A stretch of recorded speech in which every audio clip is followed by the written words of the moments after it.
Stephen Dexter. Prologue. The Leviathan lay upon the ocean floor, almost perfectly camouflaged despite its great bulk. Fish of all sizes swam by unaware, while innumerable crustaceans crawled close enough for it to easily ensnare, but it paid them no mind as it slumbered, lazily enjoying the cool current washing over its massive form. Soon enough it would rouse, and when it did, the ocean would become a roiling frenzy of quick strikes and torn flesh. But for now, it was content. Once, long ago, its species was more numerous, but declining food sources and aggressive competition had gradually whittled their numbers down. Now, only a handful remained in the depths, and encounters with others of its kind were rare as they were solitary creatures by nature. Those that survived into adulthood were loath to venture into the shallows, often preferring far deeper waters than the hunting ground which the Leviathan had claimed as its own. As a result, they were relatively unknown to the world above, not that the great beast cared about such things.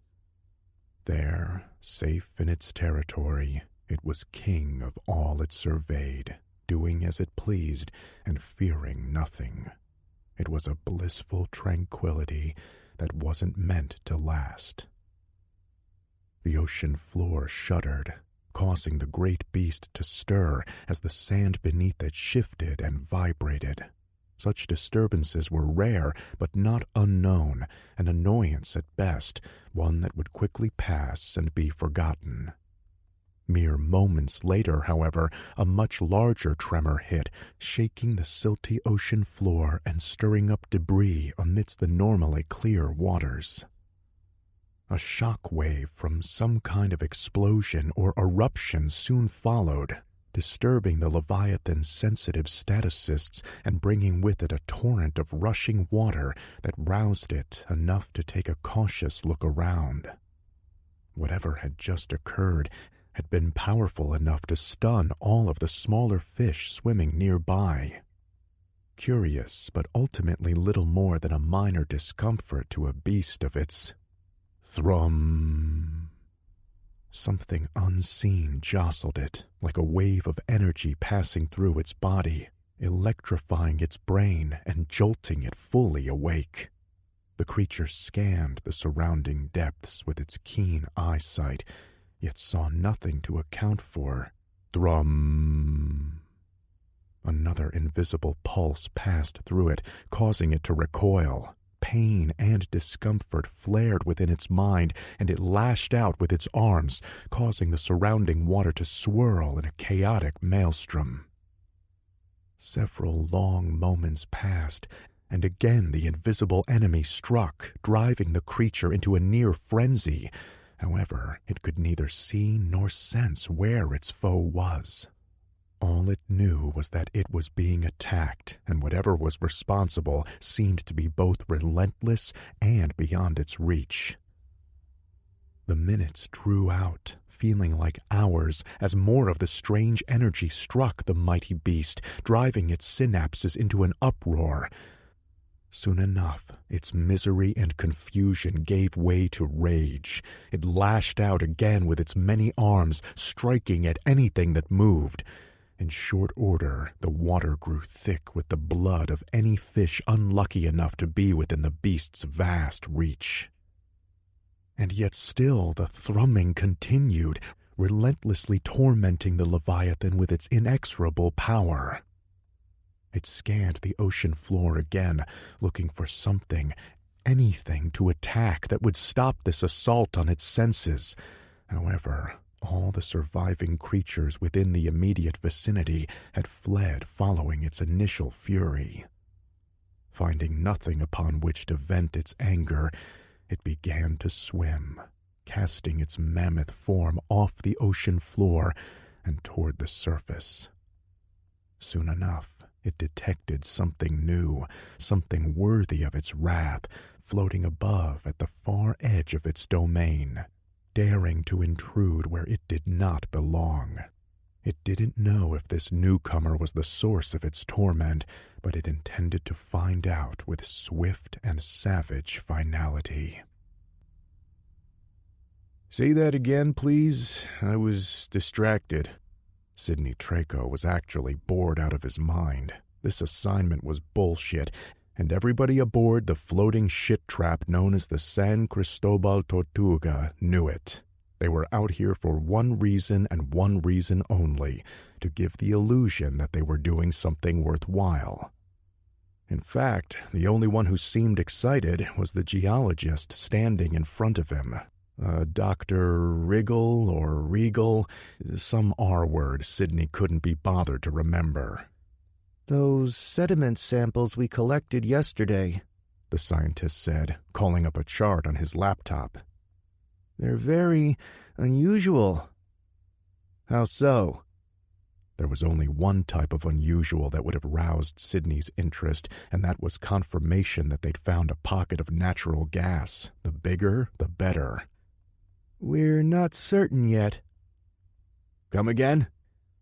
"We found traces of iridium along with the expected minerals, which in itself is remarkable, but there was something mixed in with it, trace fragments of a metal of unknown origin." "Unknown origin?" Sidney asked, perking up. "Well, maybe unknown is too strong a word," the scientist replied, pushing his glasses up on his nose, no doubt to emphasize his nerd credentials. "What I mean is we haven't identified it yet. We're still analyzing the samples, but we think—" "Oh." Sidney's interest dropped again. Why was this asshole bothering him with this crap? The guy was getting all worked up despite admitting they were still working on it. Was he really that bored too? The sad thing was, Sidney had seen this before, had gotten his hopes up despite sketchy seismic data. Then, invariably, when the results were double-checked, there was almost always some excuse. Contamination, machine error, or human screw-up. Every fucking time. It seemed to be the story of his life. His official title was Offshore Installation Manager. On paper, he was in charge of this expedition by the Zero Green Oil and Gas Company Limited, named after its founder, Miguel Zorro, one of the richest sons of bitches in South America. The reality was somewhat less grand, though, and probably the reason he'd been passed over for the far juicier Gulf expedition he'd been hoping for. That Guerrero bitch had never liked him, not since that fuck-up in Bolivia when they'd been forced to abandon a drill site due to one of his team being photographed handling a highly endangered frog. And now, with her recent promotion, she was in prime position to turn the screws. The result had been his assignment to this floating asylum. That the weather had been perfect only accentuated the fact that he was in the heart of the Caribbean, yet unable to enjoy any of its splendors. Hell, they were barely 100 miles northwest of Turks and Caicos. One short helicopter ride, and he could be relaxing on a beach with a drink in hand. But instead, he was busy being slowly driven mad. "So why exactly are you bothering me with this?" Sidney asked, interrupting some other nonsense the geologist was pontificating about. "Go finish your analysis." "I just thought you might want to know." Sidney opened his mouth to correct the over-eager scientist when the cabin shuddered, grinding those thoughts to a halt. A moment later, he felt the ship lurch beneath them, and then the lights began to flicker. "We're done here," he said with finality, reaching for the phone on his desk even as the geologist beat a hasty retreat.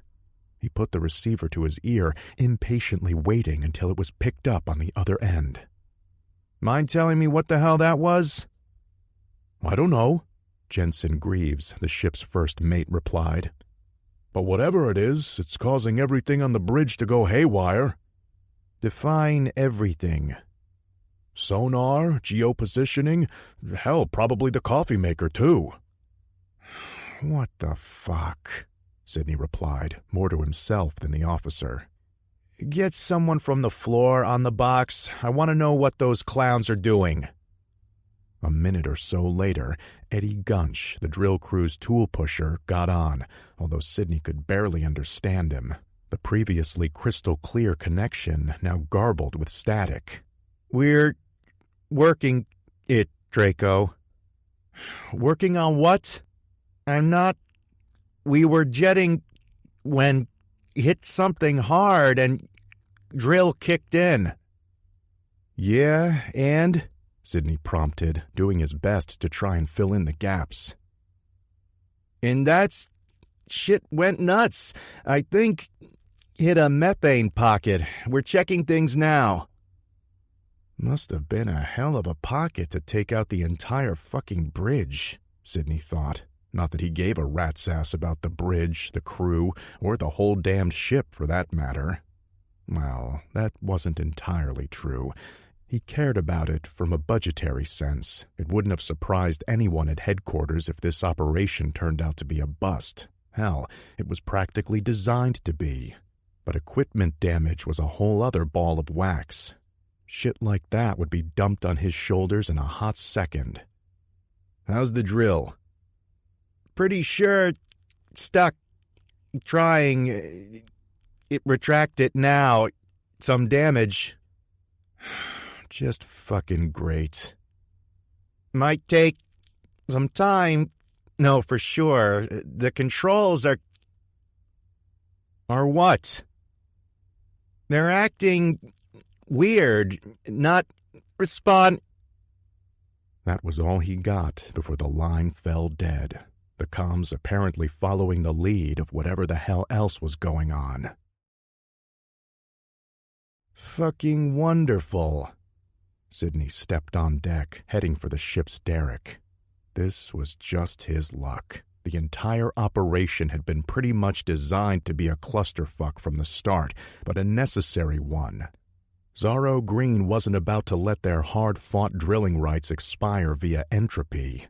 They'd lost most of their bids in the Gulf, minus the expedition Sidney had been jockeying for, but had made up for it by greasing pockets all across the Caribbean. Too bad they'd been mostly forced to sideline any real development in the years since, thanks in part to several high-profile lawsuits wreaking havoc on their stock price. But now, those rights were up for renewal, and if Zorro Green didn't show at least some effort on their part, they could very well lose them. Sadly, this was, at best, a fishing expedition as far as Sidney was concerned. The seismic survey of the site below them, a narrow shelf between the shallows and where the bottom dropped by several thousand feet, had been noted as having potential merit by the higher-ups. To Sidney, that was shorthand for not having a fucking clue. Problem was, the company was in too big of a rush to risk botching a dig more likely to yield fruit. The company's top exploratory teams were currently busy elsewhere, their fleet spread too thin. So when the suits finally noticed that the clock was ticking, they did what they could in the fastest and cheapest way possible. The Tortuga was one of Zorro Green's oldest drill ships, due for decommission by year's end. It seemed the perfect solution. Send an old ship that wouldn't be missed to make sure their rights didn't expire. If something was found, great. Better equipment would be called in. Even if not, though, so long as the company could show they'd done their minimum due diligence, Zorro Green could continue to sit on their rights until they were ready to mount a more serious operation. Unfortunately, the Tortuga wasn't exactly in top-notch condition. Everything about it was old, rusty, and generally unpleasant. It wasn't a surprise to anyone aboard when stuff broke down. However, for seemingly everything to go haywire at once was both new and not something Sidney wanted to hear. That meant he needed to kick the drill team's ass until they got their shit back in gear. As he climbed the stairs to the drill floor, he amused himself with a petty fantasy in which this stupid-ass ship finally gave up the ghost and sank beneath the waves. Through no fault of his own, of course. He envisioned himself sitting on a beach, a babe on his arm and a drink in his hand, watching it go down like the fucking Titanic. A few roughnecks passed him on the way, barking out greetings which he didn't return, being too preoccupied with not getting his button-down shirt any dirtier than it already was. That was perhaps what he hated most about this rig. Everything, even the control room, felt like it was encrusted in a thin layer of grime. That included the personnel. Eddie met him about halfway up. Sidney stopped without offering the tool pusher a hand in greeting. "Please tell me you have good news." Before Eddie could answer him, though, the ship lurched again, this time far more violently than before. "I thought you said the drill was stuck." "It is," Eddie replied, looking around. "That wasn't the—" The deck shuddered beneath them as emergency klaxons began to blare. From his position, it appeared the ship was now visibly listing to one side. "What the fuck?" Sidney barked as both men grabbed hold of the railing. "Did something hit us?" "Way out here?" Eddie replied, holding on with a death grip as they were a good 50 feet above the main deck. A rogue wave, maybe? Sidney knew all about those, but they had a clear view of the horizon. The sea was calm and clear, with nothing in sight that could— Eddie's eyes suddenly opened wide. "What the hell is that?" Sidney turned to follow his gaze, and what he saw made him wonder if maybe the fumes from the derrick were causing him to hallucinate. Surely there was no other rational explanation for what he was seeing. Something was rising up past them, coming from the sea itself. It appeared to be an impossibly long, fleshy mass, covered with massive suckers that scraped along the side of the ship as it continued to climb. And it wasn't alone. Sidney immediately recalled a movie he'd seen a few years back, something about pirates and CGI fishmen. Whatever was rising from the deep now reminded him of the monstrous beast from that movie, one with tentacles which had— Whatever these things were, one of them wrapped around the superstructure upon which they stood, bringing with it a groan of tortured metal. It was crazy, absolutely impossible, yet somehow it was happening, mocking reality all the same, like something out of a drunken sea yarn. As the ship listed further to the side, Sidney held on to the railing for dear life, but Eddie wasn't nearly so lucky. His grip slipped, and he went tumbling past the offshore manager into the open air. For one surreal moment, the tool pusher reached out, as if hoping to catch hold of something by sheer will alone.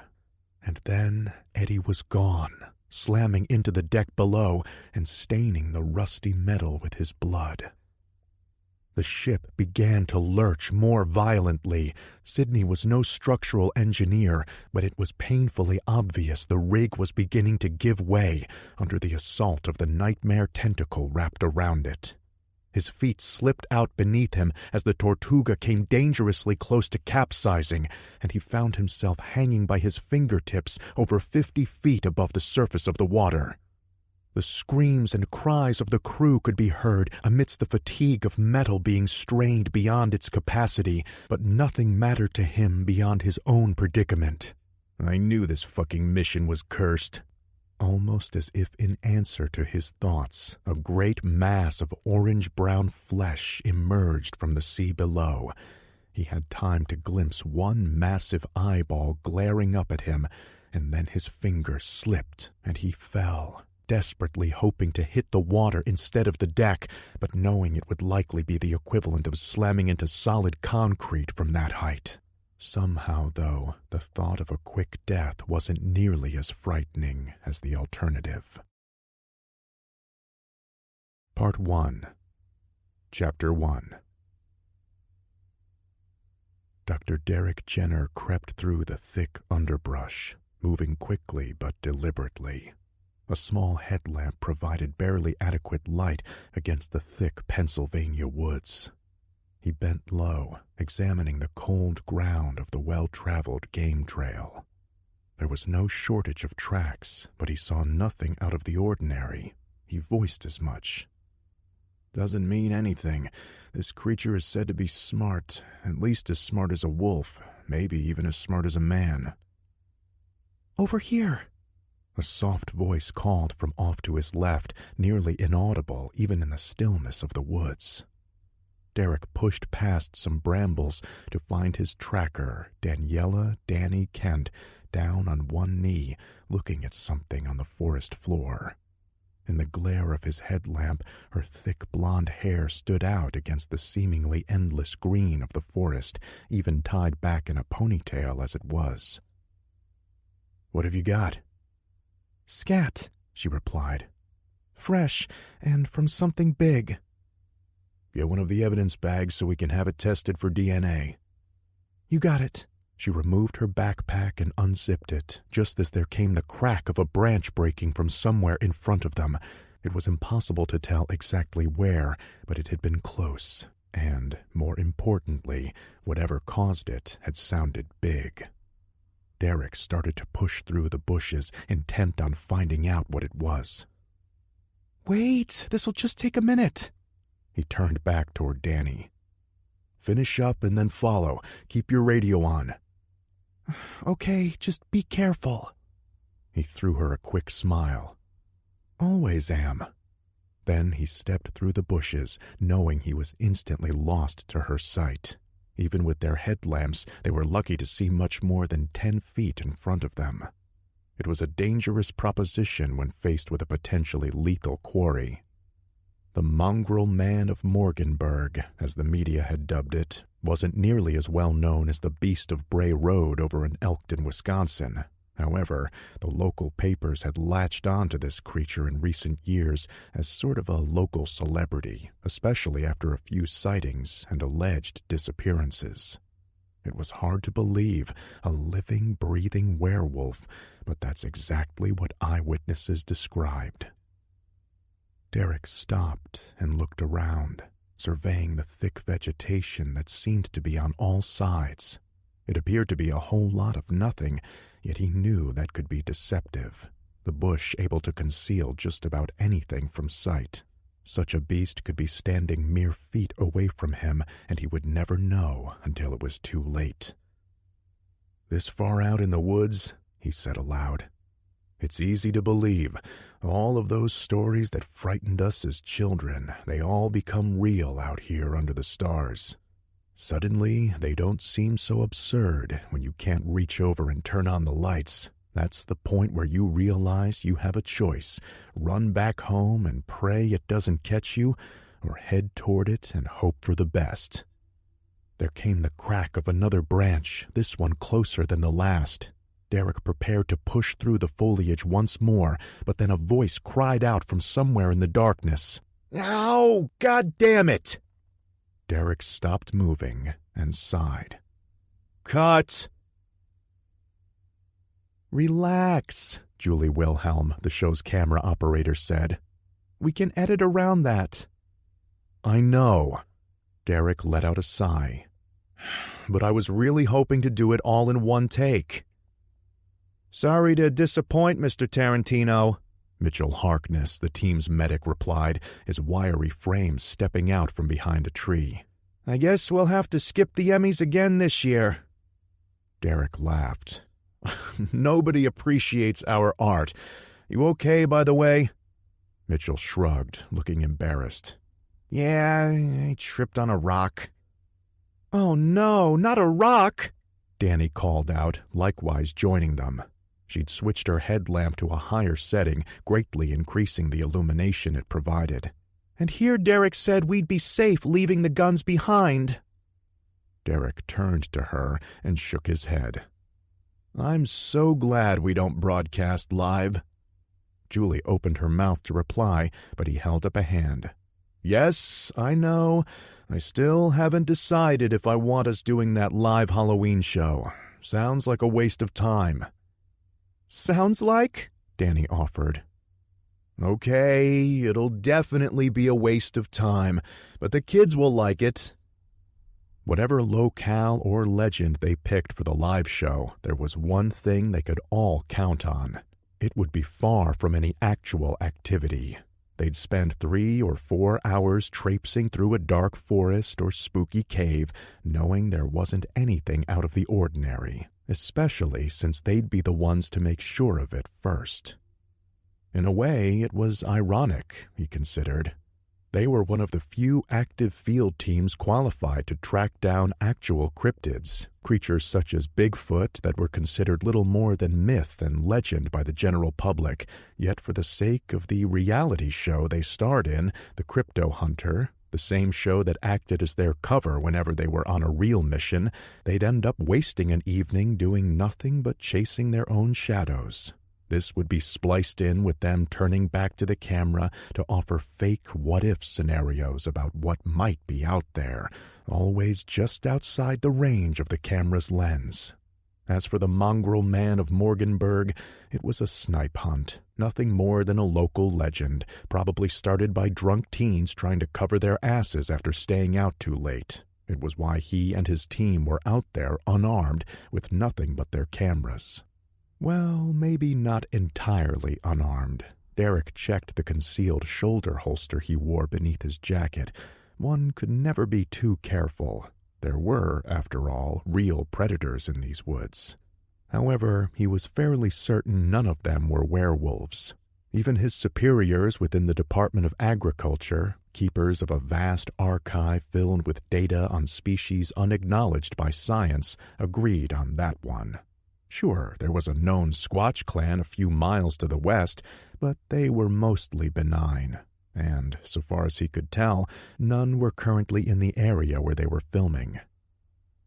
"So, what's the word?"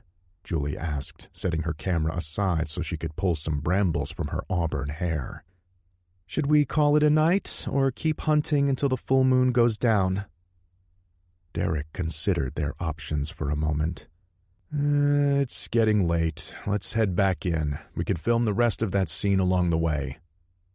"Don't forget, we need to reshoot your intro," she said. "Why? It sounded fine to me." This is why." She turned up the volume on the camera and swung out the viewfinder for them all to see. Since man first walked the earth, people have seen the unexplainable. Lights in the sky, ghosts from the past, monsters in the mist. Do they exist, or are they just our imagination? Science has scoffed at these stories, until now. My name is Dr. Derek Jenner, and I dare to believe. Together with my team, I will find what is out there. The truth cannot hide from me. I am the Crypto Hun. Oh, shit! What did I just step in? Mitchell snickered. "Good job there, Crypto Hunter." Derek shook his head. Yeah, I guess maybe we can record that part again, too." A pair of curious yellow eyes watched the foursome as they turned around and began filming again. Their owner followed them for a short while, moving with barely any sound while listening to their banter, until finally it veered off and disappeared back into the darkness of the surrounding woods. Chapter 2. "Want some?" Danny turned from where she'd been stoking the campfire to find Mitchell unloading a heavily laden sub-sandwich from the cooler. She smiled. "Not exactly roughing it, are you?" The medic let out a laugh. "The appeal of trail rations is lost upon me." "Fair enough, but I'll pass, thanks." More for me." "I don't even know where you put it all," she replied, noting his lanky frame. "Thank Mama Harkness. Everyone on her side as thin as a rail, age be damned. And no, before you say it, life is not fair." "Good, then I'll be volunteering you next time our producers set up a photo shoot." "Leopard print really doesn't go with my eyes." She picked up a handful of dead leaves and threw it at him. Don't start with that shit. Mitchell opened his mouth, although Danny wasn't sure whether it was to say more or fill it with sandwich. Either way, he was interrupted by a shrill beeping sound coming from Derek's backpack. Is that the sat-nav? The medic replied. Sounds like it. What do you think? Wrong number, or did they finally remember we exist? Danny shrugged. It had been 6 months of mostly fluff assignments with a few quick hunts during squatch mating season to break things up. Still, it was hard to complain after what had happened in New Jersey, the death of their friend Francis, and that nightmare ordeal with the Lesterfield family. They'd all needed a break to catch their breaths and heal. Danny was still speaking to a therapist twice a week and would likely continue for a long time to come. The nightmares had finally started to subside, but that didn't mean the memories didn't still pop unbidden into her head when she least wanted them. She didn't fool herself that their exile had anything to do with the trauma they'd suffered, though. Their minders were probably far more concerned with how they'd embarrassed the governor of the Garden State, bringing enough scrutiny down on him to end his career. Sadly, he'd had friends in high places. Though his threat to have the team disbanded hadn't come to pass, she had a feeling their superiors had been forced to pay a heavy political tithe in the grand game of D.C. bureaucracy. Regardless, they were also the only ones with the sat-nav's number, so unless some telemarketer had gotten supremely lucky, that meant something was up. "You going to answer that?" she asked as it continued to beep. Mitchell responded by popping open a soda to go with his sandwich. "It's all yours, kid." When she did nothing but stare at him, he added, "You're part of the team, too. Besides, the bean counters don't like me all that much. Long story." Despite his urging, Danny hesitated. At a few months shy of 21, she was the youngest member of the hilariously named Department of Cryptid Containment by at least a decade. True, Julie was technically her junior from a tenure standpoint, but their superiors hadn't given her nearly the grief Danny had gotten when she'd been recruited. She got the sense the suits in Washington looked at her as little more than a college intern, her status as a badged agent notwithstanding. The phone continued to ring, but Danny knew better than to hope it went to voicemail. Outside of life or death situations, they were expected to answer. She glanced at Mitch, narrowing her eyes at the barely concealed smirk on his face, then took a quick look at the surrounding trees, hoping Derek picked that moment to reappear. No such luck. "It's just a phone." She popped open the flap on Derek's backpack and retrieved the device. Then, with one last withering glare toward Mitch, she answered it. "Hello? God, don't be so stupid. Danny Kent speaking." "Danny?" the voice from the other end asked. It was, as expected, Nora Caseman, their liaison within the Byzantine bureaucracy of Washington, D.C. "Yes, Agent Caseman," Danny replied, trying to force down her nervousness. It wasn't like she'd never spoken to Nora before. It was more the fact that taking these calls was Derek's job. It didn't feel right to be usurping his authority like this. Okay, that was probably laying it on a bit thick. All she was doing was answering the phone while he was... "Is Derek there?" Of course she'd want to talk to him.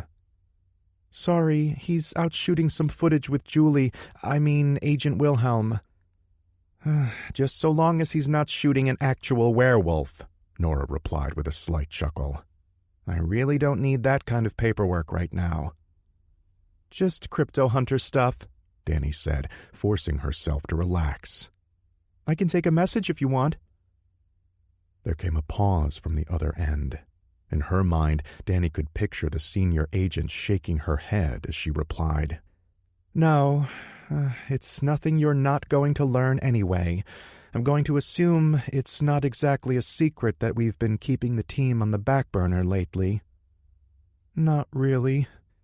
That mess with Jarlberg still has everyone walking on eggshells. That I mean, the governor made a lot of noise on his way out the door. Though his allies have been distancing themselves from him publicly, that doesn't mean they're a forgiving bunch.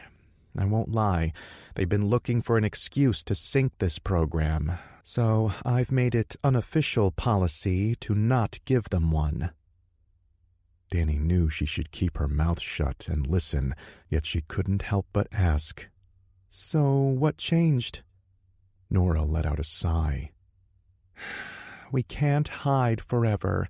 Eventually, the budgetary committee is going to start asking why we're paying field agents to film a TV show. Mind you, that's not exactly the biggest waste of money I've seen from this administration. She paused, as if realizing she was speaking more freely than was probably warranted. Nevertheless, you're correct.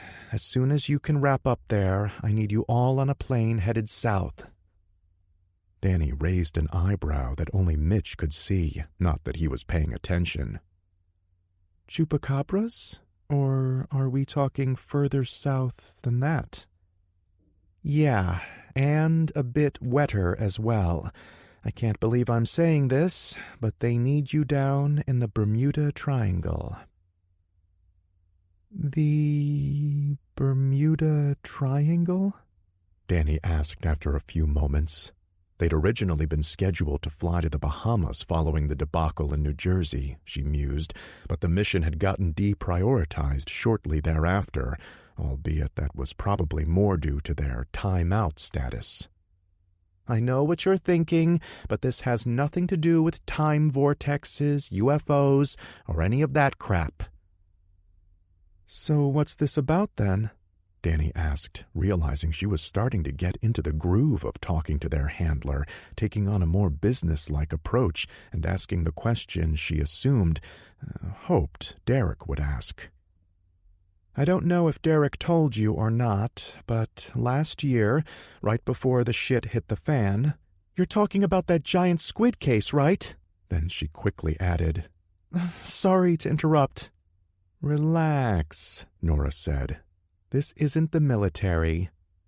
Then her tone changed, becoming more businesslike.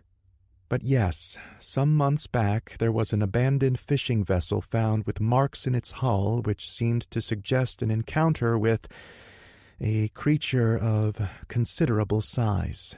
It caused a minor furor with the local press, but then it died down just as quickly. So what changed?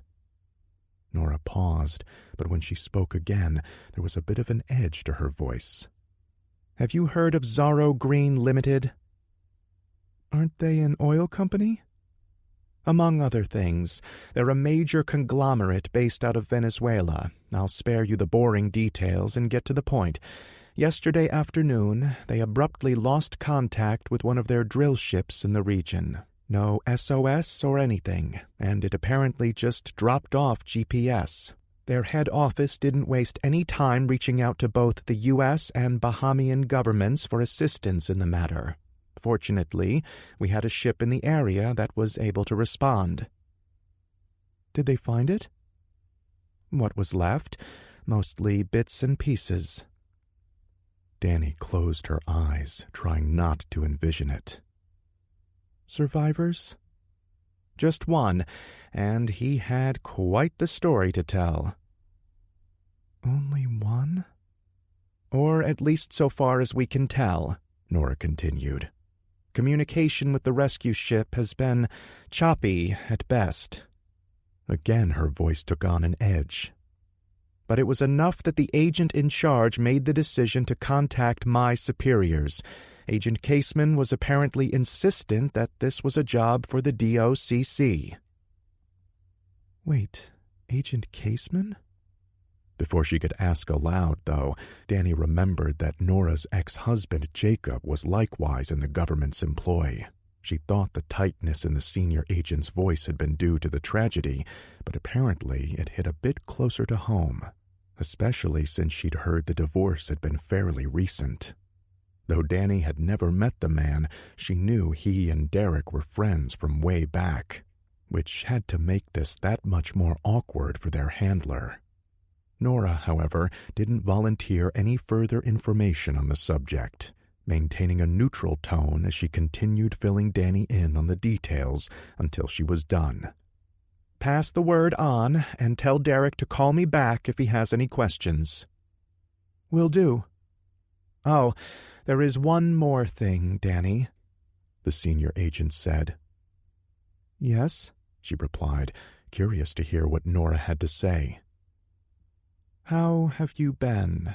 I mean, I've read the reports, but I wanted to ask you personally." Danny considered giving her some platitude, but this wasn't a summer internship. She was an agent of the U.S. government, even if her team was off the books as far as the general populace was aware. "One day at a time," she said at last, "but it helps knowing they won't hurt anyone else ever again. I'm sorry I got you all involved in that mess. It should have been a matter for the police or the Bureau, but what's done is done. Off the record, though, I'm glad you bagged those hillbilly bastards." "Me too," Danny said, so softly she wasn't sure Nora even heard her. "All right, then. If that's all, then I'll meet you down there." Danny frowned at the receiver. "Wait, you're going to meet us?" "Yes, I know it's not standard protocol, but with multiple governments involved, this one has potential to become sticky, so I've been given my marching orders. I'm to meet your team down there and assess the situation firsthand." Chapter 3.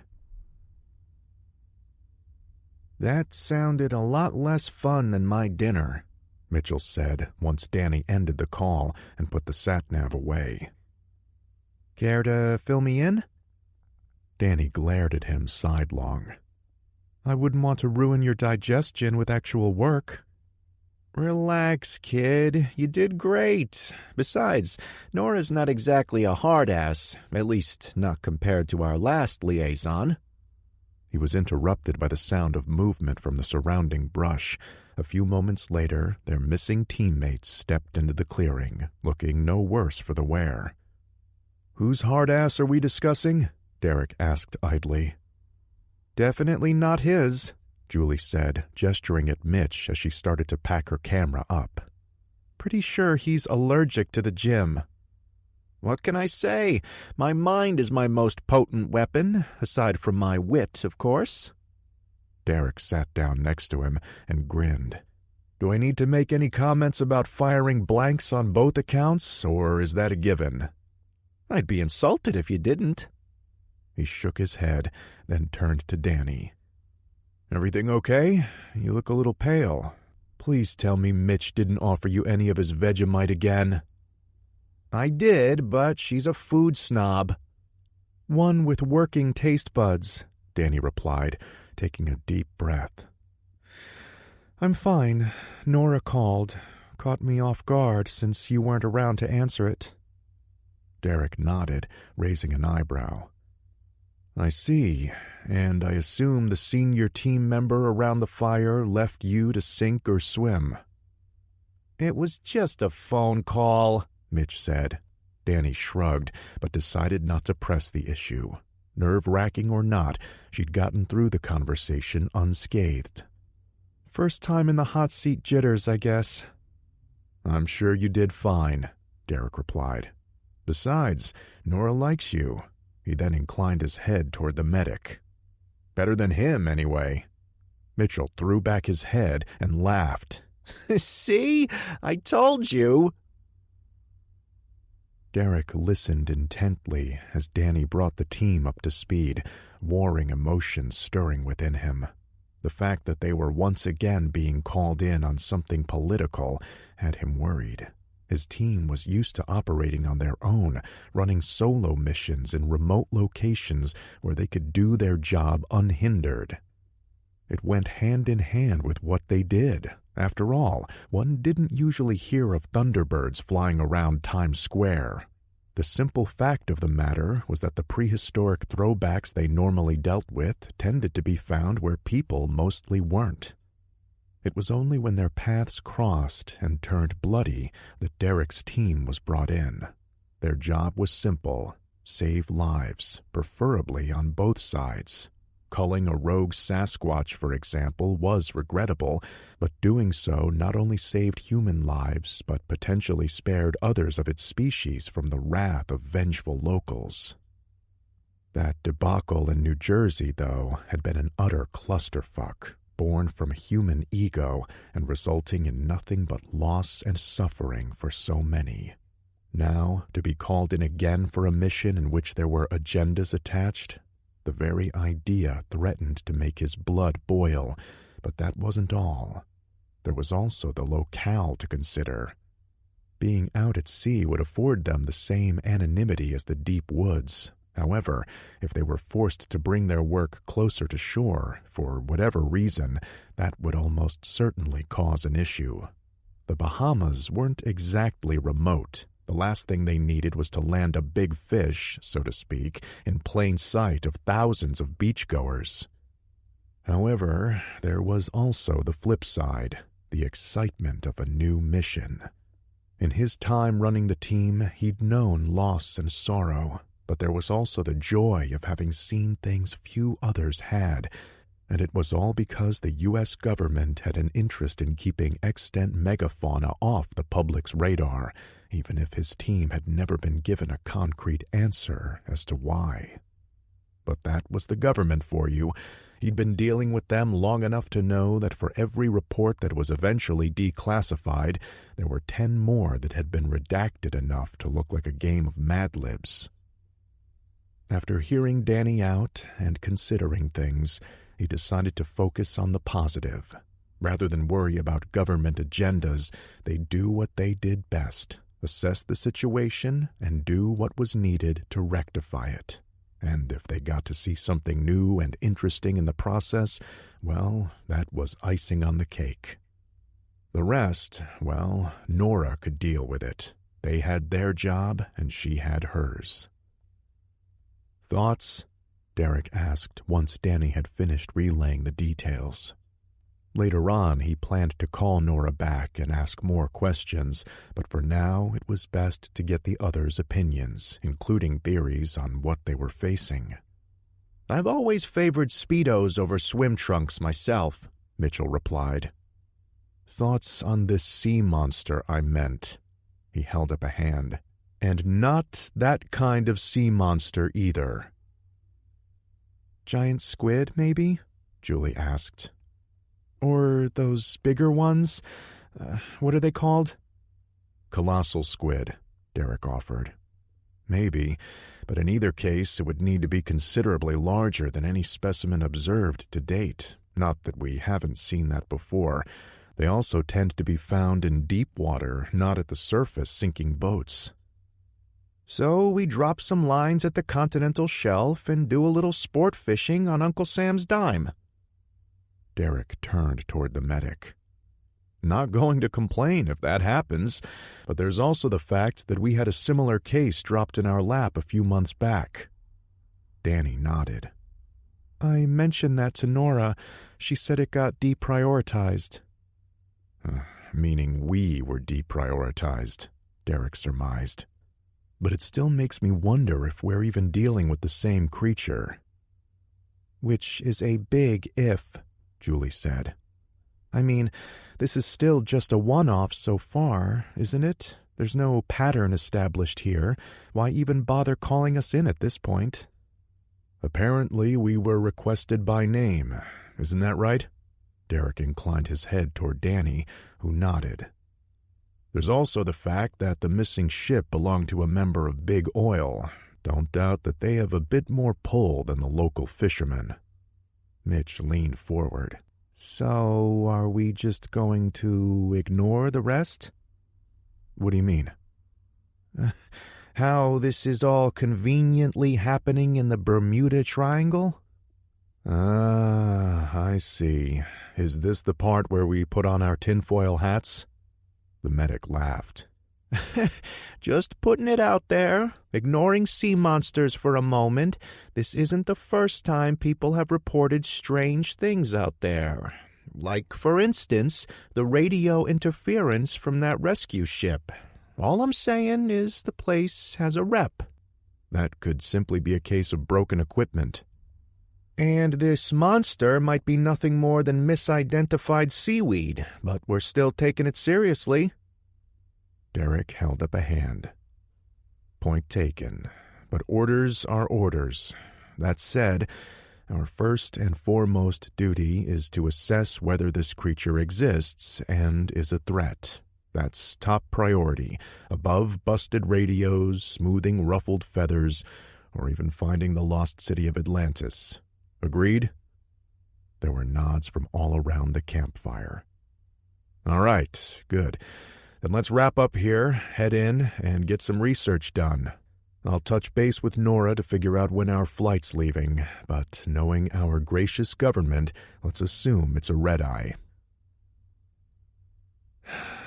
You'd think we'd rate better than Coach, Julie said from her spot next to Danny on the half-empty McDonnell Douglas MD-88 bound for Atlanta. Be thankful, Danny replied, peering at the laptop in front of her. If it was up to the Adventure Channel, we'd be taking a bus.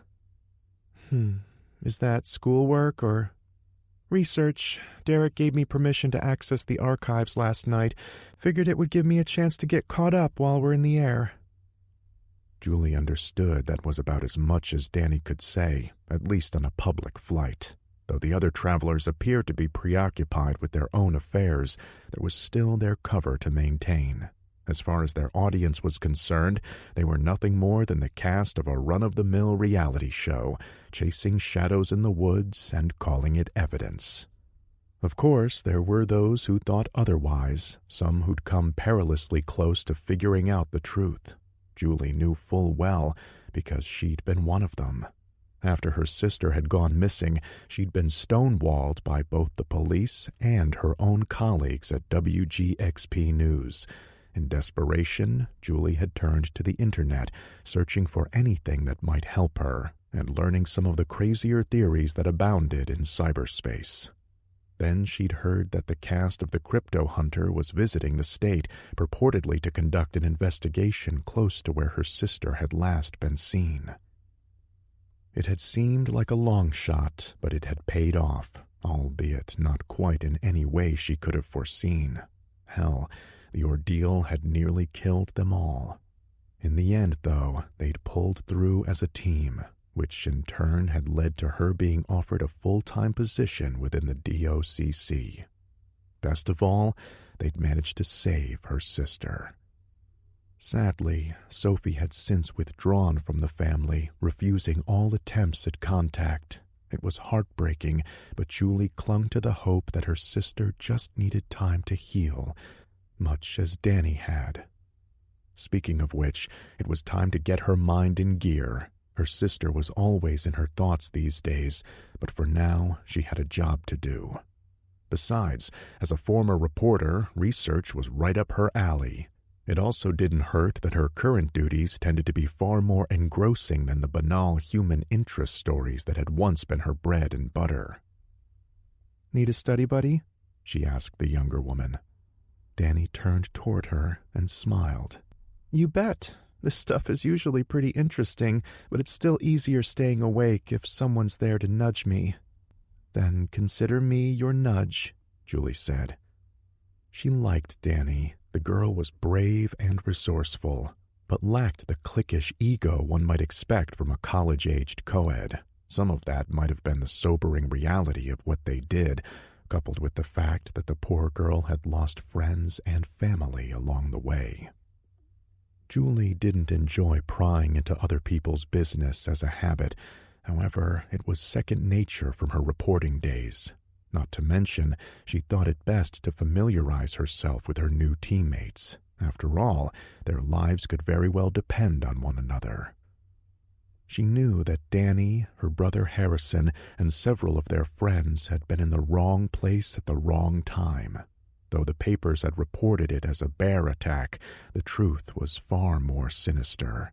An entire town had been left in ruins after a rare strain of rabies had infected a nearby Sasquatch clan. Julie could barely imagine how horrifying that must have been, certainly every bit as terrifying as that affair with the Lesterfields. Yet this girl sitting next to her had survived both. She hadn't walked away unscathed, though. In the months since, Julie had spied Danny occasionally talking to a picture of her late brother. She remembered doing something similar on sleepless nights when Sophie had first gone missing. It had been a way of keeping her alive in her heart, no matter what happened. Julie had gotten far luckier with her sibling than Danny had, but she still hoped it helped the poor girl find the peace she deserved. Find anything good so far? Danny showed her what was on her screen. The St. Augustine blob of 1896. Julie stared at the pictures. Looks like a giant pile of snot. Close. It wasn't much more by the time it washed up on the beach. Then it was sucked back out to sea, only to end up beached again a couple days later in even worse shape. But at least the folks who spotted it the second time were smart enough to drag it away from the surf. Julie nodded. I think I read about that back in college. Had a boyfriend who was into this stuff. Bet he'd love to hear what you're doing now. Probably, but some romances are best left unkindled. So, what's the scoop? Inconclusive, as usual. They've been debating this one for more than a century, going back and forth between a giant squid, rotting whale blubber, and a monster octopus. 2 of those are scary, 1 is just gross. Pretty much. Although it's kind of funny to think that people have been arguing over a pile of whale fat all this time. So where did this Coke versus Pepsi debate net out? Julie asked. That's the weird part. Up until the mid-1980s, most analysis seemed to conclude that it was actually a massive cephalopod. They even gave it a scientific designation, Otoctopus giganteus. Shouldn't that be spelled? It isn't a typo, Danny said. Means giant-eared octopus, or something like that, although I'm not really sure why. Either way, someone was trying to jump the gun on naming the species, even though it probably doesn't exist. Oh? Yeah, the 2 most recent studies, one in the 90s and another in the early 2000s, concluded it was nothing more than blubber after all. Except, Derek said in a low voice, glancing back from the row ahead of them, not all studies are created equal. Julie raised an eyebrow. Are you saying there's something funny about them? I'm saying no such thing, he replied with a grin, no doubt due to them being surrounded by other passengers. I'm simply suggesting that some methodologies leave a bit to be desired, whereas others are purposely done that way. A cover-up? Julie whispered. But why, especially after so long? Derek grinned again, then turned to face forward. Hold on, I think I know, Danny said, scrolling through the files on her desktop. I saw this earlier, but didn't think anything of it. Ah, here we are. She pointed again to her screen. There was supposedly an expedition in the mid-90s right before that new analysis was done, but it was unrelated, on paper anyway, to the St. Augustine monster. So then why do we care? Because it was the same cryptid. The Augustine blob was linked to the legend of the Lusca. According to local myths, it's a massive tentacled creature that supposedly inhabits the blue holes just off the coast of Andros Island. And that's what this expedition was looking for, Julie surmised. Exactly. A Caribbean-based cryptozoological group got funding from a local tourist magnet to search these so-called blue holes and the surrounding waters. Did they find anything? That's the kicker, Danny said, shaking her head. She scrolled through her files again, then called up the in-flight Wi-Fi and made a few cursory Google searches. Nope, just like I thought. There isn't anything after that. Just a few hits about the expedition being planned, and then nothing. I can't even find a mention of this group afterward." She glanced at Julie. "That's usually not how these things work. Even when an expedition fails, which they do all the time, there's write-ups, speculation, excuses, etc. But it's like all record of these guys was expunged after the fact." "Did something happen to them?" "Maybe," Danny offered. "These blue holes are known to be dangerous. Even experienced divers have lost their lives in them. But there shouldn't be any reason to hide an accident." "So you think they found something?" Danny shrugged. "Or something found them. But then why cover it up? I did some digging into the crypto community back before, well, you know," Julie said, mindful of prying ears. "They're not the type to let a blurry photo go unnoticed, much less something more substantial. Trust me, I know. If someone had seen so much as a shadow, they'd have been crowing about it left and right. But maybe that means something not only happened to them, but that someone else wanted it kept quiet. The question is, why?"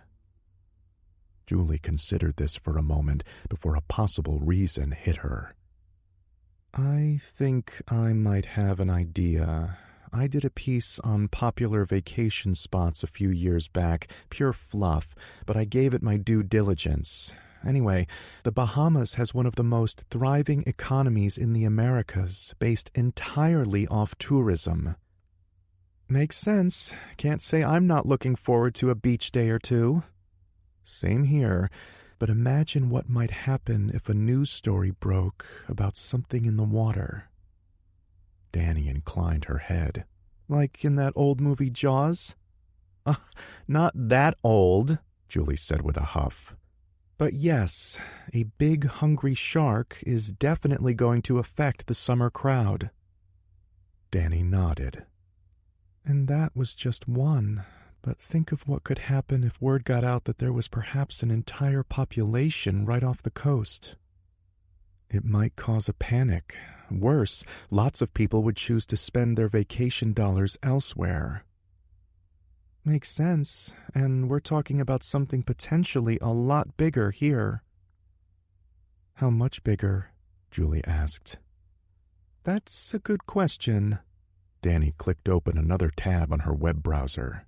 "The colossal squid is officially recognized as the world's largest cephalopod species." Julie nodded. "I saw the photos from when they caught one. Cool looking, but I'm not sure I'd give it odds against anything larger than a speedboat." "Exactly. Officially, the largest specimen was about 30 feet long and weighed maybe half a ton." Big, but not sea monster big. What about our pile of snot?" "A bit larger. Assuming it wasn't whale fat, the St. Augustine creature was estimated to have an arm span of between 75 and 200 feet, with the upper estimates of its live weight in the several dozen-ton range." "Not exactly an accurate measurement." Danny shrugged. "Best they could do. It was badly decomposed." She then lowered her voice to a whisper. "But think about that estimate. On the low end, it's still pretty damned big, but if they were right about the high end?" She paused and clicked to open another file. A reproduction of an old painting appeared on her screen, one depicting a monstrous octopus tearing apart a three-masted sailing ship, beneath which was a single word: Kraken. Chapter 4. 5 miles off the coast of Nassau. "So, what do you think they're doing down there?" Erica Solis asked, despite knowing full well what was likely going on below deck in the 35-foot cabin cruiser. "All I know is those had better be damned good sandwiches," her boyfriend Gabriel Jackson replied with a chuckle, looking up from where he sat in the fighting chair, beer in hand and his fishing pole leaning against him, the line cast, but so far not a nibble. They were aboard the Too Loose to Trek, owned by Gabriel's older brother, Roy. As an art major, the name of the boat made Erica cringe, but it was hard to complain about a free vacation to the Bahamas. The weather was beautiful, barely a cloud in the sky, and the water, at least near the coast, was so clear it was like peering through glass.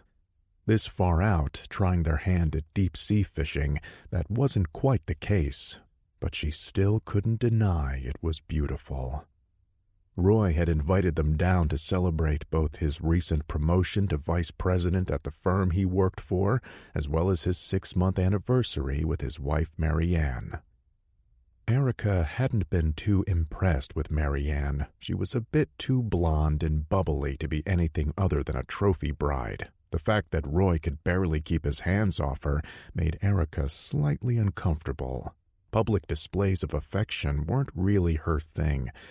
Doubly so since Gabriel was currently eyeing her in her white string bikini, no doubt hoping to entice her into one of his weird kinks.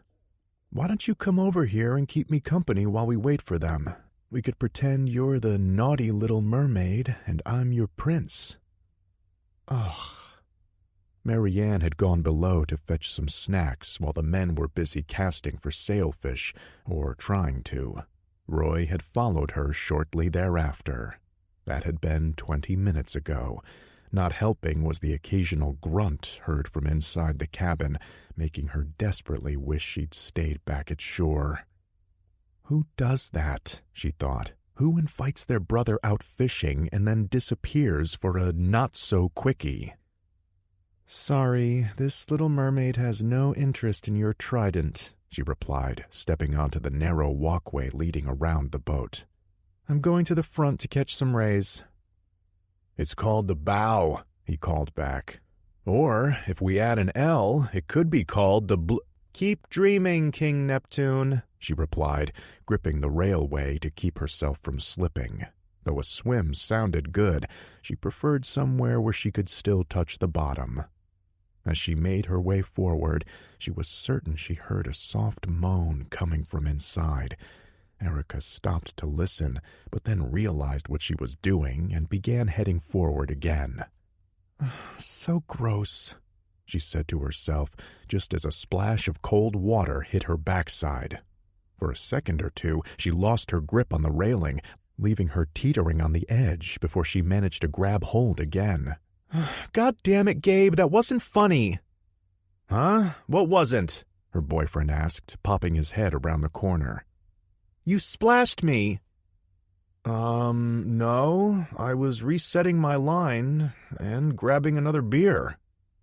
"Yes, you did. Look at me, I'm all wet." How wet are you?" he asked with a leer. "I swear, Gabe." "Relax. You probably just caught some spray. This is the ocean after all." "Whatever," she replied with a huff, still certain he was somehow to blame. Thankfully, there were already some towels spread out on the bow. Marianne might have been a trophy wife, but at least she realized not all of them were interested in sport fishing.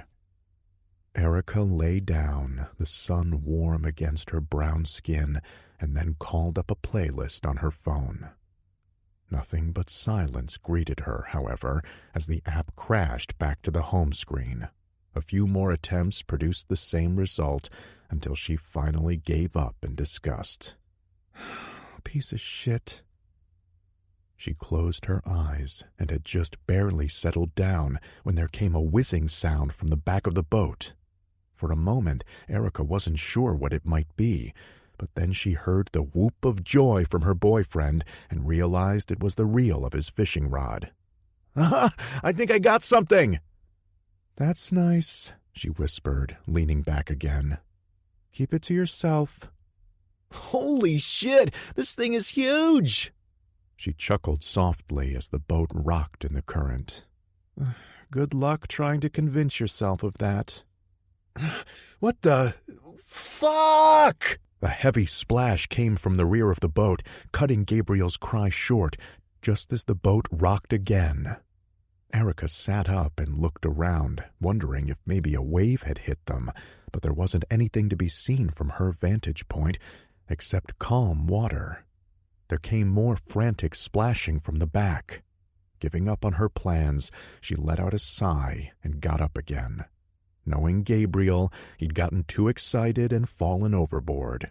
Either way, she supposed she should go give him a hand. He was a better swimmer than her, but he'd also been drinking. The boat lurched in the water as she shimmied her way along the side, almost causing her to lose her footing on the slick walkway. It definitely felt like something had hit the boat, but what could they have possibly run into way out here, especially with the engine off? Erica stepped onto the firmer footing of the back deck, or whatever it was called. There was probably a proper nautical term for it that Gabriel would be happy to mansplain to her. However, her boyfriend was nowhere to be seen. Neither was his fishing pole. She stepped to the railing, certain she'd see him, pissed off and wet, trying to climb back aboard. But something else caught her eye instead.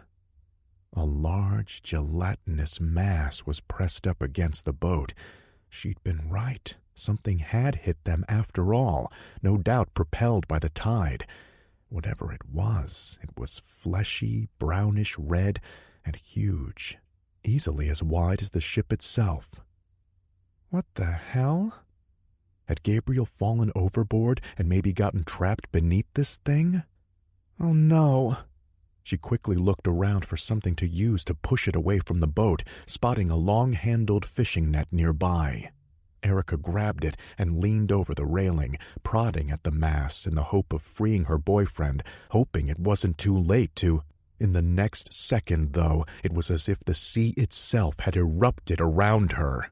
Water foamed up as the object began to thrash, instantly soaking her in the ensuing spray. In the space of one horrified instant, she realized two things. The mass was alive, and it was even larger than she'd first assumed. It rolled over, and she caught sight of two massive eyes that seemed to instantly fixate on her. At first she could do nothing but stare back.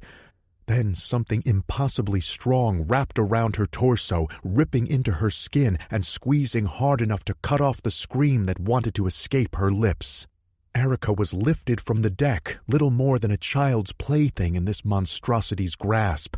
Acting on nothing but pure instinct, she managed to grab hold of one of the boat's dual fighting chairs, barely halting her progress, as massive fleshy appendages rose out of the water from seemingly all around, each at least as long as the boat itself. "They're tentacles." She had one brief moment in which she remembered something Gabriel had tried to get her to watch the other night, some disgusting Japanese cartoon, and then she was overpowered. She was dragged from the chair, losing 2 fingernails in the process, and lifted off her feet as if she weighed nothing. Her world briefly became a nightmare roller coaster as she was swung about, the deck little more than a blur of sickening motion beneath her. Then, before she could even begin to process what was happening to her, or what had likely happened to Gabriel, she was yanked over the side at breakneck speed, the side of her head colliding with the boat's railing. There came the sickening crunch of bone, followed by the shock of cold water hitting her body, and then she mercifully knew no more.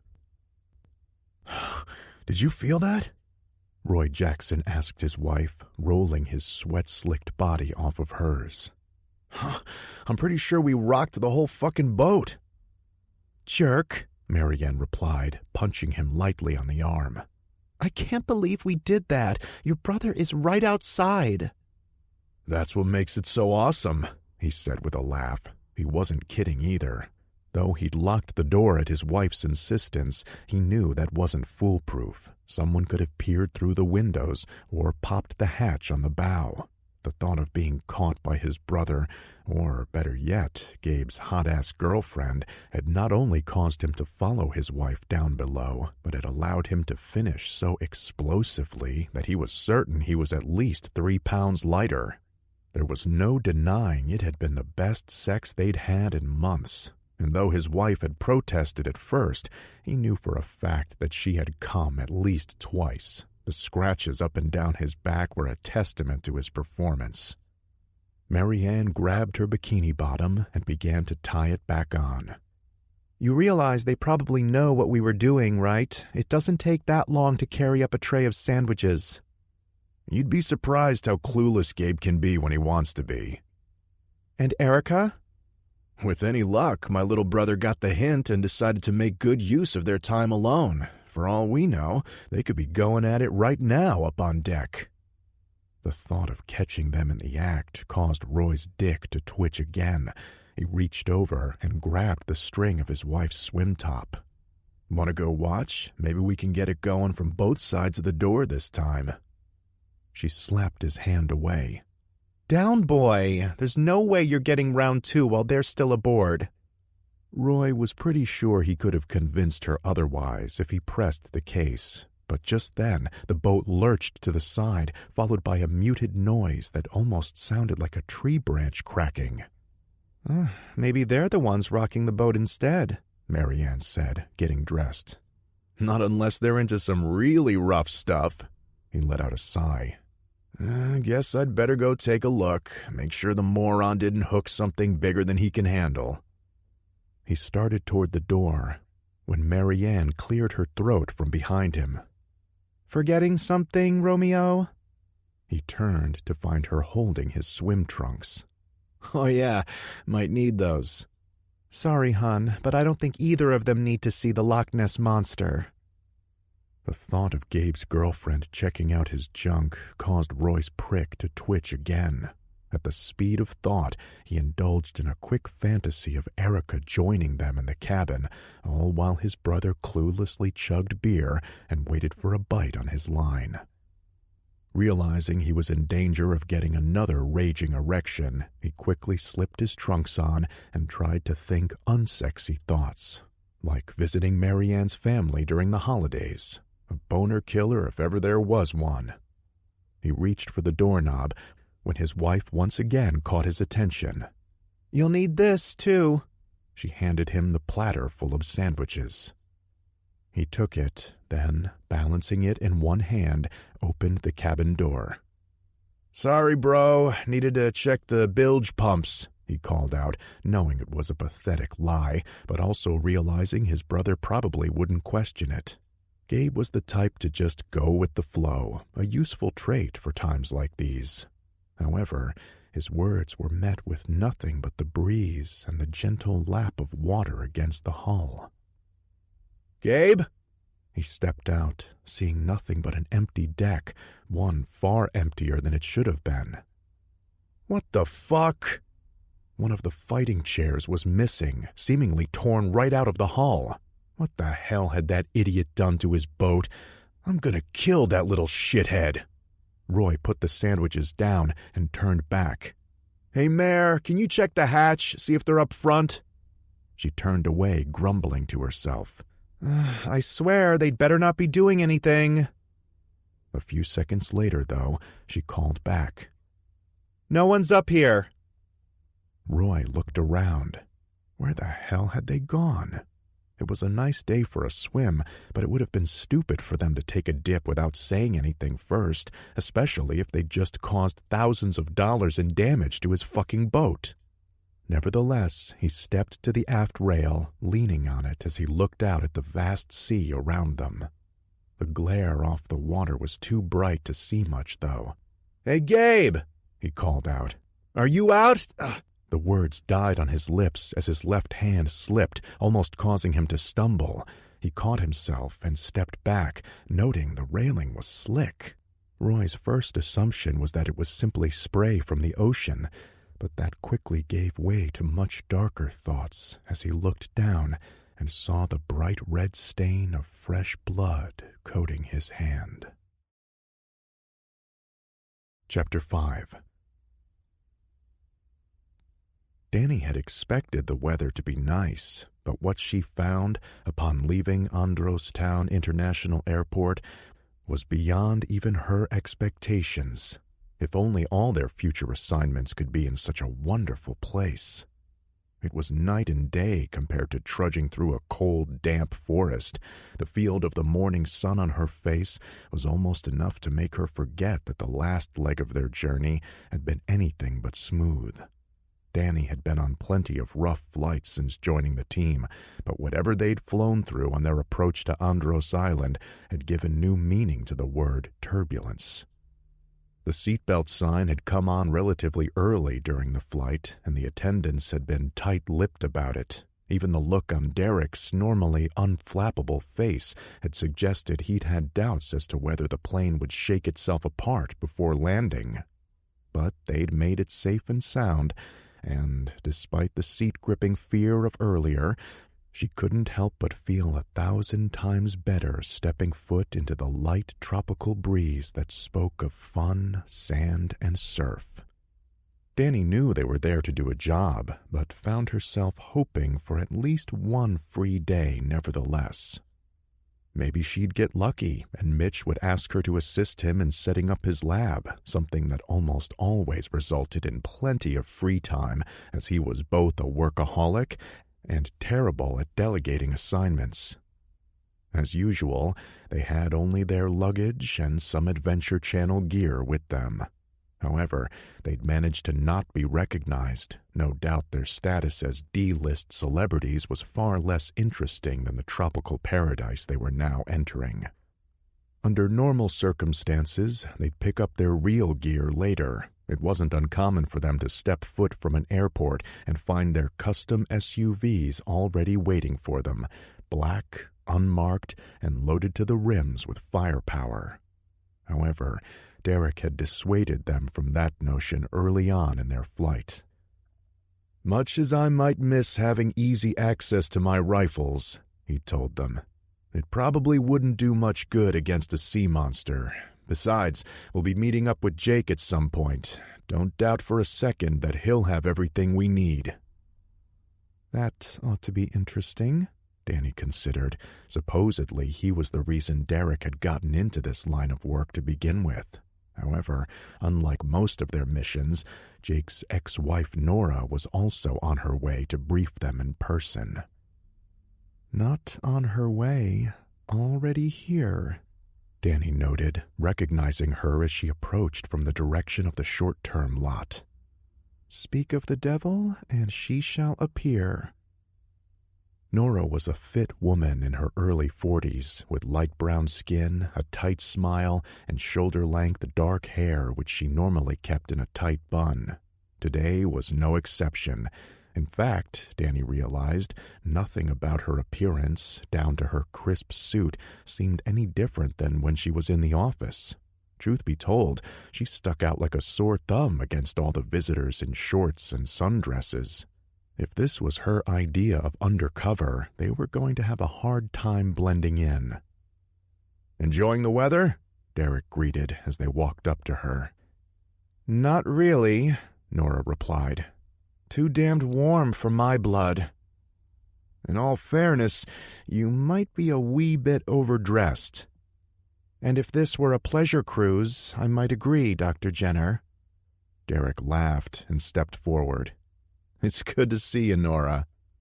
For a moment, Danny wasn't sure if the senior agent would keep it formal or not, but after a beat, she gave Derek a hug.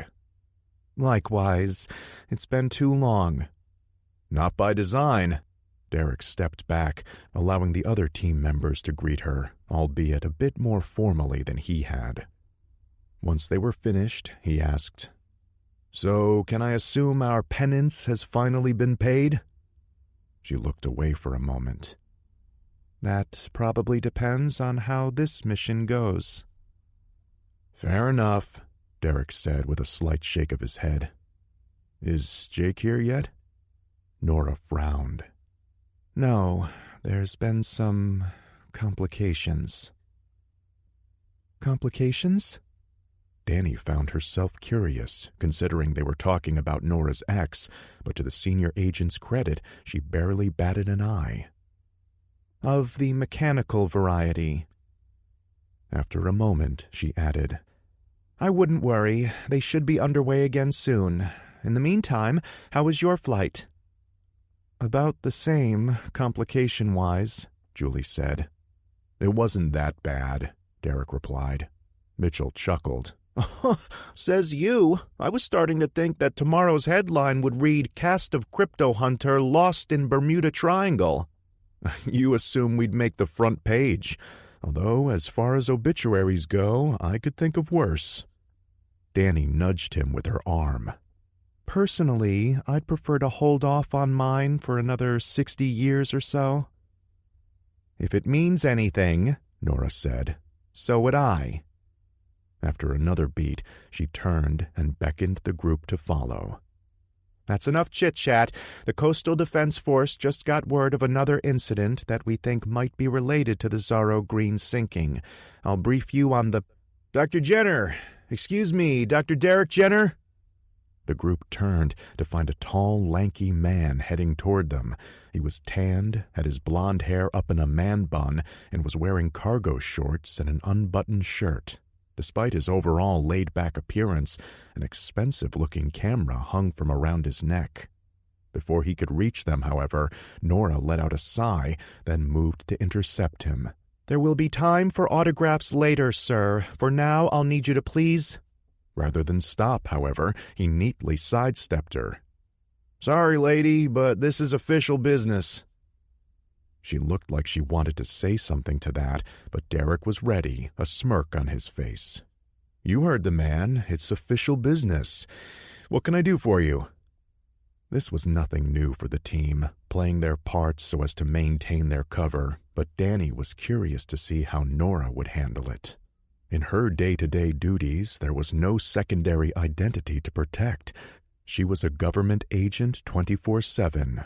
For now, though, all she did was roll her eyes. The man stopped in front of Derek. Gary Klipsch. Derek took a moment to shake his hand before asking, And how can I be of assistance, Mr. Klipsch? It's just Carrie. Save the Mr. part for the award show banquets, he said with an exaggerated chuckle. Anyway, Stant told me what flight you'd be taking and asked me to meet you down here. Oh, no. Danny just barely suppressed a grimace. Stant Bennett was the director of merchandising at the Adventure Channel, as well as one of their producers.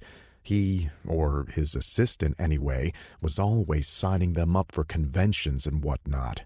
Sadly, he was also the man behind Danny's oft-lamented photo shoot at Chesapeake Bay, leading to record poster sales at the Adventure Channel's online store. That wouldn't have been so bad had it not meant for her having to sign hundreds of pictures of her half-naked body for the show's adoring and often desperate fans. However, that shoot was over a year old, and sales were beginning to drop again. Stant had been hounding them for new merchandise, and it was only through Derek's fine hand at finagling that they'd been able to remain conveniently busy whenever the subject was brought up. But now, Stant had apparently opted to stop playing games and simply ambush them instead. Stupid. She should have seen it coming, especially knowing where they were flying to. It was pretty easy to ditch the corporate types when they were deep in the woods, but here in the vacation capital of the world, Danny didn't like her odds, especially since she'd already been planning to hit the beach. All this clown had to do was tail them. Despite their undercover status, Danny found herself wishing Nora would flash her badge and tell this guy to take a hike. They could always make up a lie about it later. She glanced at her teammates. Derek and Mitch both wore knowing looks on their faces, but Julie merely seemed confused. She hadn't been fully indoctrinated into this crap yet. Her actual debut on the show only a few weeks old, thanks to the Adventure Channel's programming schedule. She's not going to like this. Not one bit. As she was rueing what was no doubt to come, Carey took off his sunglasses and introduced himself to the rest of the team. Though his voice was pleasant enough, Danny could see his eyes already working, appraising them all, but mostly her and Julie. She could almost sense what he was thinking. There'd be plenty of shots of the team as a whole, setting up equipment, getting ready to work, some staged, others candid. Then there would be individual shoots for the channel's website and official magazine. That's where things would diverge. There might be a request for 1 or 2 pictures of Derek in his swim trunks. After all, there was no point in alienating an entire market segment. However, that segment also wasn't their primary audience. Conversely, she and Julie would probably be offered increasingly smaller swimsuits and asked to pose in ways that had nothing to do with hunting cryptids.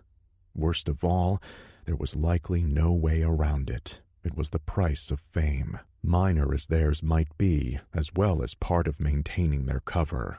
Not to mention, it was in the fine print of their contracts.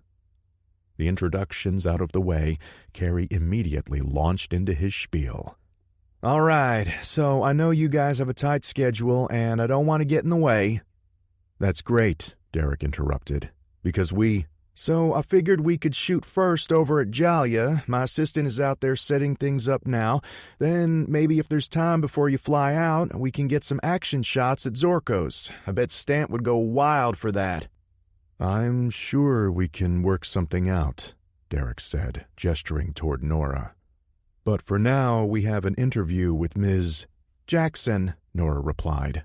And I'm on a really tight schedule. Not to be dissuaded in the least, Carey said. Cool.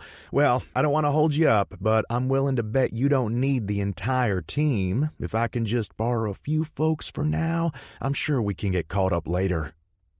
Not surprisingly, he turned toward Danny. Miss Kent, Ms. Wilhelm, if you'd both be kind enough to follow me, I have a vehicle waiting right over there.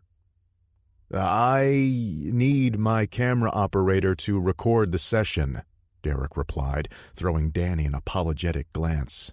But perhaps Mr. Harkness would be happy to oblige. He can give you a rundown on some of the equipment we typically use on our night hunts and how this episode might differ. Danny saw the look of disapproval Carey made and instantly knew that wasn't going to fly. That's great and all, Dr. Jenner, but perhaps Mr. Harkness can help with your task instead. I'm sure someone as technically adept as him can operate a camera. I knew I shouldn't have skipped leg day, Mitchell said with a grin, no doubt enjoying this. But yeah, I'd be happy to run the minicam, Chief. Derek threw him some side-eye. Don't call me Chief. Awesome, Carey exclaimed. Then I won't hold you up any longer. Ladies, if you'll follow me. Hold on, Julie said. I'm not going anywhere. I mean, I'm not even dressed for this, and I sure as hell didn't pack any. It's all taken care of, Carey interrupted. Hair and makeup are waiting for us, as well as wardrobe. Don't worry, the Adventure Channel has all your sizes, so we should be good to go. Derek, Julie growled, her tone cold as ice. Sorry, he said sheepishly, but it is technically in our contract. Chapter 6. Derek would have sooner given his own life than offer up any of his team as sacrificial lambs. That said, Carey Klipsch's arrival wasn't exactly life or death. Still, he didn't enjoy his friends being exploited. And he definitely knew he wouldn't enjoy the fallout later, especially with Julie's temper. Still, they all had obligations as part of their TV commitment, even if they didn't particularly care for them. A smile crossed his face as he remembered his friend and former tracker Chuck. Put that man in the harshest swampland and he'd be right at home. But stuck behind a table signing autographs was his own personal hell, something he hadn't been shy about voicing. Derek's smile quickly fell, though. First Chuck and then Francis, both of them lost in the line of duty. If Derek had one personal specter with regards to the dual lives he and his team led, it was that those who died for the cause were often given some public fluff regarding retirement, their real fates covered up as part of the service they all agreed to. And now here he was, almost full circle, in a manner of speaking anyway. It had been some time since he'd seen Jake, far too long as a matter of fact. It had been even longer since they'd worked a case together, not since the early days when the DOCC was first formed. He remembered it like it was yesterday, that ill-fated research expedition deep in the Amazon rainforest. One moment Derek had been cataloging the effects of deforestation on the indigenous howler monkey population. The next, he was locked in a life-or-death struggle with a creature that time had seemingly forgotten. It was only through dumb luck that he'd stumbled across an undercover CIA operation in the middle of... Relax, they'll be fine. He turned away from the window. Huh? You looked like you were wool gathering, Nora said from the opposite seat in the back of the oversized black sedan. I'm pretty sure your team can handle a few photographs. Undercover they might be, Derek considered, but their transportation was anything but subtle. Once they got through with their initial briefing, he'd have to do something about making sure they were a little more low-key as they prepared for this operation. I know, he said, pulling himself back into the present. I was just thinking about when Jake and I first met. Simpler times, Nora replied, her words implying more than one meaning. The privacy screen was up between them and the driver, so Derek felt comfortable talking openly. If you consider being hunted by an angry megatherium to be simple... Mitchell grinned at him. Must have been terrifying facing off against a giant sloth. I bet you almost had to casually saunter to get to safety. Derek laughed. You'd be surprised how fast they can move when they're pissed off. I'll take your word for it. I saw the photos. That was one hell of a big bastard. Not as big as what we're here for, Nora said. Yeah, about that. Are you sure we're not just dealing with an accident? Nora inclined her head toward the medic. Pretty sure. The situation has progressed while you were in transit. How so? Derek replied, all business now. The Royal Defense Force responded to a garbled distress call yesterday from a pleasure craft. 2 people were missing, the owner's brother and his girlfriend. There was blood on the deck, and the owner reported seeing something large swimming away from the boat. And you're sure alcohol wasn't involved? Mitchell asked. She shook her head. First thing they asked. Accidents aren't uncommon, especially when you take basic human stupidity into account. Problem is, stupidity doesn't rip a high-end fighting chair straight out of the deck or leave gouges in the hull just above the waterline. A whole lot of alcohol, maybe? Derek glanced at him, then back at Nora. I think what Mitch is trying to say is it could be circumstantial. Yes, it could be, but there's been other odd occurrences as well. I'm not sure if they're related or not, but when you've done this job long enough, you start to get very leery about labeling anything a coincidence. How so? I have a man standing by to brief your team. At the behest of the local government, we've brought in a specialist. He's waiting for us at the Institute. Upon seeing the raised eyebrow on Derek's face, she clarified. The Rogers Maritime Institute. That's where we're headed. Before he could ask anything further, there came a chime from Nora's side. She plucked a cell phone out of her jacket pocket and answered with a curt, "Caseman here." Derek knew better than to interrupt, especially once he saw Nora's eyes open wide in apparent surprise. "It did?" she asked. "When? How did it happen?" She continued to listen, nodding to herself as the party on the other end relayed the information to her.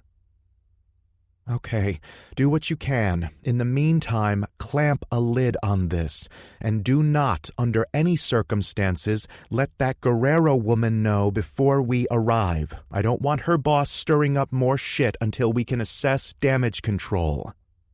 She hung up, looking considerably more annoyed than she had minutes earlier. Though Derek decided to let her take the lead, Mitchell was a bit more forthcoming. "I take it our formal reception has been canceled." "Something like that," Nora replied. "We just got word that one of our helicopters went down about a mile offshore." "Anything we can do to help?" "A rescue mission has already been dispatched, but they're not hopeful for survivors. This complicates matters." Derek and Mitchell shared a glance, and then the medic said, "I hope you're not going to tell us a giant squid caused it, because I'm pretty sure I saw that movie last month on Sci-Fi." Nora shook her head. "Not quite. However, the helicopter just so happened to be carrying the lone survivor of the Zorro Green accident." "What can you tell us about this guy?" Derek asked as the car pulled into the lot of the Rogers Maritime Institute, a pair of squat, drably colored buildings far more modest than the name would suggest. "I don't suppose it hurts, especially since you can't talk to him yourself," Nora said. "His name was Sidney Traco, expedition manager for Zorro Green. Company man, been with them for over a decade, but apparently not considered one of their rising stars. He wasn't exactly commanding the darling of the fleet." "Oh?" "The San Cristobal Tortuga, one of their older drill ships. Apparently it was scheduled for decommission later this year, or so I've been told. Guess this saves them the effort." Derek nodded. "Not to mention probably gives them an insurance payout that dwarfs the actual value of the ship itself." "Still, talk about bad luck, for him anyway," Mitchell said. "Any idea what caused the crash?" Nora took a deep breath. "Remember what I was saying about strange occurrences? Before they lost contact, the pilot reported instrument malfunctions." That caught Derek's attention. "Is it me, or does there seem to be a lot of that going on lately?" "Maybe the State Department's going with lowest bidder again," Mitchell suggested. Nora shook her head. "Had the Tortuga not experienced the same thing, at least according to Traco's statement, I might almost be willing to accept that and move on." "Yeah, but what fun would that be?" Silence descended in the car as they navigated toward the rear of the second building until Derek said, "Just promise me nobody's going to start throwing out the words Bermuda Triangle at this briefing." "Can't say that hasn't crossed my mind a dozen or so times during this conversation alone," Mitchell opined. "Relax," Nora said. "You're here to assess the possibility of bagging a big fish, nothing more." "Good." "However," she continued, "I won't lie and say there might not be some overlap. As I said, do this job long enough and you'll soon realize there's no such thing as coincidence." Whatever research this facility normally conducted appeared to have been co-opted for the time being. Plain-clothed guards stood at all the entrances, their suits making them stand out as much as if they'd been wearing riot gear, at least in Derek's eyes. He and Mitch had to show their IDs at no less than 2 checkpoints before finally being led toward a conference room. "Just a bit on the overkill side," the medic commented. "Perhaps," Nora admitted, "but the local government has agreed to let us take point on this, provided we ensure it doesn't cause any strife to the tourism trade." "It's always about the Benjamins." Derek could understand his friend's reticence, but at the same time he knew how the game was played. There was always money at stake. The only upside being that the more of it that was at risk, the likelier they'd be allowed to finish their job quickly. Though this assignment wasn't dripping with the same level of political slime as their mission in the Garden State had been, so far anyway, there was still an unpleasant undercurrent. He was rapidly getting the impression of backdoor deals more concerned with cash flow than lives. Truth be told, as beautiful as this island was, he was already looking forward to moving on, hopefully to something with less strings or oversight attached. However, as the doors to the conference room opened and the loud voices within began to stream out, he got a sinking feeling that this assignment would neither be quick nor clean. Chapter 7. Do I need to point out, Ms. Guerrero, your company's negligence in the Trans-Andes pipeline disaster 3 years ago? An interesting choice of words, Mr. Reed. I'm sure you're well aware a multinational grand jury agreed with our assessment that it was an accident, plain and simple. Not to mention, they cited the time, effort, and expense Zaro Green invested in the cleanup. What expense? You barely spent a tenth of what your CEO took home last year, and it's Dr. Reed, if you'd please. In Derek's opinion, there was nothing quite like stepping into the middle of a sparring match, and the two combatants appeared ready to go the distance, as distinct in their appearance as they were in their opposing viewpoints, if what he'd heard was to be believed. As his group stepped in, those present paused long enough to turn toward them. There were 3 already in the conference room, including a suited man who looked to be in over his head. From the way he glanced at Nora, Derek guessed he worked for her, probably some poor sap assigned babysitting duty until she returned. Of far greater interest were the 2 seated at opposite ends of the table, while a wall-mounted screen displayed photos of what appeared to be pieces of wreckage, likely from the ship that had gone down. "Don't mind us," Mitchell said. "We're just looking for the Keurig machine." Nora flashed him a quick glare, then indicated the 2 they'd interrupted. "Gentlemen, may I present to you Alvita Guerrero, Senior Vice President of Acquisitions and Exploration for Zaro Green Limited." The woman, middle-aged, stout, and with eyes as hard as steel, stood up and offered her hand. She was wearing a crisp suit, which made Nora's seem straight off the rack by comparison. "I'm sorry you had to walk in on that. Dr. Reed and I were in the middle of a spirited discussion, nothing more." Despite her hard-as-nails look, her voice was surprisingly soft-spoken, at least when she wasn't arguing. Derek had been expecting her to sound like a practiced politician, but instead it was more like a beloved neighbor asking how your day was. He made a mental note not to underestimate her. Those who came across as oily, like the former governor of New Jersey, were easy to keep your guard up around. It was the ones who could disarm you with a few words who needed to be watched.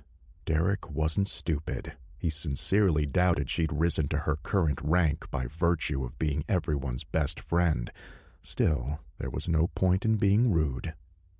"A pleasure, Ms. Guerrero. My name's Derek Jenner, and this is my associate, Mitchell Harkness." "Dr. Derek Jenner," Nora added. "And this is Dr. Lonzo Reed of the Rogers Institute." He couldn't have been a greater contrast to his sparring partner had he tried. Whereas she was older, crisp, and professional, Reed was dressed as if he'd come to work straight from an all-night bender. Shorts, sandals, and a polo shirt that had seen better days were rounded out by his dark skin, glasses, and the short dreadlocks adorning his head. Judging by the man's youthful appearance, Derek would have been surprised to hear he'd held his Ph.D. for more than a year or 2. "Dr. Reed," Derek said, holding out his hand. Rather than take it, though, he turned to Nora. "You're kidding, right?" "Here it comes," Mitchell said, flashing a knowing grin. Derek barely suppressed a sigh. It was one of the downsides of the cover they maintained. Someone could be the most respected field researcher in the world, but the second their name was linked with Bigfoot, they were immediately dismissed as a crank. It was why so few dared to risk their careers, even if the evidence suggested a mystery worth pursuing. There was also the fact that he knew damned well that such ridicule was actively encouraged by his employers. After all, the Russians and Chinese weren't the only governments who tried to steer social media to their own benefit. True, trolling Sasquatch enthusiasts was minor in the grand game of cyber counterterrorism, but it was part of the game nevertheless. And, despite his misgivings toward those who fell for it, hook, line, and sinker, he knew what he was getting into when he'd signed on. A minor bit of annoyance was a small price to pay for the things he'd seen. Nevertheless, he decided to let Nora take the lead. "You were already briefed, Dr. Reed. I told you we had specialists flying in. Believe me, this is no joke." "Really? My 16-year-old brother watches their show, for God's sake." "Maybe we can hook him up with an autograph when we're done." Derek turned to the medic. Not really helping. "It's part of my charm." He decided not to take the bait and instead motioned toward Nora. "I assume the necessary assurances have been obtained?" She nodded, so he stepped forward. Swearing foreign nationals to secrecy could be a dicey proposition, but Derek wasn't worried. Much as a belief in cryptids could expose one to ridicule, so too could wild claims of cover-ups and conspiracies. It wasn't something an established professional like Alvita would likely risk. Double that for a man like Lonzo, who was likely still building a reputation. "I can assure you, Doctor, that we're the real deal," he said. "Anything you or your brother may have seen on TV is a carefully formulated lie. So-called reality television is anything but most of the time, but in our case, what you see is even further from the truth." Alvita leaned forward. "I have to admit, Doctors Jenner and Harkness, that this is—" "It's just Mr. Harkness," Mitchell replied as he, Derek, and Nora took their seats. Alvita smiled at him. "Very well, Mr. Harkness. I have to admit it's a bit much to take in. If it weren't for the assurances made by your government, I'd be hard-pressed to believe we were actually having this conversation." Derek couldn't help noting she said nothing about the testimony of her own employee. "As would I," Lonzo replied. "However, I'm far more dismayed that we're here to discuss how to kill this creature, assuming it even exists." "Relax, Doctor," Derek said. "We're not hired guns, and this isn't a bug hunt. I'm a conservationist at heart. We're here to assess whatever, if any, threat this alleged creature poses, and then respond accordingly." "Threat?" Alvita asked. "I think the loss of my company's ship, as well as nearly all hands aboard, already establishes that fact quite clearly." Derek held up a hand. "The loss of life is regrettable, Ms. Guerrero. You have our deepest sympathies for that. However, we simply don't have enough evidence to assume these incidents were unprovoked." "Incidents?" Shit. Derek realized a moment too late his faux pas. He'd been right about this one. She'd pounced upon his slip of the tongue without missing a beat. He turned to Nora, noting the raised eyebrows she gave him. No doubt he'd hear about this later. Still, the point of this briefing was to share information. If she didn't like it, she should have laid down the ground rules ahead of time. "Nothing conclusive has been determined yet," Nora said after a moment. "But the Coastal Defense Force responded to an SOS off the coast of Nassau earlier, in which—" "Off the coast?" Lonzo replied. "How far from where the Tortuga went down?" Alvita asked dispassionately. "Who cares about that?" the scientist snapped at her. "If this creature is headed toward populated coastal areas—" So much for live and let live, Mitchell muttered, albeit not enough under his breath to go unheard. I'm not a fool, Mr. Harkness, he shot back. Hunting down a once-in-a-lifetime discovery in open waters is one thing, but I'm not sanctimonious enough to suggest we sacrifice human lives. Enough! Nora stood up, drawing all eyes her way. Nothing we've seen indicates this creature is venturing into populated waters. For all we know, these are two unrelated incidents. I concur, Derek said. Until we know more, it'd be best to not jump to any conclusions. Very well, Alvita replied. But there is still Mr. Treco's testimony to take into account. He claimed the Tortuga was attacked by this thing unprovoked. As I've likewise heard. However, I think it's safe to say that was a somewhat stressful situation. It's entirely possible he was mistaken in his... Agreed, she interrupted. Which is why we should ask him ourselves once he arrives. She turned to Nora. A helicopter was dispatched to bring him back to shore for medical treatment, correct? However, I see no reason why we can't speak to him once the doctors are finished. Derek leaned back in his chair. There was no way he was fielding that one. Despite his public persona as the team's spokesman, he was more than happy to let Nora take the lead here. Mitchell, no doubt sensing the same thing, likewise settled in, albeit not without tenting his fingers, probably in anticipation of the blowback to come. That might be a problem, Ms. Guerrero, Nora said at last, obviously realizing this particular buck stopped with her. How so? The helicopter ferrying Mr. Treco went down somewhere offshore. A rescue effort is underway, but so far there are no signs of survivors. Alvita frowned at the news, but otherwise remained calm. I see. Our underwriters will be disappointed to learn that. I don't suppose you're going to tell me this creature, whatever it may be, was responsible? Of course not. All signs point to some sort of malfunction, an accident. More equipment malfunctions? You'll forgive me for saying so, but between the ship that rescued Mr. Treco and now this, I'm beginning to wonder if my company should question their faith in the U.S. Navy. This isn't a Navy operation. Nora leaned forward in her chair. And I will remind you, Ms. Guerrero, your own man reported similar issues. Similar issues? Lonzo asked, a troubled look on his face. Nora turned to face him. It wasn't the focus of his debriefing, not after the story he told my people, but he claimed the Tortuga was experiencing widespread equipment failure shortly before the encounter. Derek and Mitchell shared a look. He could see in his friend's face what he was thinking, so he was quick to mouth the words, "Don't say it," at him. Nevertheless, it was hard to deny that something weird was going on.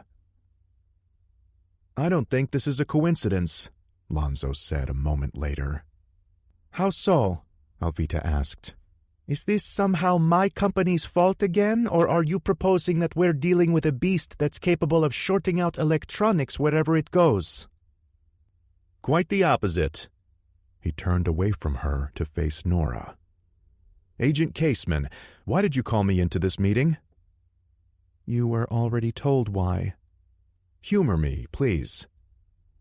Fine. There's been 2 dolphin beachings in the last 24 hours. We recruited you on your institute's behalf to consider the theory that they were fleeing from something. A large predator, perhaps. Thank you. And if you recall when asked, I informed you such a thing was preposterous, that there was no evidence to suggest anything of the sort.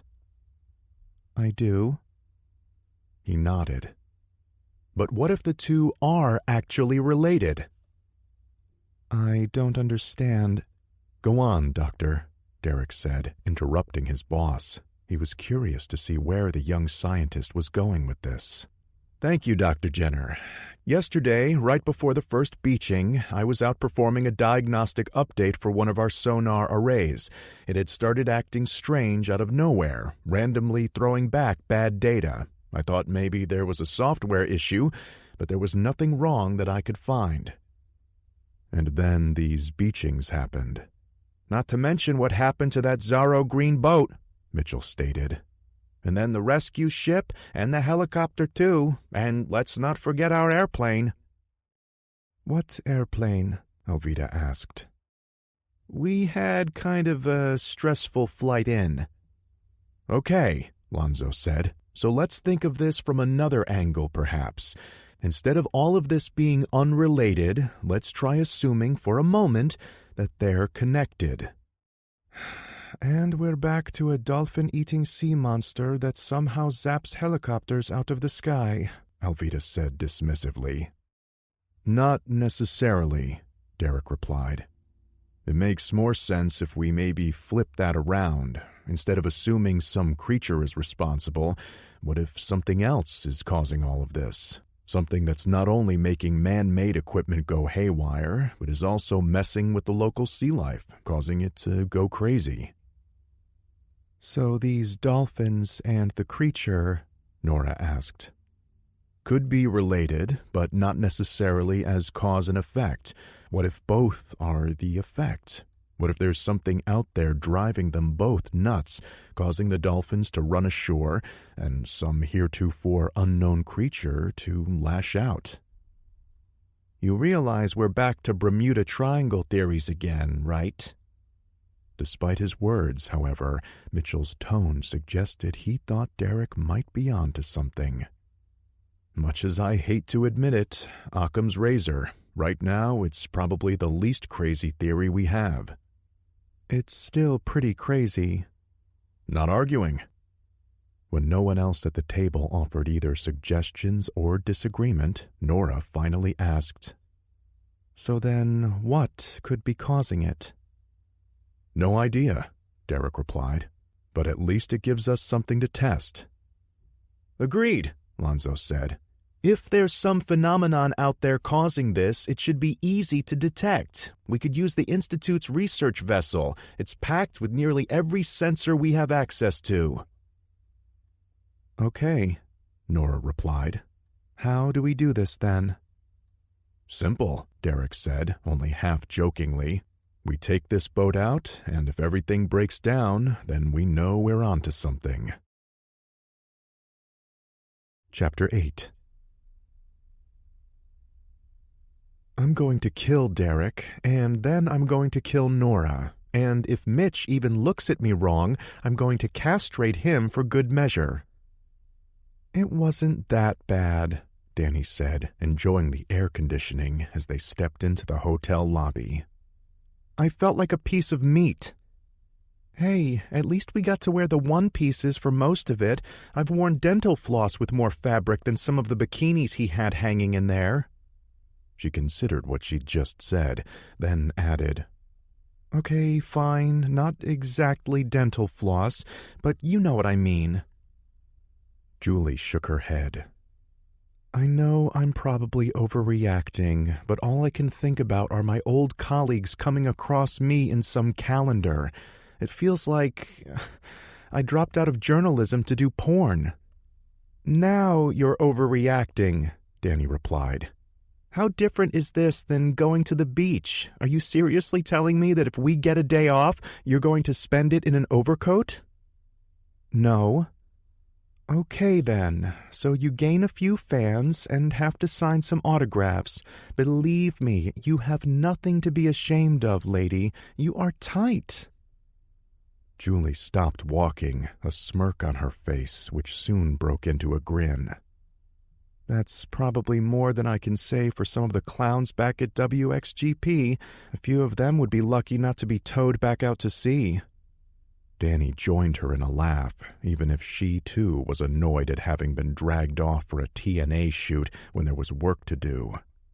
At least in her case, she'd already been there and done that. All of this was new for Julie. "Speaking of which," she said after a few moments. That whale was something else. What was up with that? I don't know, but it was pretty gruesome from what I could see. Danny was certain that hadn't been an everyday occurrence. Carrie had been in the middle of posing them at the very edge of the surf when his assistant suddenly started pointing past them toward the ocean. As they'd spun around to check out what was going on, she'd caught several questions from nearby beachgoers.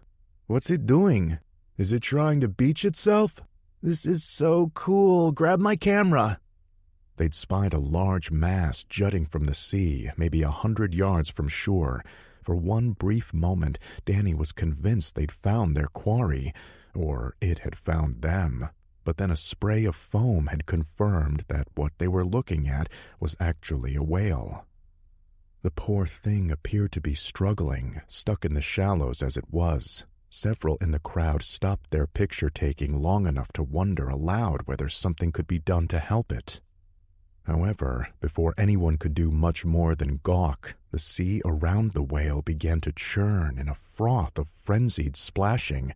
Again, Danny's first thought was the creature they'd been sent there to find, but then she spotted a fin in the surf, followed by another, and soon more. Within seconds, the foamy froth turned red, the beginning of a feeding frenzy. The whale had probably been injured, maybe cutting itself open on the seabed where it became stuck. That, in turn, had attracted the sharks, lots of them from the look of it. What started as a curiosity became a panic as those who'd been approaching for a better look quickly turned tail. Both women had immediately abandoned the chute to help people back to the safety of the beach. In a nod to humanity, so too had many others, resulting in no more tragedy than some bumps and bruises. Thankfully, the sharks had been far more interested in their easy meal than in any nearby paddleboarders. The sharks hadn't been the only ones preoccupied, though. When Danny next caught sight of Carrie, he'd been perched on his assistant's shoulders, a telephoto lens attached to his camera as he tried to document the event. All but forgotten, she and Julie had made good use of the distraction to get dressed and call a cab. Word of the beaching had spread since then. People in the lobby were talking about the incident, and a TV in the nearby lounge was showing an aerial view of the scene. Most of what caught Danny's ears as they checked in were vacationers annoyed that the beach might be closed until the carcass could be safely towed out to sea, as if there weren't plenty more places to visit on the island. A few tidbits of gossip were more interesting, though. Apparently, this wasn't the only beaching this week. She learned that a pod of dolphins had recently swum ashore at another location, refusing all efforts to drag them back out to deeper water. Danny vaguely wondered if it might be related to their monster as they stepped into the elevator and rode up to their floor. She was certain she'd read somewhere about animals beaching themselves to avoid alpha predators, although she couldn't quite remember if it was an actual study or from a novel she'd picked up at some point. They stepped out in the hall where she turned to face Julie. We probably shouldn't go very far, at least until we hear from Derek. Her teammate nodded. Wasn't planning to. Think maybe I'll grab some lunch, then check out the pool. Danny couldn't help but smirk. You just spent the last few hours complaining about being in a swimsuit, and now you want to put one back on? That's different. I'm choosing to put it on. Also, mine is way cuter than anything that clown had. What can I say? Nobody puts baby in a corner. What? Probably a bit before your time, kid, Julie said with a smile before turning and heading toward her room. Danny couldn't help but shake her head. One of the downsides of being the youngest on the team were jokes that predated her. Still, it's not like they questioned her abilities, especially after New Jersey, even if the Garden State had left its mark on her in more ways than one. Danny sighed, noting it was probably a good thing Carrie had agreed to the One Piece. She still bore the scars from her encounter with the Lesterfields. True, those could be airbrushed out, but that would only make things feel even more surreal than they already did. Speaking of which, Danny unlocked her room and stepped inside, finding her luggage already there waiting for her, one of the perks of their job. Before the door could close, though, she propped it open, swiveling the security lock so that it caught in the frame. That done, she retrieved her carry-on and pulled out the ceramic knife hidden deep inside. Then, holding it in a reverse grip, she made a quick circuit of the room, checking the closet, behind the shower curtain, and beneath the bed. Only once she was certain she was alone did she allow the door to click closed. It was one of the many open wounds from her time in the Pine Barrens. Still, she considered, it was a lot better now than it had been. For the first 3 months afterward, she'd slept with a light on when she could, and a gun always within reach. Being alone was hard, but knowing she was vulnerable while she was asleep had been far more difficult to overcome. She was young and strong, though. Most importantly, she was unwilling to let them win. It would be a cold day in hell before her memories of those bastards broke her. That was what she held on to late at night, when the shadows seemed to almost take on a life of their own. Her sweep finished, she picked up her carry-on again and pulled another item from it, a framed picture of her brother, her own personal totem against the bad times. He was smiling in the photo, looking so confident, so strong and alive, just how she wished to remember him. "I'm getting better, Harrison," she said. "Just a quick check this time, nothing more. No nightmares on the plane either. Oh, and we're finally back in the saddle again. A sea monster this time. How wild is that? Remember when we saw Clash of the Titans together as kids? I was scared of the Kraken, but you thought it was the absolute best. Well, now I might actually get a chance to meet a real one." She placed the photo on the nightstand by her bed, then stepped to the window and drew back the curtains, revealing the bright sunny day. "You'd like it here. If only I'd suggested someplace like this for spring break instead of Bonanza." She trailed off, refusing to go there. "No, you're right," she continued, envisioning him rolling his eyes at her silliness. "There's no point in what-ifs. All we can do is move forward." She turned away from the window and wiped her eyes. "God, I hope you're out there somewhere. If I could just know that, even for a second, well, then I don't think being alone would bother me so much." She looked down at the picture and smiled. "Yeah, I know. Time to wrap up this pity party. There's work to be done." Danny took a few more minutes to unpack. She changed into shorts, sandals, and a tank top before pulling out her laptop. Right before she sat down, though, she hesitated, once again turning toward her brother's smiling face. "You're right. Why the hell am I locking myself up in here? I should go see if Julie wants some company by the pool." She grinned at his photo. "Nobody puts this baby in a corner either." Danny turned away before stopping and glancing back one last time. "And yes, I promise to look up where that's from." Chapter 9.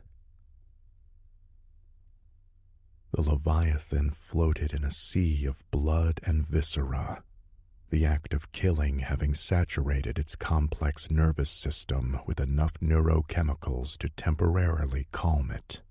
The squeaking things weren't normally its prey. Though it was happy to eat whatever it could catch, it often preferred the slower prey that crawled along the ocean floor. The squeaking things were fast and tended to stay near the surface. They could also be dangerous in large numbers. Though they were no threat to it now, it remembered hiding from them in its youth. Driven nearly mad by the ceaseless thrumming, it had sensed the pod above and launched itself into their midst. The squeaking things were disoriented, swimming erratically, possibly due to the same thrumming that kept attacking it again and again.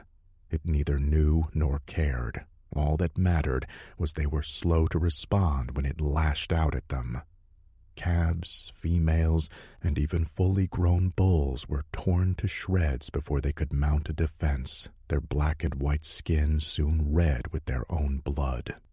The attack had been over quickly, perhaps too quickly, as it stuffed another chunk of their blubbery flesh into its beak so as to replenish the energy it had spent.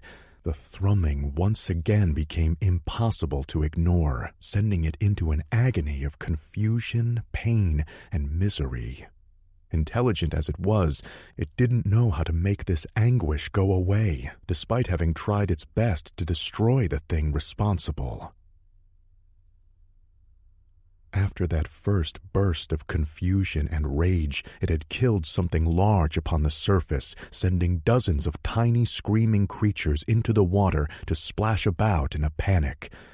The Leviathan had plucked a few of them up, devouring them whole, but it hadn't been satisfying. Though its beak shredded their bodies with ease, they tasted quite terrible. That was of little concern, though, as its savage action had somehow served to momentarily dull the pain. Alas, the reprieve had been far too temporary before the thrumming began to torture it again. The large surface thing, now destroyed, hadn't been the source of its misery after all. Soon enough, its acute senses began to home in on the true source of the merciless pulses ravaging its mind. The thrumming was coming from the ocean floor, not the surface, something it had missed in its initial confusion. Though the closer it got, the more miserable it became. It pushed forward to the bottom, letting the misery turn into rage that it planned to use to destroy the source of its anguish. Even had its eyesight and senses not been keen, it would have been hard-pressed to miss the strange sight awaiting it. A veritable sea of the dead floated just above the ocean's bottom, the water there strangely thick and difficult to swim through, leaving scores of fish to hang motionless in the bizarre effluviant. Everything smaller and weaker than it had apparently been driven away or overwhelmed. Not even the larger predators, eternally hungry as they were, had dared to approach the bottom and the easy meal waiting there. The Leviathan was alone in the depths, a king with no kingdom. There came another pulse, invisible to the eye but more than felt. The creature was stunned by the sheer closeness of it, for a moment able to do little more than twitch as it floated with the dead. As it righted its bulk, though, it saw the sandy bottom shift in time with the thrumming, as if the seabed itself were trying to birth something monstrous. Some kind of object was sticking out of the sand there, a long proboscis of some sort. Whatever it was, it appeared to be injured. The end of it, about 20 feet above the ocean floor, was seemingly sheared off, leaving it jagged and sharp. That greatly interested the Leviathan. If whatever was down there was already injured, then it meant it could be killed that much more easily. Enduring the pain, it lowered itself to the silty ocean floor and began to thrash its arms and body, squirting a high-powered jet of water out beneath it. If whatever was buried in the sand did not wish to come out, then it would simply uncover it. Soon, the surrounding area became a muddied mess of churned silt, seawater, and dead fish. Despite the thrumming which continued to rack its body, the creature's size and strength allowed it to clear massive amounts of seabed in a short time as it dug ever deeper, searching for the source of its misery. Until, at last, it uncovered something strange. Whatever this thing was, if it was even alive, it was covered in a hard, smooth shell, not unlike what the thing at the surface had been comprised of before being dragged down to the depths. The Leviathan redoubled its efforts. Its enormous arms uncovered more and more of the thing, eventually unearthing enough to grasp hold of it. As it attempted to drag its enemy from the silt, it bit down upon the hard shell with its beak, hoping to pry it open and expose the soft parts within. However, its efforts were for naught. No matter how hard it bit into the shell, all it could do was scrape the surface, leaving welts and scratches but unable to penetrate it. Despite the Leviathan's vast size and strength, easily the match of even the large squeaking things that roamed the sea, the thing embedded in the ocean floor refused to budge. The Leviathan began to suspect that what it had uncovered was a mere fraction of the thing's true bulk. Perhaps, worst of all, the massive thing gave no indication it had even noticed the intrusion, continuing to thrum as it had before, the pulses now stronger than ever thanks to the tons of displaced sand which no longer served to mute its cries. Soon, exhausted by the effort, frustrated by its failure, and in increasing pain due to its proximity to the thing on the bottom, the Leviathan decided to vent its rage elsewhere. The Leviathan was a thinking creature, capable of complex problem-solving. On some level, it vaguely realized that its attack had only made things worse, each pulse now like a tiny flame setting its nervous system afire. Many of the larger creatures with whom it shared its habitat had fled, some to the shallower waters, others going deep. However, despite its pain, it refused to follow them. Unlike its smaller cousins, it was territorial by nature, having claimed a vast range befitting its size. To flee would be to invite others to lay claim upon its hunting grounds. Such a thing could not be allowed to stand, nor would other intruders be tolerated, such as the one it sensed now. There came a hum from a distance, one of the surface things, similar to the one it had killed when the thrumming first started. Normally it wouldn't have paid it any heed, not even from curiosity. However, in that moment, another of those damnable pulses arced through its body, causing it to spasm. Seconds later, its staticists detected the distant hum sputtering and then ceasing altogether, telling it that the surface thing had likely been crippled by the thrumming. As it reasserted control over its body, confusion gradually gave way to purpose and then rage. This other surface thing was crippled, vulnerable. It would pay for daring to intrude where it did not belong, and in doing so, its death would serve to ease the Leviathan's suffering. Chapter 10. Danny finally muted the ringer on her cell phone, hoping that Klipsch took the hint. "Sorry," she said to Nora as they manned the communications array of the Rogers Maritime Institute, the building itself nearly empty so they could work unobstructed. "Annoying photographer won't take the hint." Almost as if on cue, her phone vibrated, telling her a text message had come in. Of course, it was Klipsch again, letting her know that he'd rented a sailing yacht on behalf of the Adventure Channel for some action shots out at sea. She had a feeling what that would likely entail. Derek and Mitchell in either wetsuits or casual boatwear, with her and Julie as the eye candy draped across the deck. Another text came in a few moments later, informing her that his plan was actually far worse. He'd managed to rent some props from a low-budget monster movie shot on location there last year. "Great, now I can be someone's tentacle porn fantasy too." Nora glanced at the younger agent.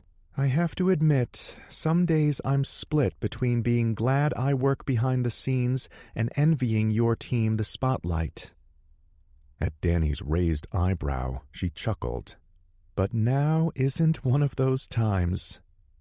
Danny couldn't help but laugh. She was still intimidated by the senior agent, but little by little she was forcing herself to loosen up. Besides, it was either small talk or sit there in silence waiting to hear from Derek and the others. The rest of the team had gone out on the Rogers Wildew, the Institute's research vessel. Bad pun of a name notwithstanding.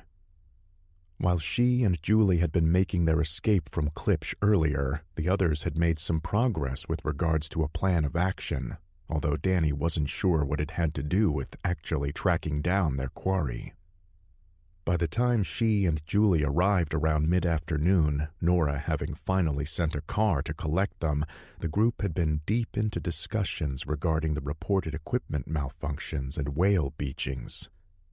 The Institute's scientist, a young, if somewhat intense doctor, had been arguing for heading out first thing in the morning. However, he'd been overruled. With strange occurrences, monster-related or not, piling up, Nora and Derek both felt that the sooner they could rule out at least some theories, the better. Sadly, Danny had drawn the proverbial short straw. Derek had wanted at least one person to stay behind to keep their finger on the proverbial pulse in case something new came up. "Anything happening online?" Nora asked, dragging her back to the present, although her tone suggested she wasn't expecting much. Danny looked back at her screen, currently full of local news feeds. "Not much. There was a brief brownout reported in Congo Town, but nothing major. Otherwise, all seems to be quiet." The radio, too, was silent at the moment. Derek had been checking in with them every half hour, but aside from mentioning some footage Julie was busy shooting, there wasn't much of note to report, aside from a few erratic sonar pings. The last bit of interesting news they'd heard had been from Jacob Caseman. His crew had finally managed to sort out their engine problems and were now underway again. Danny had been in the room while Nora spoke with him over the radio, the connection choppy at best, but she'd at least pretended to not eavesdrop. The conversation had been professional, if somewhat cool. Nora brought him up to speed on what had been happening, mentioning that Derek had commandeered the Institute's vessel to test if they could reproduce any of the reported malfunctions. Jacob had expressed interest in rendezvousing with the smaller vessel, so Nora gave him the Wildew's last coordinates, even though none of them were sure how long the research vessel would be out. Danny continued scanning the news, trying to do her part. A low-pressure system had formed to the south, but it wasn't expected to amount to much more than some light rain and minor swells. That was good. The last thing they needed was a cliché freak storm muddying up things. They were still 5 minutes shy of the next check-in when the radio crackled to life. "Rogers Wildew to Institute, please copy." The signal was poor, a lot more staticky than earlier, but Nora was quick to answer. "Maritime Institute, Caseman here. Is that you, Derek? Over." "Yeah, it's me. I know it's early, but we're having trouble. Figured let know." "I missed some of that, Derek. Come again?" Danny raised an eyebrow at the word trouble, to which Nora shrugged, her meaning clear. It was too quick to jump to conclusions. "I said engine. Read Mitch working it. Just wanted to know delay in returning." "You're coming in awfully choppy. Please repeat. It sounds like you said you're having engine troubles. Is that correct? Over." "Yes. Don't worry. Being worked. We'll keep posted. Over."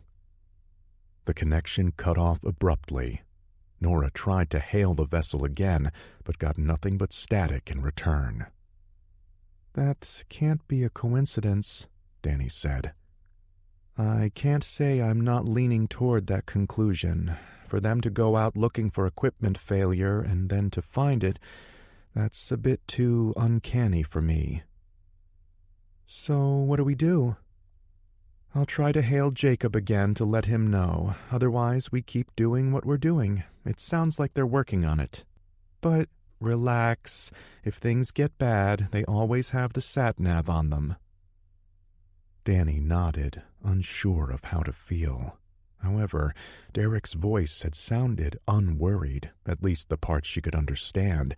It was going to be a relatively calm evening, and they were aboard a well-stocked vessel.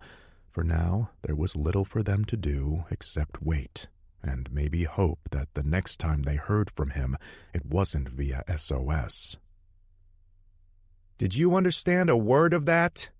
Derek looked down at the lower deck of the 50-foot research vessel where Mitch had taken on the role of engineer, trying to get the engines restarted. "Not really. Seems like the radio is on the fritz, too." "Try the phone." "Already did," Derek remarked, looking down at the sat-nav and seeing no connection. This was starting to feel less and less like a coincidence by the minute. "That's not all," Lanzo said, stepping from the cabin.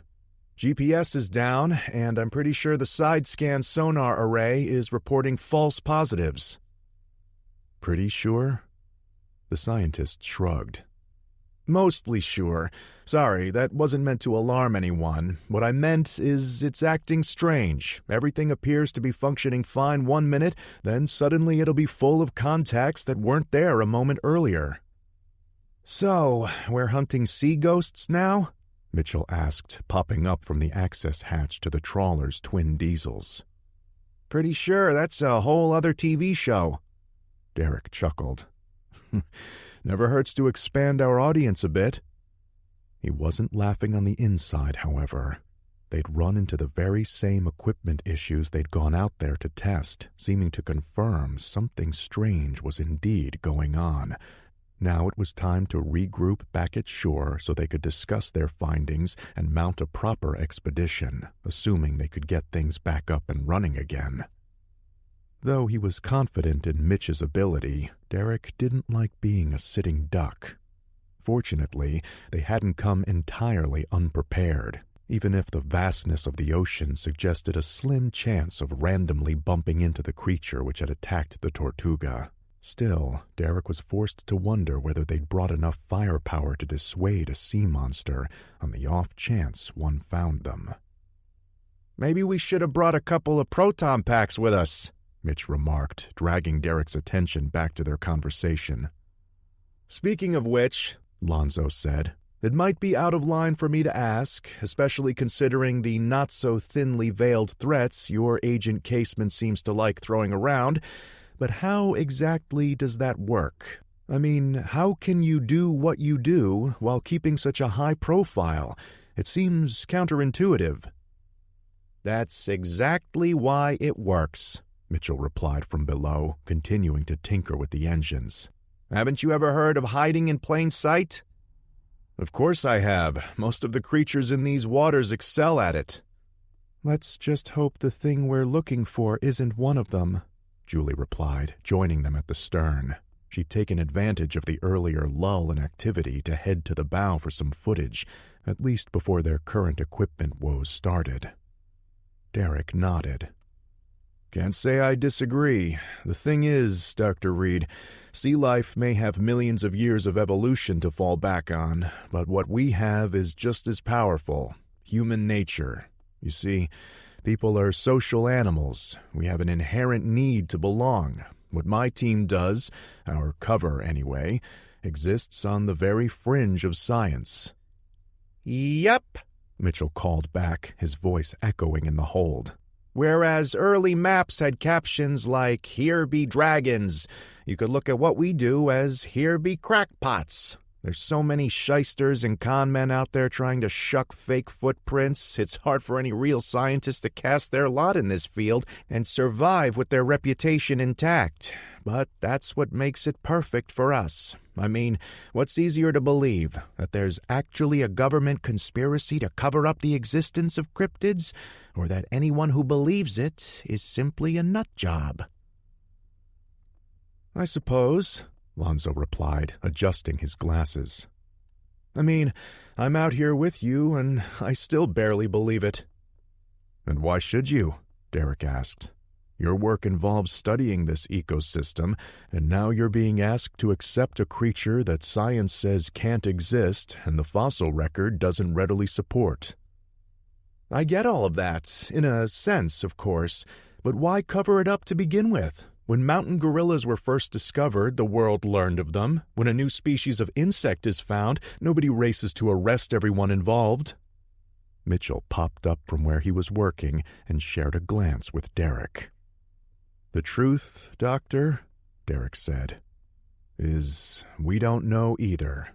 Our job requires us to be armed with a certain amount of knowledge, but that doesn't mean we're not left with just as many questions as anyone else." "But there's at least one we don't have to worry about," Mitchell added. "What's that?" "Whether or not we have to paddle home. Check it out." He reached down, fiddled with something, and a moment later the twin diesel power plants roared back to life. "How about that? Good to know if this TV thing ever goes bust that I have a future in the Merchant Marines." "How'd you get it running?" Julie asked. "I didn't," the medic replied. "Technically, there was nothing wrong with them. The circuits connecting them to the main controls, however, appear to be a different story." "Fried?" Derek asked. Hard to say. All I know is they're not working right." Lonzo pursed his lips. "Like the sonar?" "Pretty much." "An EMP, maybe?" Derek offered. "If so, it would have to be low-level enough to frig with our systems without actually blowing them out." Mitchell shook his head. "The reality is, I have no idea beyond the fact that, mechanically, the engines are fine." "Wait," Julie said. "So if everything else is going haywire, how come my camera is still working?" Derek turned toward her. "It is?" "Yeah, I was just using it. What, you didn't think I was up front taking a nap all this time, did you?" Mitchell held up his hands. "Hey, this is a judgment-free zone. Don't make me throw something at you." "Hold on, I might have an idea," Derek said, cutting off their sniping. "Just give me a second to think." He climbed down from the captain's chair, mulling it over in his mind. "What have you got?" Derek grinned at the medic. "Sometimes it helps to be the guy who signs the requisition forms." When Mitchell raised an eyebrow, he explained. "Frank had an accident a couple of years back. He unexpectedly ran into a female squatch while filming some background footage. She was just trying to scare him away from her cubs, but the camera got knocked out of his hands, and he lost a couple of days' worth of footage." "Oh, yeah, I remember that. He was grumpy for like a week." "So were our producers. Anyway, afterward he insisted we upgrade to militarized camera gear." "Guess that explains why it's so heavy," Julie opined. "I thought it was just old." Derek shrugged. "Frank wasn't playing around. They're not only ruggedized, but the internals are shielded too." Mitchell let out a chuckle. "Don't tell me he was expecting to run into an electric Sasquatch at some point." "Not quite. The shielding was just part of the upgrade package. It made him happy, and I figured there was no point in grousing about the details." "Well, then that makes me happy too," Julie said, hefting the camera back onto her shoulder and stepping to the railing. "Be careful," Derek called to her. "The deck's kind of slippery." "I take it you didn't spring for waterproofing?" she said over her shoulder. "Those were the next model up. The budgetary committee's not that generous." He turned back to the others. "It's not much, but maybe it gives us something to go on." "But that still doesn't tell us what's causing it," Lonzo said. Mitchell shrugged. "Sunspots, maybe?" "One thing at a time," Derek replied. "Figuring out that something odd is happening is step one. Finding what's causing it comes next. After we get back to port, of course." "Speaking of which," Mitchell said, turning to Lonzo, "I don't suppose the Institute has anything like her camera handy, something we could use to test things out, see if it compensates for—" Lonzo shook his head. "I'm not sure I know of anything that would—" "Wait a second." "What is it?" Derek asked when he fell silent. "Maybe there is." Lonzo's face brightened into a smile. "A couple of years back, while I was still an intern, the Institute did some consulting with the Royal Navy. I wasn't privy to the specifics, but part of the agreement involved us evaluating hardened versions of common shipboard systems. Why? Lonzo shrugged. One of the rumors was that they were testing a directed energy weapon, but I have no idea if that's true or not. I was merely a grad student at the time. They didn't tell me anything. But that's not the point.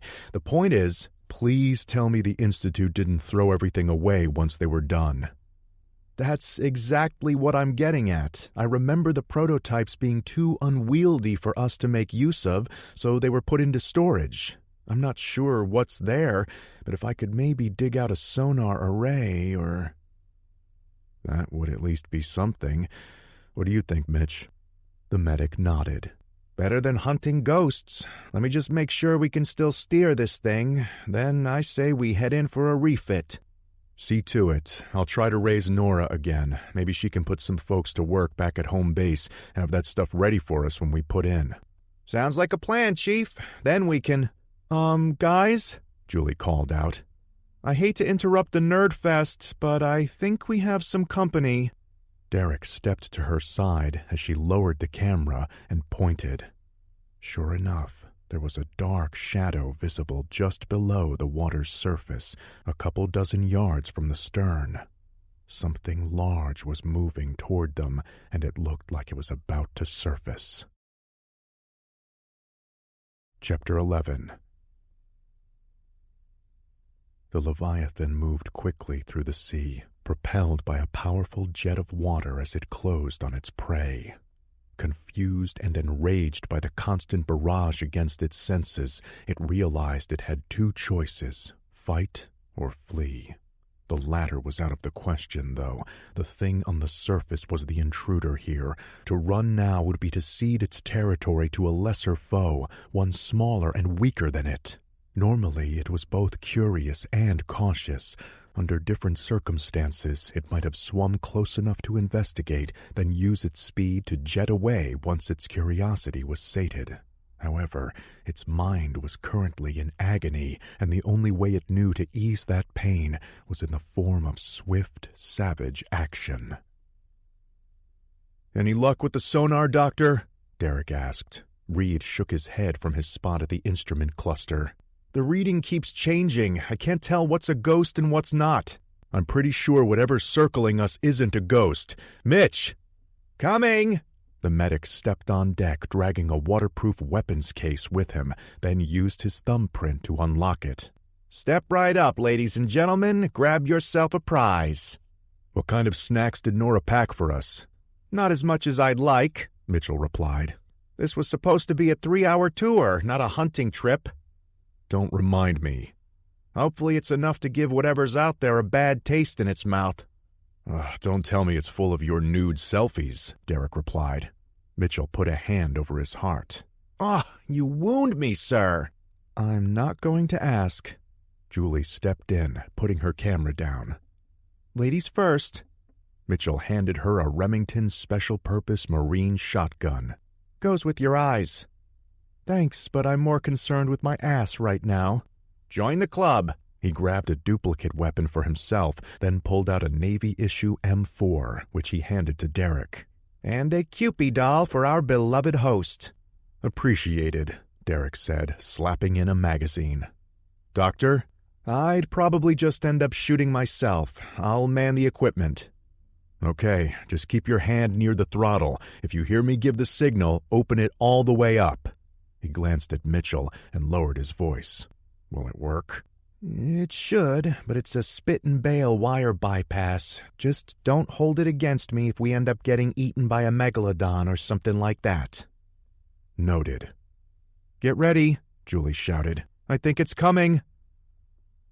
The Leviathan attacked without mercy, wrapping its tentacles around the exterior of the surface thing. Though the outer shell was tough, the parts of it above water were far more fragile. The brute felt it crumble beneath its grasp as it began to increase the pressure. As its body broke the surface, sounds flitted across its statistics, warbling cries similar to those made when it had claimed 2 of the tiny creatures earlier from another of the inedible surface things. Caution had won out in that encounter, and it had fled before drowning the rest. However, such concerns were now a thing of the past as the ceaseless thrumming continued to drive it mad. It remembered those screaming things had tasted foul, but had died easily enough. These ones, however, seemed determined to not go down without a fight. Tiny flares of misery rippled through a few of its tentacles. Its keen eyes caught sight of some of the tiny creatures attempting to fend it off, attacking it with strange objects that inflicted stinging pinpricks of pain. Under other circumstances, the assault might have been enough to drive it away. Now it merely served to focus its rage. It would drown them and the inedible thing upon which they stood. They would die knowing they'd been bested by a superior foe, one they should have never dared challenge.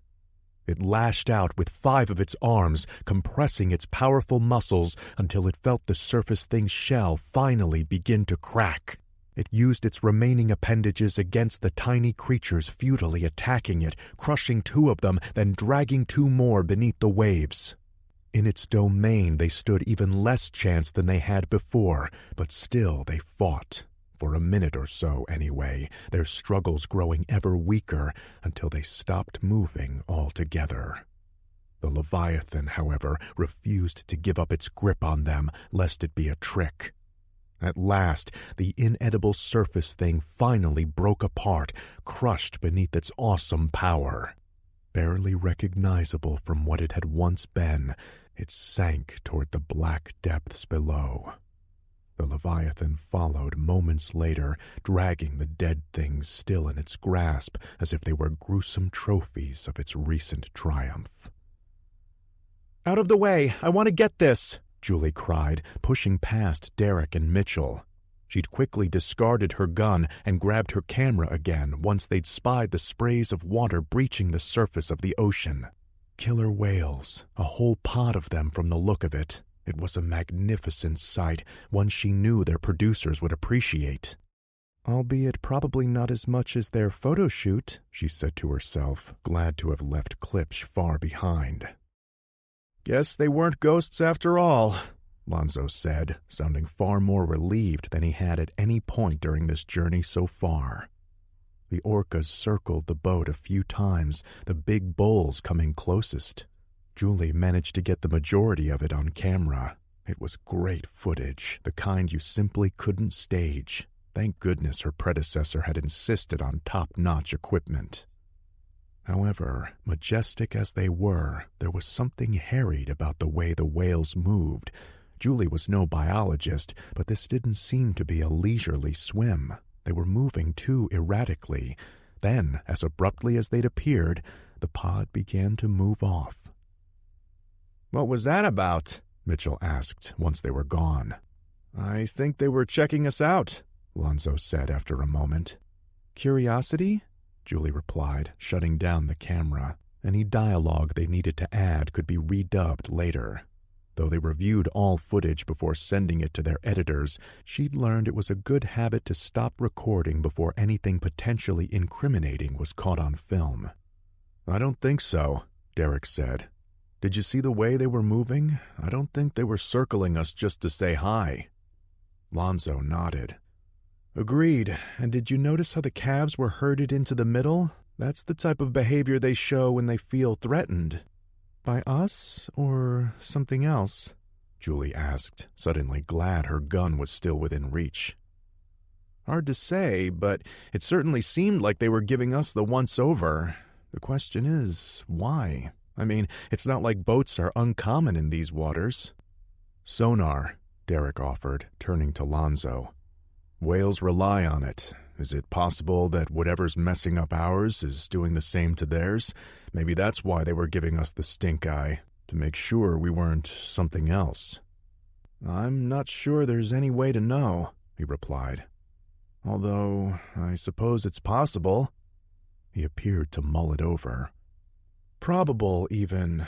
We use our instruments to augment our limited capabilities, but these creatures have adapted to this environment over millions of years. They're attuned to it in ways we've only begun to understand."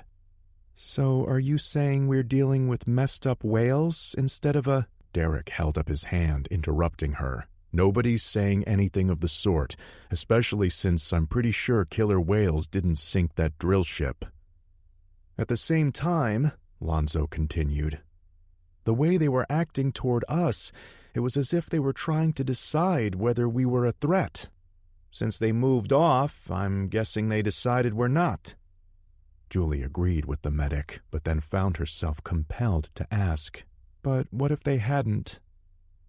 There was a silence on deck for several long seconds as they all no doubt pondered what might have happened otherwise. Finally, Derek broke the silence. "I'm going to try the radio again. Mitch, get those engines cranked up. I think it's time for us to head in." Chapter 12. "What the hell is going on out there? I wish I knew." Danny glanced at the senior agent, then turned back toward the radio array. Not only hadn't they heard from Derek, but in the last hour it was as if someone had flipped the switch from normal to crazy. As they waited for word from the Rogers Wildew, the ship-to-shore channels had seemingly gone nuts, even if most of it had been incomprehensible static. There'd been multiple reports of pleasure craft suddenly going dead in the water or experiencing other forms of equipment failure. Far worse had been a frantic mayday call which had cut off abruptly, but not before the panicked operator was able to get out a garbled plea about something beneath his boat. Nora had placed some calls trying to get more information from the local authorities. In response, a small craft advisory had been posted. Boaters across the region were being asked to stay close to shore, the official rationale being unusual sunspot activity coupled with the storm still developing to the south. It was a flimsy excuse in Danny's opinion, but better than nothing. Sadly, according to what Nora had been able to find out, rescue efforts were being hampered by the same issues which were affecting those stricken. Needless to say, it was making an already strange situation worse. However, just as Danny was opening her browser to see if she could get a read on how far spread this phenomenon might be, a thought hit her. "Wait, what about sailboats?" The senior agent turned to her. "Excuse me?" "All those reports of engine failure, a sailboat wouldn't have that issue." Nora appeared to consider this. "If it were that simple, yes, but we're not just talking a few outboards going dead here. There's radios, navigation, sonar." Danny nodded. "All things they didn't have 100 years ago, yet somehow sailors managed to get by." Realization dawned in Nora's eyes. "You mean doing it the old-fashioned way? Not a bad idea. Quick thinking, Danny. I'll see that the word is passed around. I'm sure there's plenty of local captains who'd be happy to help." "What about—" Nora cut her off at the pass, no doubt anticipating the question. "That's a whole different ball of wax. For starters, we don't know that Derek actually needs any help, and even if he did, our situation's a bit too complicated to warrant sending out some random schooner captain to fetch him." "Klipsch," Danny said. "Pardon me?" "That photographer, he chartered a sailboat. I've got at least half a dozen messages from him about it. He wanted to do a shoot with us out at sea." Nora raised an eyebrow. "Are you suggesting, Agent Kent, that we perhaps commandeer his charter?" "The boat, anyway. We can give him the boot," Danny replied with a grin. "Unless, that is, the Navy or Coast Guard have any sailboats in the area." Nora shook her head. "Not likely. Besides, I think our superiors would prefer we keep this low profile, at least for the time being. Naval exercises tend to attract attention, even in friendly waters. We'd still need a crew, too. Sailing's not exactly my specialty." "Mine neither." Nora's expression, however, suggested she was already thinking past that. "Let me make some calls, see if I can convince the brass over at Autech to give some of their personnel the day off. There's got to be plenty of folks on staff who sail in their spare time." She paused, then added, Off the record, of course. Danny grinned. It was a good idea. The U.S. maintained the nearby lab facility as a testing ground for its submarines and crews. They probably couldn't officially provide help, at least without raising eyebrows, but unofficially. Let me put some feelers out, Nora continued. But we'll keep this idea on the back burner for now. Derek's last check-in didn't seem to indicate an emergency, and Jake's ship should be approaching their coordinates soon enough. She no doubt noticed the younger woman bristle at the suggestion because she added, Take a deep breath. I've known Derek a lot longer than you. If he didn't sound worried, then neither should we. Danny wanted to believe her, but even though she'd been a part of the team for less than 2 years, she'd seen firsthand how quickly a situation could go from being under control to completely foobar. Would it help if I got out and pushed? Derek asked. Don't start with me, Mitchell growled from the engine compartment. I thought I had this damn thing fixed. Lonzo glanced at the instrument cluster from his spot in the captain's chair, all of it now running off battery power. They should have been well on their way back to shore by now. Whatever was going on, though, seemed to be getting worse. Bad enough that the engines had once again sputtered and died not long after their encounter with the orcas. Is there anything from your end, Doctor? Derek asked, looking up. Lonzo shrugged, more to himself than anyone. Radar and sonar are both down, and according to the compass, north is that way. He pointed toward the southeast. It doesn't make any sense.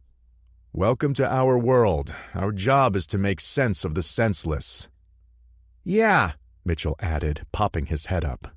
Although usually there's dry ground beneath our feet. And half the time the weather is freezing, Derek remarked. Point taken. At least I can work on my tan while we wait. The two men shared a laugh, while above, Lonzo shook his head. He couldn't understand how they could joke at a time like this. Even ignoring the alleged creature they'd come here to track, what was happening seemed to defy explanation. It was like an EMP combined with a computer virus, yet it seemingly affected sea life too. It didn't add up in any way he could understand. It was a conundrum, one that was beyond him. Conserving the sea life of the Caribbean was his job, his passion. This was more like something out of that old TV show he'd watched as a child, The X-Files. Any luck yet, Mitch? That depends on whether you're still offering to push. Guys?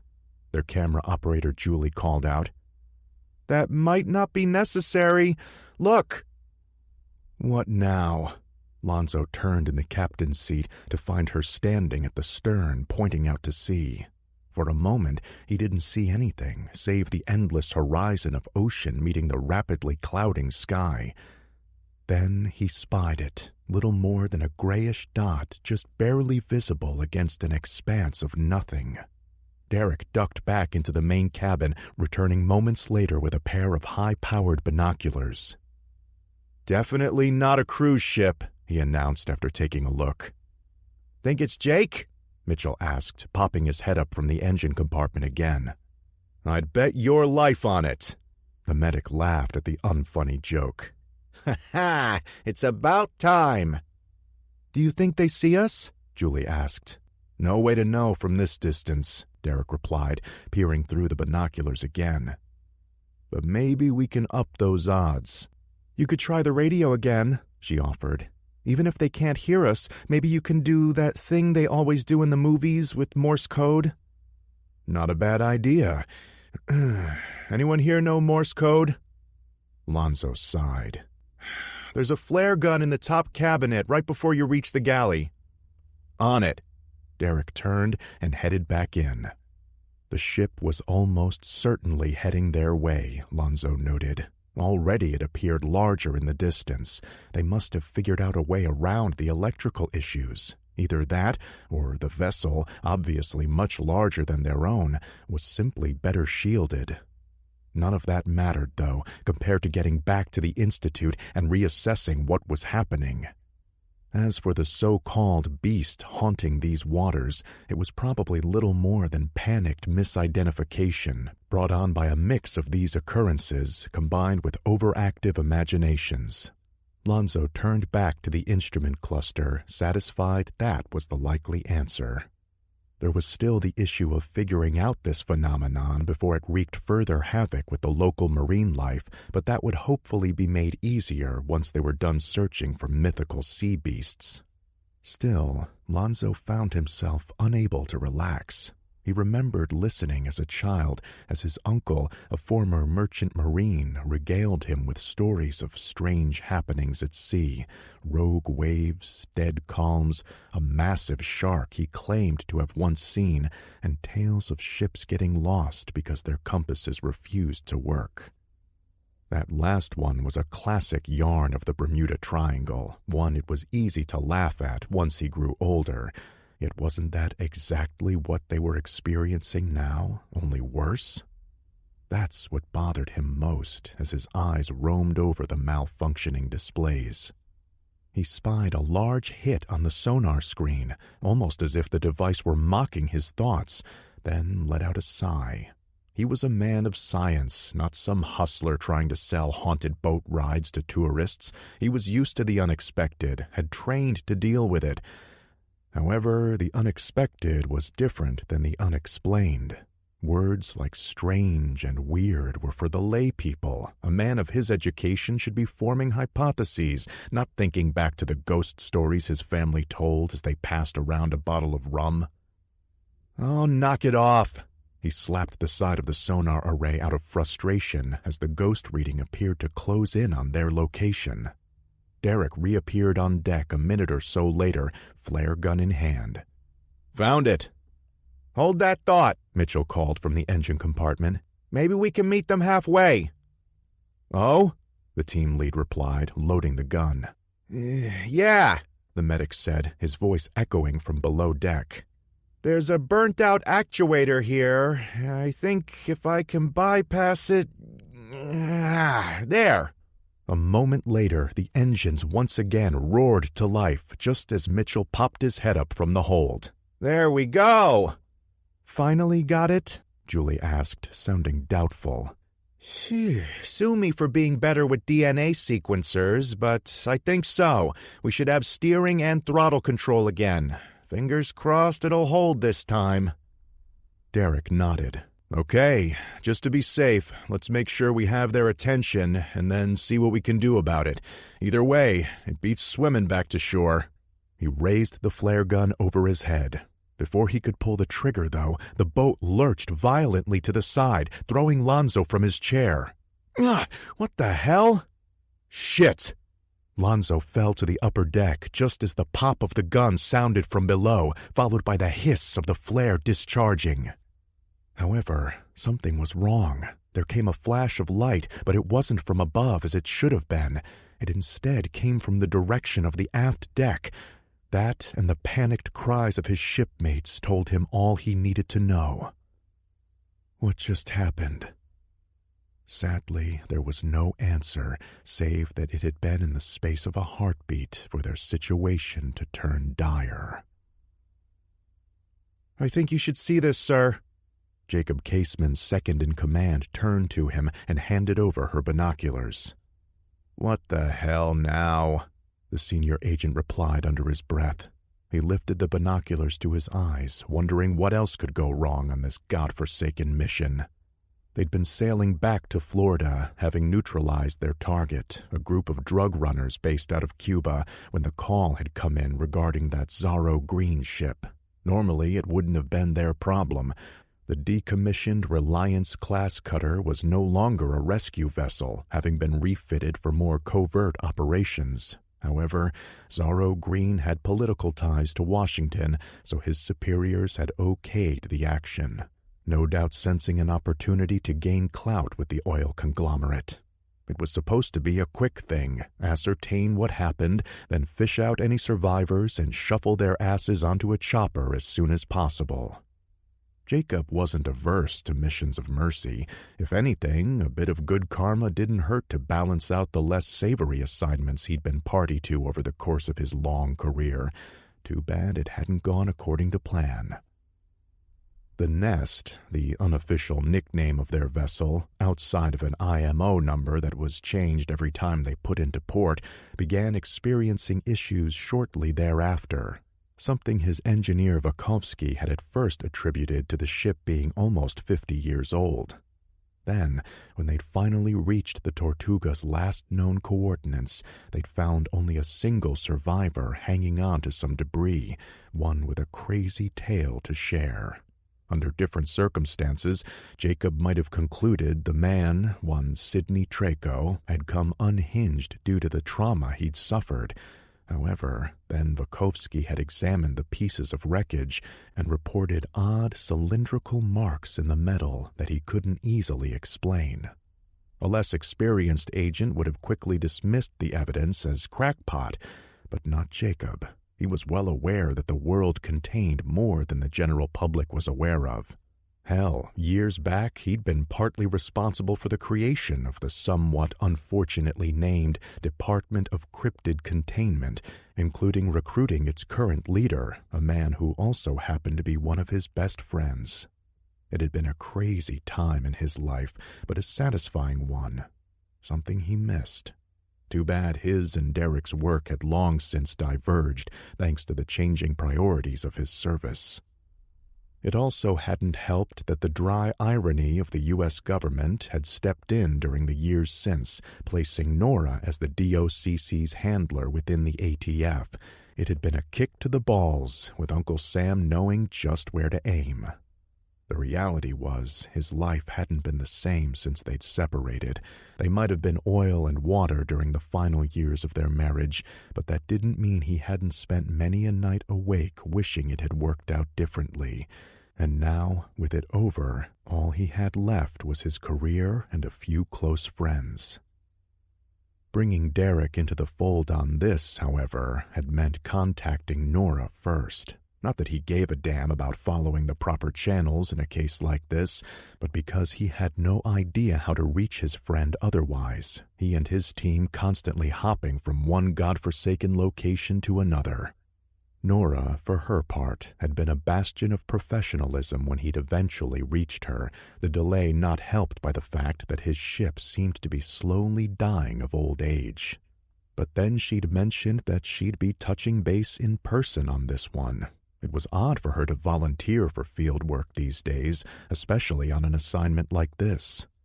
He'd gotten off the phone, desperately trying not to get his hopes up that she might be using this mission as an excuse to see him, despite his pragmatic side insisting Nora didn't work like that. Either way, there hadn't been much time for speculation, as things had gotten progressively worse from that point on. First, the Nest's engines had cut out entirely, leaving them dead in the water.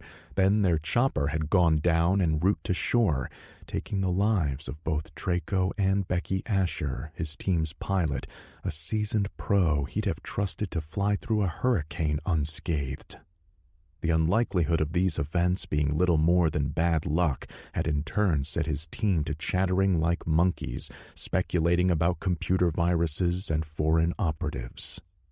After all, they were operating outside of U.S. waters. If their cover was blown, that would mean a lot of embarrassment for... There came a flash of bright red from the water right next to the distant vessel, dragging Jacob out of his ill-timed reverie. What the hell?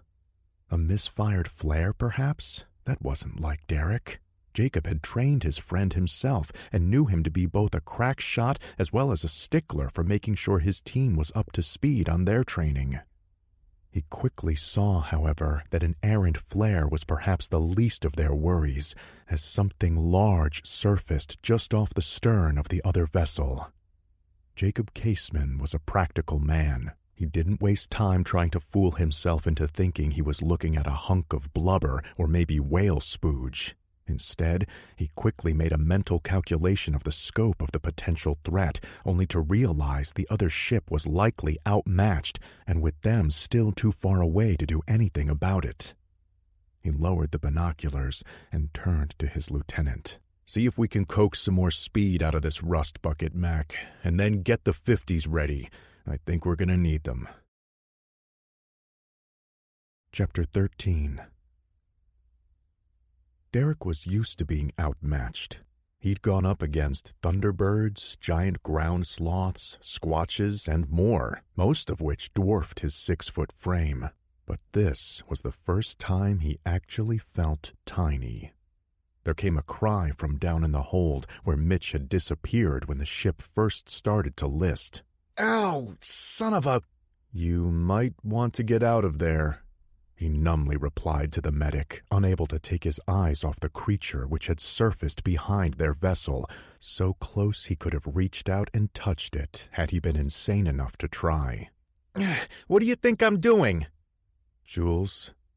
"On it," the camera operator replied, already moving to help Mitch. Derek barely heard her, though, focused on the beast before him. Guess it wasn't a squid after all. One of the octopus's massive eyes seemed to focus on him, given a demonic glow by the nearby flare still sizzling in the water. Thank goodness he'd missed the deck when the boat had shifted beneath him. A small victory before what appeared to be the main event. There wasn't time for much more speculation on the matter as a massive tentacle lifted out of the water, followed by another. "My God!" Lanzo cried from somewhere behind him. Derek, however, was in no position to answer, being forced to dive for cover as one of the beast's tentacles lashed out and wrapped around the crane housing at the stern. The ship lurched under the assault, sending him tumbling into the port gunwale before he could regain his footing. The good news, he noted as he regained his feet, was they hadn't stowed the weapons locker after their encounter with the orcas. Too bad it was over on the starboard side of the deck, past 3 grasping tentacles, each of which easily looked strong enough to break him like a twig. Damn, we should have brought a harpoon to this tentacle fight. He had a choice, move and fight, or stay there until the monstrous octopus decided he would make far more sporting fare than the hull of the ship. And he had no doubt that would happen. Regular octopi were known to be highly intelligent, and, well, usually the bigger the creature, the bigger its brain in relation to its smaller cousins. As he considered his options, he dared a glance behind him, seeing Mitch scramble out of the engine hold with Julie's help, all while Lanzo continued to stare wide-eyed at the creature trying to capsize them. And doing a pretty damned good job of it, he noted as the boat lurched violently again, the sound of cracking wood beginning to fill the air. "Get the doctor below," Derek commanded. "But now!" "You heard the boss, man. Move it!" Mitchell cried. There was no time to make sure they followed through on his orders, not with the way the engines were beginning to whine as the back of the ship continued to be beaten to hell. If he didn't do something soon, they were going to be swamped, and if that happened... "Gotta time this right." Derek pushed off from the gunwale, hoping he didn't slip, the deck growing slicker by the second from the spray this thing was kicking up. He launched himself over one tentacle, making a mad dive for the weapons case, but then all of his forward momentum came to a halt as something impossibly strong grabbed hold of his ankle with near-crushing strength.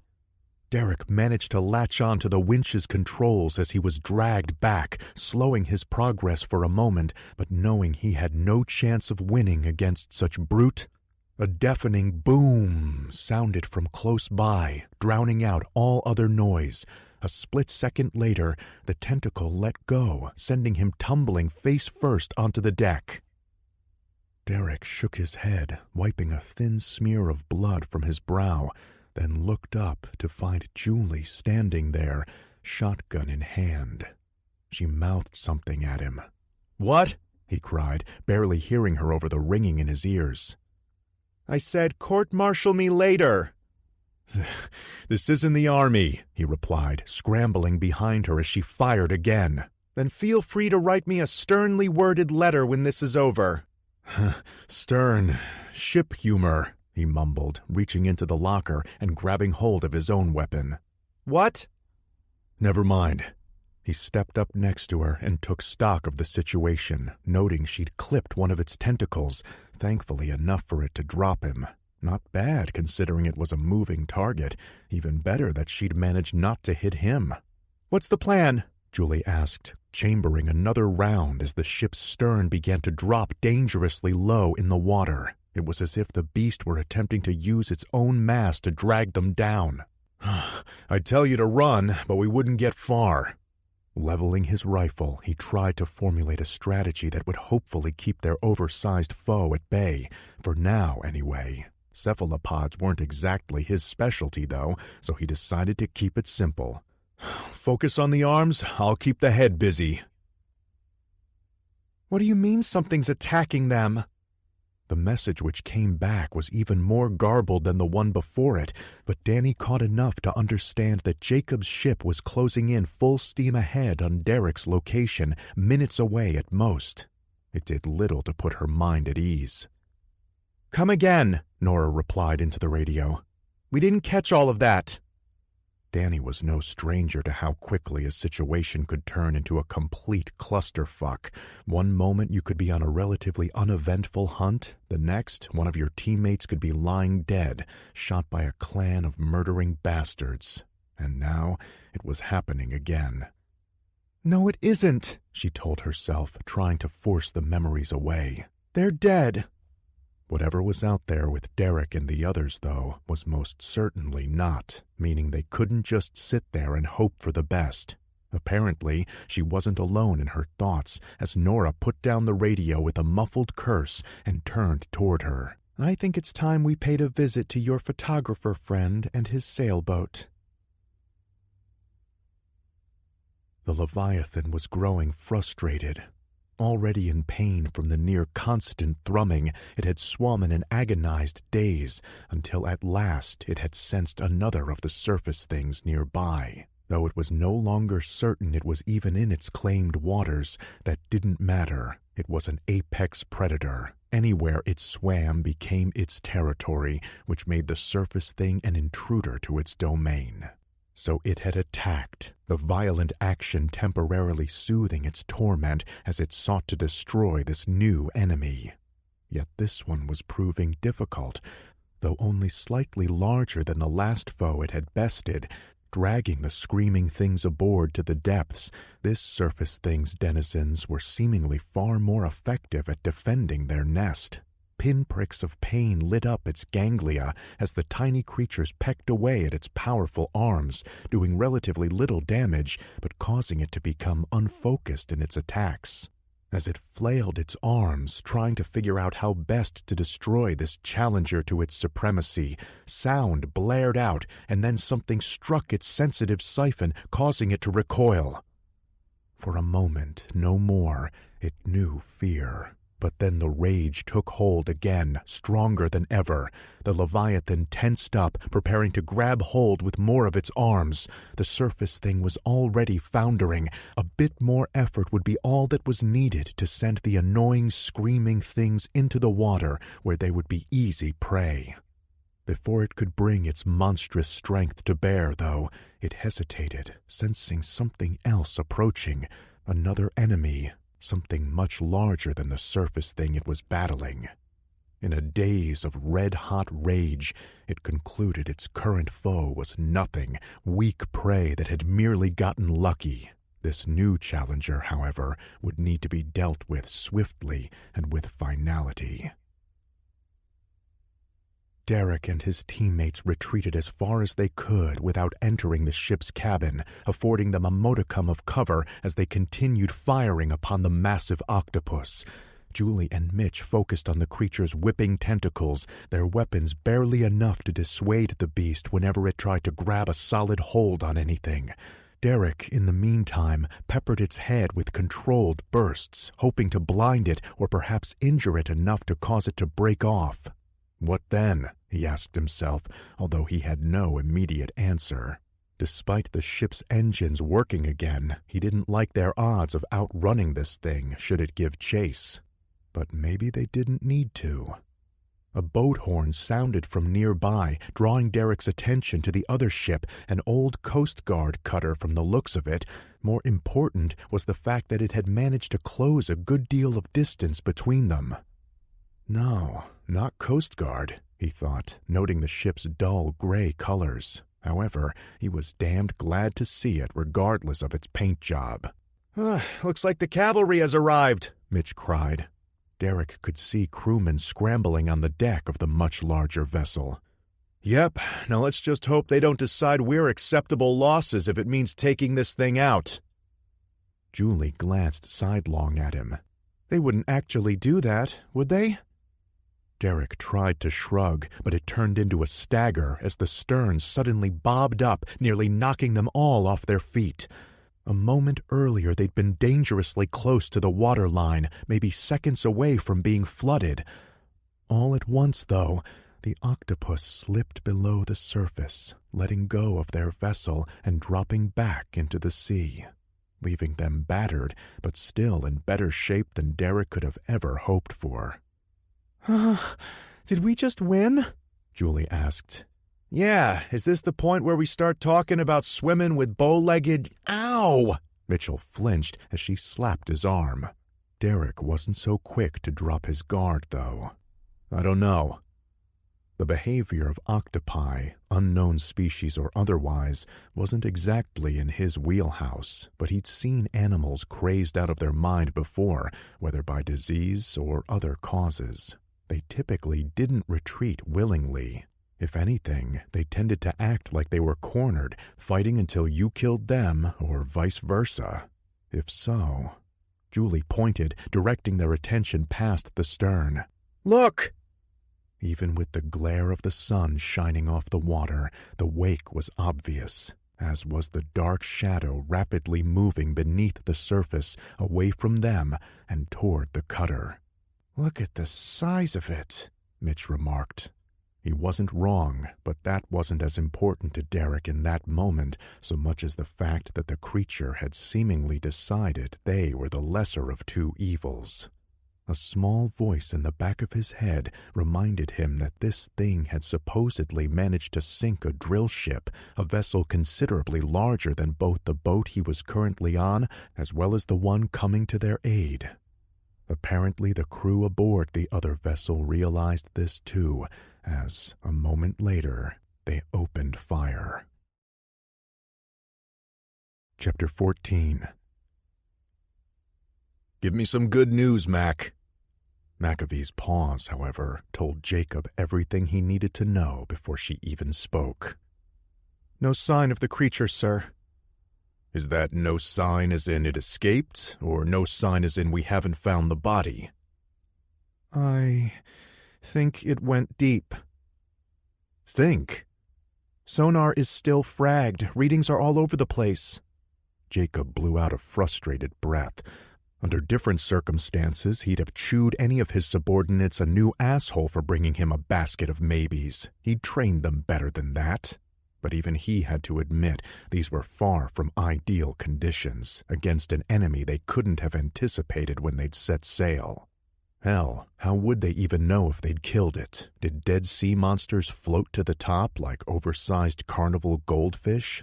Jacob had seen his fair share of the weird, especially after establishing the DOCC, but these days he was far more at home against human adversaries. People were predictable, easy to figure out. Monsters that time forgot?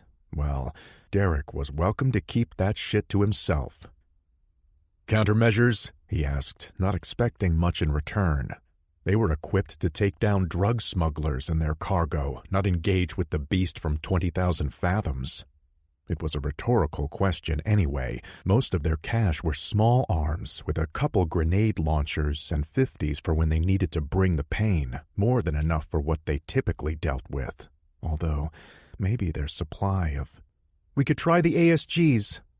Andrea McAvee, his second-in-command, replied, pretty much reading his mind.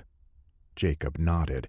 McAvee was one smart cookie. There was a good reason he'd recruited her out of Caltech some years back. Their armory included a small cache of anti-swimmer grenades, usable up to a depth of 100 feet. The problem was they were designed to stun or kill hostile divers of the human variety. The thing out there wasn't exactly Godzilla, but he'd seen more than enough to know it was considerably larger and faster than any frogman he was likely to ever encounter. It was all a problem of scale. Would an ASG do anything more than tick off that creature, assuming it was even still in the area? After all, it was more than possible his people had managed to drive it. The ship suddenly lurched to port, almost causing him to lose his footing. The hell? Either Rakovsky was screwing with the engines again, or... "Sir!" Simmons, another of his operatives, cried, bolting into his office.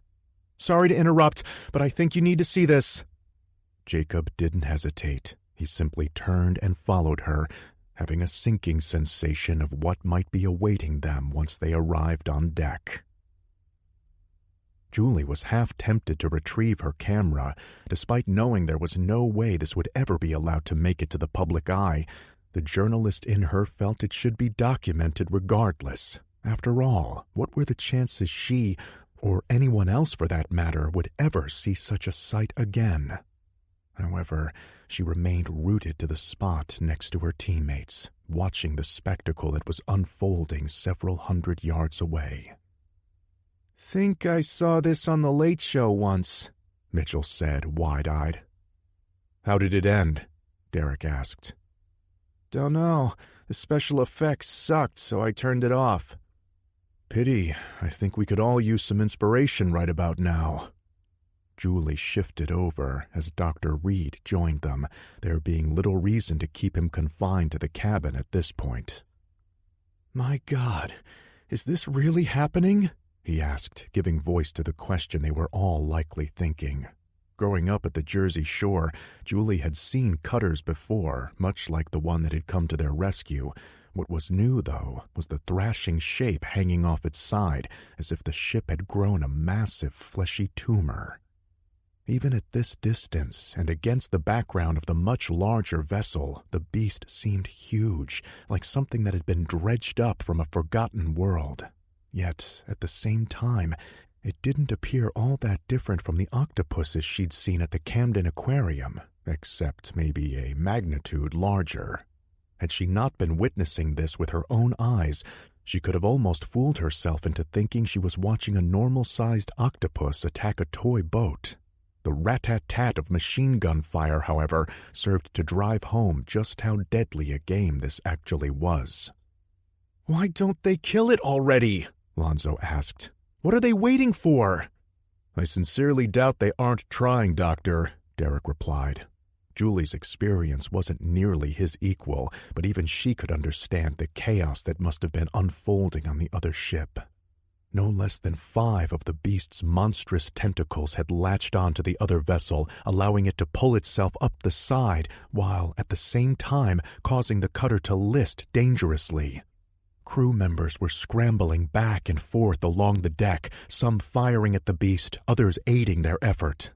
Even as she watched, one of the creature's arms whipped about, sending 2 people flying into the water. "This isn't good," Derek said at last, stating the obvious, at least in Julie's opinion. "They can barely get a clear shot with that thing whipping around, and it's too close to use heavy ordnance without damaging the ship." "They're going to capsize, aren't they?" Julie asked. Mitchell shook his head. "I don't think so. At least not yet. They seem to be handling the extra weight okay for now, but if that thing manages to climb much higher, they're going to be in trouble." "I'd say they're already in trouble," Derek replied. "We need to help them." "How? What can we possibly do?" Lonzo cried, sounding like he was close to panic. "Go fishing, of course." Derek turned to him and smiled grimly. "Tell me, Doctor, does this ship happen to have a dinghy or maybe a life raft aboard?" "Are you sure this is going to work?" Mitchell asked. "Of course not," Derek said as they examined the stern-mounted crane. "How's it look?" "It's banged up, but the main housing seems intact, and it doesn't look like any of the cable is frayed." Good. A few minutes later, Julie and Lonzo returned from the task they'd been given, dropping a heavy steel grappling hook to the deck. One dinghy anchor from the hold, as requested, she said. Derek picked it up and gave it the once-over. Perfect. I'm still not sure what you need it for, Lonzo remarked. It's far too small to injure that creature. True, Derek replied. But we're not trying to hurt it. Directly, anyway. Jacob did his best to steady his aim while trying not to get swept overboard like several of his men already had. Others were already working on the rescue effort, albeit he was starting to wonder if they might not all need rescuing before this business was done. That goddamned monster was stuck to the side of his ship like a tick, a heavy one at that. And though Vukovsky had assured him they could handle the load without capsizing, he was having doubts, especially while trying to get a clear shot at what felt like a 45-degree angle. There came a scream, and Jacob whirled in time to see one of his men swept off his feet by a tentacle at least a foot around. Before he could do anything about it, though, the poor bastard was dashed against the forward cabin, his body falling limp in the creature's grasp. It was insane. This was the 21st century, for fuck's sake. They weren't on some old whaling ship, months from port and at the mercy of Mother Nature. Yet somehow, despite all their weapons, he felt almost as helpless. So far as he could tell, they'd managed to do little more than piss it off. If they weren't able to kill it before it could tip them over, they were as good as fucked. Derek's vessel was no match for this thing, and Jacob more than understood the fine print of his own mission. If they went down, no distress call would be sent, assuming they even could with the nest's equipment all frigged up. Bottom line, he and his team were expendable. They all knew that going into this. However, none of them had expected it might be at the hands, so to speak, of a giant fucking octopus. I can only imagine what they'll put on my tombstone, he grimly considered, a scant moment before those thoughts scattered to the wind at the sound of an incessantly blaring boat horn. What the hell? He muttered to himself, making sure his position was secure before daring a glance. Derek's boat, a modest-sized trawler with the ridiculous name Roger's Will-Do stenciled on the back, was apparently not as dead in the water as he'd been led to believe. Its engines were revving up. He watched as it began to angle away from them, no doubt preparing to make a run for it. Good luck, buddy, Jacob thought with a grim smile. However, the Will-Do's horn continued to sound, and it was soon joined by more portable air horns. Jacob could see people at the stern, Derek's team no doubt, holding them high and setting them off. What the hell were the fools doing? If they were trying to escape while this thing was distracted, they were doing a piss-poor job of it, practically announcing their departure with a 21-gun salute. Why would they do something so cataclysmically stupid? A second later, though, a grin broke out on Jacob's face. Whatever this was, it was too sloppy for a wily son of a bitch like his old friend. That meant Derek was up to something. He wasn't sure what it might be, but he understood one thing. Whatever plan was going through that crazy bastard's mind, he and his crew needed to be ready to take advantage of it. Now to only hope it worked. The pain was growing difficult to ignore. Though they were little more than minor stings against the Leviathan's flesh, there were a great deal of them, each one igniting a tiny pinprick of fire within its nerve endings. More annoyingly, this surface thing was proving to be a challenge, and while it had dispatched several of the screaming things who rode atop it, many more remained to vex its efforts. Had they been in shallower water, it could have latched on to the rocks below and used them as leverage. But it had been some time since the Leviathan had prowled the shallows, its instincts demanding it seek greater depths as it grew ever larger. Nevertheless, it refused to be bested. It was straining to pull itself wholly atop the surface thing so as to attack it full on, when it detected sound vibrations, both from the air and the water below. They were different than the thrumming which had sent it into a tortured rage, but annoying nevertheless. Its submerged arms pinpointed the source before it saw what was happening. Movement in the water informing it of everything it needed to know. The other surface thing, the smaller one, was trying to flee. The Leviathan was a thinking creature. Under different circumstances, it wouldn't have paid attention to the smaller prey while busy with its larger foe, but the thrumming had driven it to near madness, caused its reason to retreat in favor of savage instinct. With no further thought beyond its unceasing rage, it released its grasp on the larger thing and turned toward the fleeing one, unleashing a jet of water powerful enough to easily overtake its prey. This time, there would be no escape. Chapter 15. Madmen. He was on a ship with madmen. This wasn't what Lonzo had signed up for. His primary concerns were conservation and research, focusing on the sea life around the island. When the Institute's director had first approached him about this assignment, he'd almost laughed, only taking it because the experience would look good on his CV. He'd never imagined that the legend of the Luska could actually be real, or that he'd be running for his life from it. Running was only good, though, if there was a chance of escape. Lonzo was no fool. Growing up, he'd been a slow runner, slower than the other kids anyway, which had led to a few beatings at the hands of bullies. This was no different. The Rogers Wildew was a solid vessel for research, but it wasn't built for speed.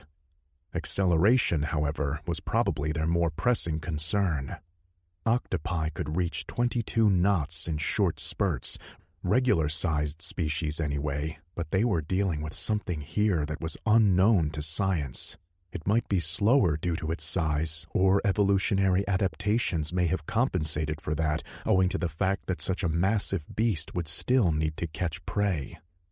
Lonzo had no idea what Jenner was planning as he stood on the other side of the crane, but he found himself praying the beast was a slow swimmer, because there was little doubt it was coming after them. Mere moments after these crazed fools had put their insane plan into play, the octopus had released its hold on the other ship and turned its attention back their way.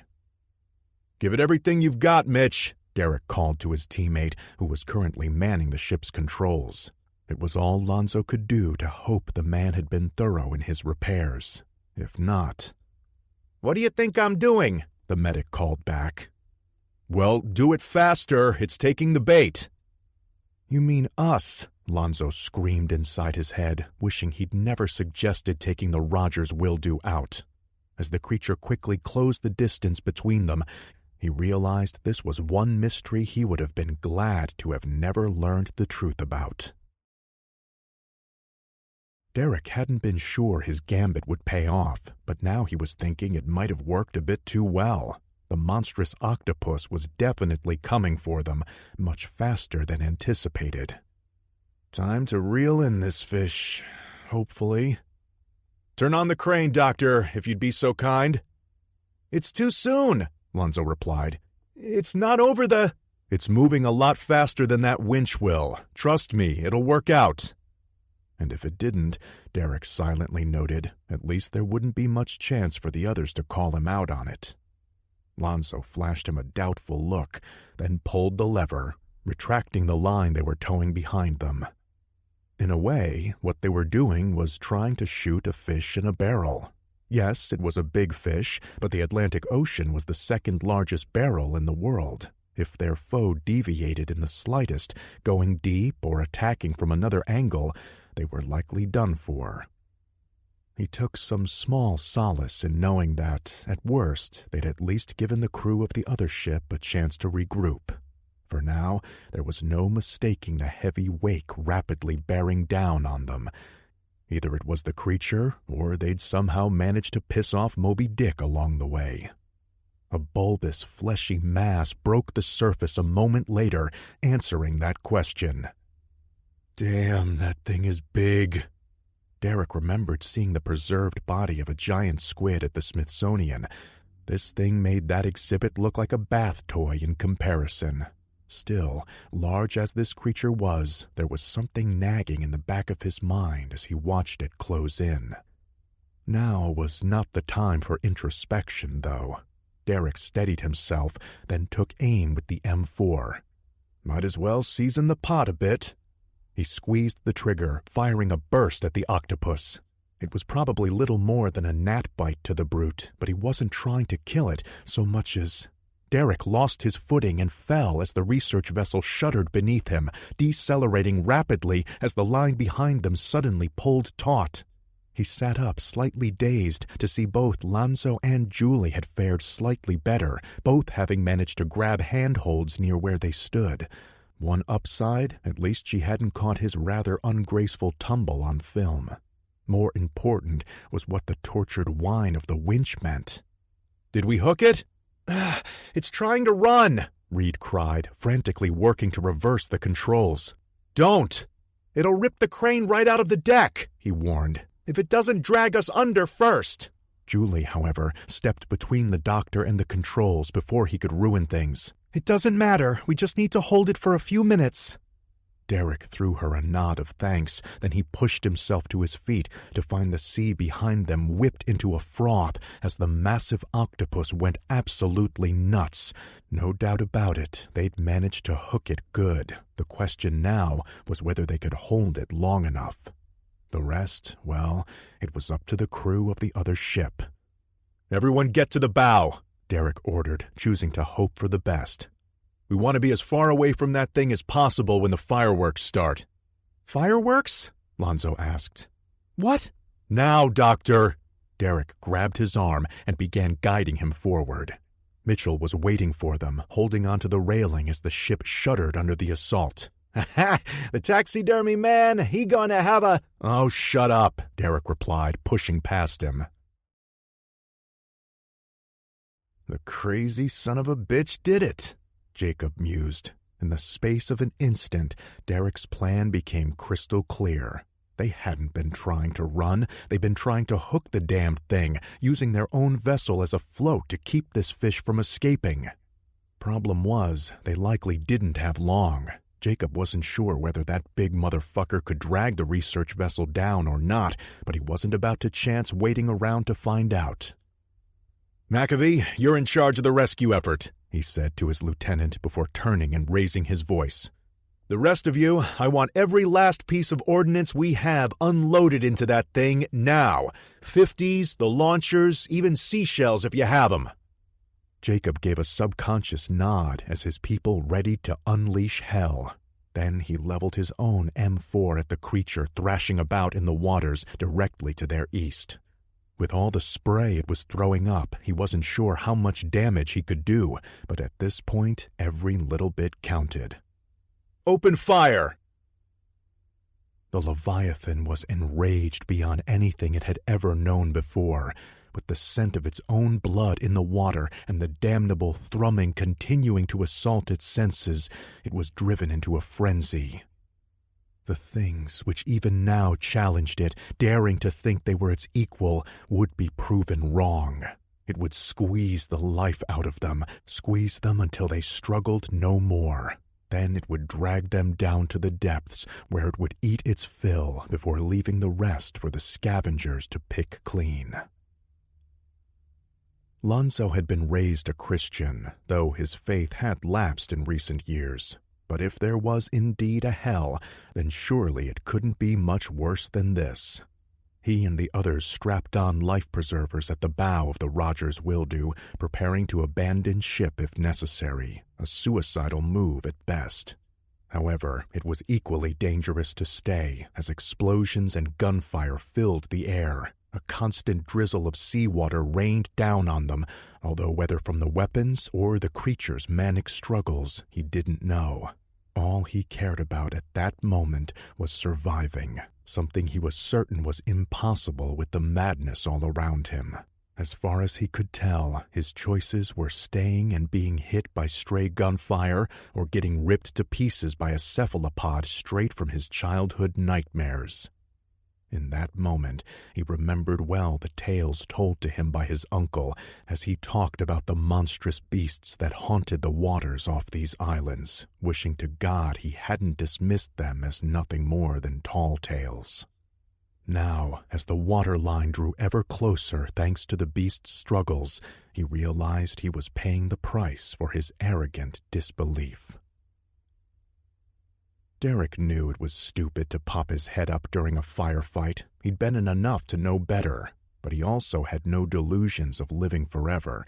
More than once he'd bested the Reaper when it looked like all hope was lost.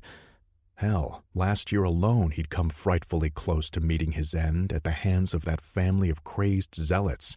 Yet, despite his injuries and the scars he still carried, he'd walked away in the end. He knew his luck couldn't last forever, but at the same time, he needed to know what their situation looked like. As team leader, it was his duty to assess the risks they faced. If he was destined to take the proverbial bullet so that one of his people didn't have to, so be it.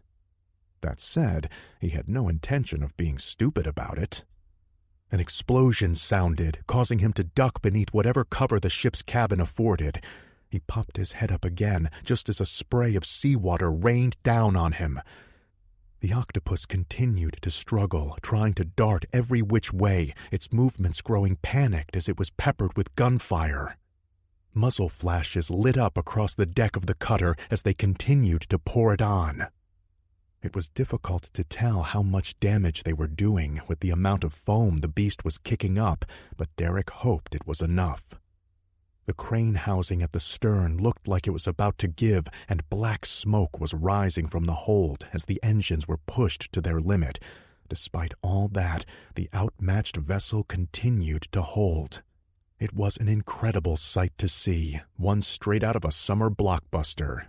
Yet, once again, something nagged at the base of his skull. Some bit of insight his subconscious wanted him to realize. Whatever it was, though, it would have to wait. The next few minutes would likely determine their fate. Either the other crew would prevail, or Derek and his shipmates would soon be shaking hands with Davy Jones. He raised himself up a bit higher, trying to determine which outcome was more likely, only to be overcome by a fury of light and sound as a grenade from the larger ship hit home and exploded, drowning out all sense of anything else.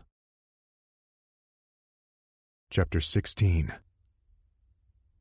Listen, lady, I don't know who you think you are, but I chartered this boat and you're not invited, so kindly— Yes, and I'm commandeering that charter, Mr. Klipsch, Nora replied, handing the photographer a stack of paperwork that had been signed off by the local authorities. The crew they'd requested from Autech was already on board, loading their gear and relieving the current crew of their duties. Danny wasn't sure what they were being told, but the former captain and his crew departed a few minutes later. Hey! Klipsch called after them. Where are you going? The same place you are, Nora told him. Somewhere else. Danny couldn't help but grin, watching from the back of the sedan.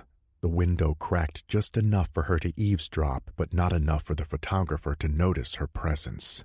Though she would have liked to have seen his face as his plans were ruined, she understood it was best to remain out of sight. It was one thing for him to complain about Nora. He had no idea who she really was. It was quite another, however, if he realized Danny was a part of this. Still, that didn't make this any less sweet. You're enjoying this, aren't you? Alvita Guerrero asked from the seat across from her, still dressed in a crisp business suit despite the voyage ahead of them. I had the displeasure of spending some time with our unwilling benefactor yesterday. For that show of yours, correct? One of the downsides of being undercover. Maybe, Alvita replied, looking wistful.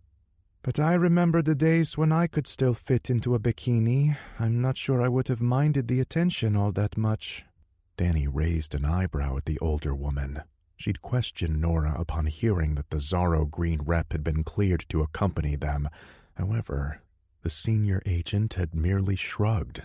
The oil conglomerate was already a part of this, not to mention their CEO was politically connected. It was unclear what this woman could actually bring to the table with regards to this mission. But this was clearly a decision that was out of their hands. It was easy to see why Derek hated whenever politics interfered with their job, as if New Jersey hadn't been enough of a wake-up call. At least things appeared a bit different this time. Alvita wasn't some lecherous governor with a Napoleon complex. She also wasn't in charge, which meant the chances of her messing things up were hopefully limited. Either way, Danny wasn't ready to drop her guard. "I'm not a fan of being a piece of meat. Neither am I," Alvita replied with a sweet smile. "However, I am a fan of using any advantage I have to better my position." Danny was almost tempted to ask if that meant she'd slept her way to the top, but before she could say anything that would surely come back to bite her, Nora tapped on the window. Danny glanced past her, expecting to see Klipsch skulking away with his tail between his legs, but instead one of their crew was escorting him aboard. "What the... Am I missing something?" she asked, opening the car door. "Or is he headed in the wrong direction?" "No, he's heading right where he insists on going, although he may come to regret that decision." Nora shook her head. "Seems Mr. Klipsch is not one to go quietly into the night. He threatened to complain to his bosses, the police, the U.S. Embassy, and probably the Weekly World News, too.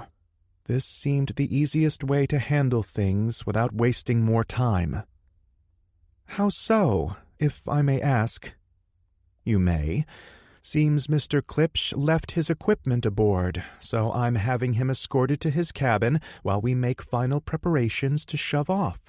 Too bad for him, we'll be setting sail before he has a chance to depart." "So... we're kidnapping him?" "More like house arrest," Nora shrugged. "I prefer to think of it as buying us the time to properly explain how things are going to work, while avoiding any public tantrums." "Ah."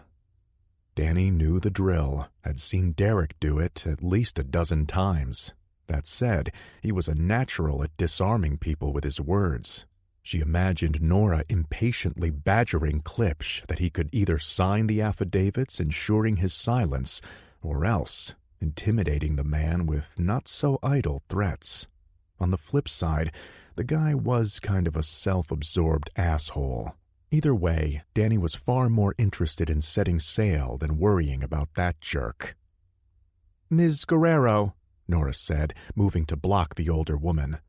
"I'd be remiss in not asking you to rethink joining us. My people will do what they can to protect you, but we'll also be out at sea, facing an unknown situation with little backup." Alvita nodded. "I understand the risks, Agent Caseman, and have duly passed them on to my superiors. However, this crisis started with one of our ships, and I would be derelict in my duties if I failed to provide proper closure to our underwriters." That sounded like a load of corporate bullshit to Danny, but sadly, it was money that made the world go round. Either way, so long as this woman didn't hamper their rescue efforts, it was of little concern to her. "Now that wasn't such a chore, was it?" Jacob raised an eyebrow. "You're going to make me regret not hitting you in the crossfire, aren't you?" "Probably." Derek grinned as he stepped in to give the other man a hug. Jacob returned it before pulling back with a smile. "Easy now, no making it look like I actually care in front of my team." "God forbid." Derek took a good look at his friend, tall, brown-skinned, and covered in lean muscle as usual. The only difference that he could see was that Jake had grown a short beard and his black hair was now turning salt and pepper. Going gray before your time? This job ages you. If it isn't drug runners, it's a giant fucking squid. Octopus. Like I care, so long as it's dead. The paperwork's your problem. But speaking of problems, Jacob turned to face Mitchell as the medic finished climbing aboard. "Long time no see," Mitch replied, shaking his hand. "You still pissing off everyone under the sun?" "Whenever humanly possible." Once that was done, Derek stepped back in to introduce Julie. "And this is the newest member of our team." "Ms. Wilhelm," Jacob replied. "I read about how you handled yourself in Jersey. Impressive." "Thank you," she said. "I've likewise heard a lot about you, Agent Caseman." "All of it lies, I assure you." He then turned back toward Derek. "I was sorry to hear about Frank, man." "We all were." "How's his wife holding up?" "Shakti's a trooper. She's been doing her best to pick up the pieces." "That's all any of us can hope for with this gig." Derek wondered if perhaps there was a deeper meaning to his friend's words, but now was probably not the time for that. He glanced over the railing toward the Rogers Wildew, now alongside the larger ship. With the octopus dead and its body neutrally buoyant, the job of keeping it near the surface had been much easier on the taxed vessel. Jacob's people were already busy securing the corpse with hooks and tow ropes to allow for a cursory examination, one meant for the Department of Agriculture's archives. After that, it would be disposed of in a more permanent manner. None of that should have been an issue under normal circumstances, but something about this still felt off to Derek, not the least of which was the aftermath. He looked over the side where the body could clearly be seen just below the surface. "Not to put a damper on the pleasantries, but has anyone else noticed what's missing from this picture?" "Yeah, I keep waiting for the director of this B movie to show up and yell, 'Cut!'" Jacob remarked. Mitchell, however, seemed to pick up on what Derek had been implying. "Where are the sharks?" Julie glanced at him sidelong. "You want sharks now, too?" "Not really, but I doubt they care what I want. I meant, where are they? These waters are full of reef sharks, tigers, and hammerheads. Something this large dies, and it should be like ringing a dinner bell." "Maybe they're afraid of it," Jacob offered. "It's one big fucker." "Big, but dead," Derek replied. "And it's not like they'll turn down a whale." "Who knows? Not everyone likes calamari." Below, on the smaller ship, Lonzo could be heard complaining to Jacob's people as he tried to collect samples. "What do we do about him?" Julie asked. "He's like a kid in a candy store down there, at least now anyway." Jacob shrugged. "Let him have his fun. Will probably make your work a lot easier, just so long as he knows to hand over any data he collects." "Pretty sure Nora already read him the riot act," Derek said, curious to see how his friend would react to his ex-wife's name. "Well, she can read it to him again, just to be safe." He let out a sigh. It'll distract her from reading it to me once she gets here." "Wait, once she gets here, what do you mean?" "Yeah, last communique we got was garbled to all hell, barely understandable, but sounds like she's headed this way, on a sailboat of all things." Mitchell smirked. "Smart. Wish we'd thought of that." "Tell me about it. My team's barely holding this old tub together. Shit's been breaking left and right. I'm beginning to think the agency should have scuttled this bucket rather than handing me the keys." "There's a lot of that going on," Derek replied. "The part about stuff breaking, that is." "So I've heard, in bits and pieces anyway. Walk with me and bring me up to speed." As Derek accompanied his friend below deck, he explained the troubles they'd had on the Rogers Wildew. "You're not trying to tell me that thing out there caused all this, are you?" Jacob asked once they were in his briefing room. "Why? Did everything suddenly start working again?" "Not to my knowledge." "Then no, I'm not telling you that." Derek blew out a breath. "I thought it might be EMP related, but it seems to go beyond that, at least what we've been able to observe." "Any theories?" Derek shook his head. Sunspots, the aurora borealis, hell, maybe even ghosts for all I know. Please tell me that's going in the official report. And have Nora skin me alive? No thanks. This time Jacob grew quiet at the mention of his ex, but only for a few moments. Didn't want to say anything in front of my people, but how is she? Derek took a seat. Keeping busy, so far as I'm aware. There's been a lot of fires to put out after that clusterfuck in Jersey. So I've heard. Please tell me they sent in some black ops to make sure none of those sons of bitches got away. If they did, I'd be the last to hear about it. But getting back to your question, she seems well. Definitely not cutting me any slack. That sounds like Nora. How about you? How are you holding up? As well as can be expected. Not a lot of time to mope. The lifestyle keeps me on my toes. He turned away and looked out the porthole.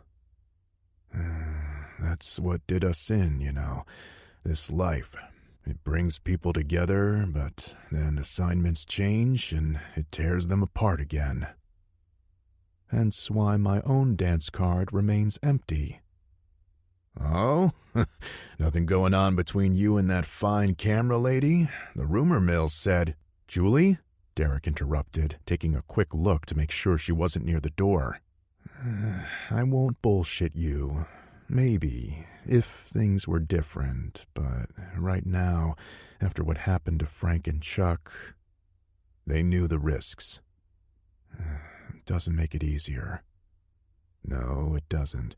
But that doesn't mean you should stop living. Better to have loved and lost than never to have loved at all? Jacob let out a chuckle. Your words, not mine. Seriously, man, you okay? I'll live. Love is... well, it's no worse than being gut shot. You should try it sometime. Getting shot in the gut? The other one. We'll see, Derek replied. It's like you said, this lifestyle doesn't make it easy. Going home covered in squatch stink isn't exactly a good lead-in to date night. Ain't no squatches in sight, far as I can see. No, but there's plenty of dead octopus. Jacob laughed before stepping in and clapping his friend on the shoulder. Then there should be no problem. Just make sure she likes seafood first. The whine of the chainsaw finally stopped, a necessary evil considering the size of the creature. Now that the excitement was over, Lonzo was finally able to calm down a bit, although he had a feeling it would be a while before his heart stopped racing every time he heard a swell break against the side of the boat. The others had all boarded the larger vessel, leaving him to perform his analysis. That was fine by him. Between the cold efficiency of the other crew, coupled with the fact that their ship was unmarked, he had a feeling it was better to focus on his work than ask too many questions. On the one hand, he was sad they'd been forced to kill such a magnificent creature. Octopi weren't aggressive by nature, and he sincerely doubted this subspecies was an exception. Otherwise, with its size and power, he imagined there would be almost no way something like this could have remained hidden until now. That meant something had been wrong with it, enough to necessitate putting it down. Unfortunate, but it had to be done. Lonzo was no martyr. He loved the sea and its myriad life, but that didn't mean he was eager to throw his away, no matter how incredible a specimen might be. The cabin door opened, and one of the agents from the other boat, McAvee or something like that, entered carrying a hunk of tentacle nearly a foot across. "I have the sample you requested, Doctor." "Excellent. Please put it down over there." She did as asked, then stepped back to allow him to take a closer look. "So, what do you think about all of this?" "I think it's incredible," he replied. "I've barely begun, but it's already obvious this is some sort of super species. Just this sample alone tells me it dwarfs the mass of the largest Pacific octopus on record." "I have to admit, it's pretty amazing." Amazing was one word for it. He thought back to how close the creature had come to sinking them. The octopi family were fascinating in their abilities, but he doubted any of the other species had ever capsized a rowboat, much less anything larger. Lonzo began to study the tentacle fragment when he realized McAfee was still behind him. That will be all, thanks. I'm sorry, sir. My orders are to ensure that all notes and data are duly cataloged. You mean confiscated? He kept that thought to himself, though. Knowing all his work here would be shunted into some vault, never again to be seen by the scientific community, greatly concerned him. However, he also knew what he'd been getting into. Complaining about it now would do neither him nor his career any good. At least he was able to take some solace from the fact that he would know the truth, and perhaps that knowledge would enable him to one day study a creature like this again, hopefully in a way that wasn't hampered by shadowy government figures. Lonzo decided to focus on the positive as he worked, taking care to memorize every important detail as he continued his analysis. In some ways, this was a dream come true, discovering a brand new species, an apex predator at that. For surely there was nothing in these waters, outside of perhaps the sperm whale, that could hope to compete with a beast of this size. He finished measuring the circumference of the tentacle, then placed it onto the nearby scale so as to record its weight. As he set it down and made a note of the reading, the overhead bulbs in the cabin dimmed slightly. Red lights began to flash on some of the instrumentation. Lonzo sighed and stepped back for a moment. Whatever phenomenon had been affecting their electrical systems was no doubt continuing to plague them. He shook his head and glanced at McAfee. Please inform your superiors that we should be putting into port as soon as possible so we can retrofit your systems. What do you mean? I thought Jenner would have mentioned it. We may have some equipment back at the Institute that might have a better chance of withstanding... He trailed off as his eyes caught sight of the scale again. What in the name of... Withstanding what, Doctor? Her question, however, was suddenly the furthest thing from Lonzo's mind as he focused on the reading in front of him. It's simply not possible. Chapter 17. Okay, it's a couple of killer whales. Cute. Your point? The point isn't the whales, Derek explained, but the fact that the footage, all digital I might add, is perfect. That was our first clue, especially with almost everything else aboard the ship going haywire. Jacob nodded. Same as it's doing here. Exactly. But you said it's not an EMP? Mitchell shook his head. The effect is similar in a way, but it seems to go beyond that. I'm not even sure there's a name for multi-spectrum interference like this, but bottom line is, electronics are susceptible. Unless it's shielded like my camera, Julie added. I don't know. Sure as hell sounds like an EMP to me, Jacob replied. I'm assuming that's why my engineer had to strip the nav systems down earlier to get us moving again. He shook his head. Good thing this tub still has most of its original guts from the 70s. Pretty much. Derek leaned forward in his seat. Far as we can tell, basic machinery has been unaffected. Jacob narrowed his eyes. You think this could be a weapon? Russians? Chinese, maybe? Hell, I'd say the North Koreans, but I'm not sure any of their shit could make it this far. Derek shrugged. I'm not going to pretend to know much about counterintelligence, except to say that testing something like that here in the Caribbean seems kind of risky. I'll never doubt the Russians to be ballsy, but I see your point. Hell, I'm just spitballing. For all I know, this could be a NATO project. It's not like they'd tell any of us first. Would they actually test something like that here? Julie asked. Where it could affect their own people? Derek glanced her way. However, Jacob merely smiled. Oh, the stories I could tell you, lady. Too bad you're not a journalist anymore. Maybe you should write a book after you retire. And risk my pension or a bullet to the back of the head?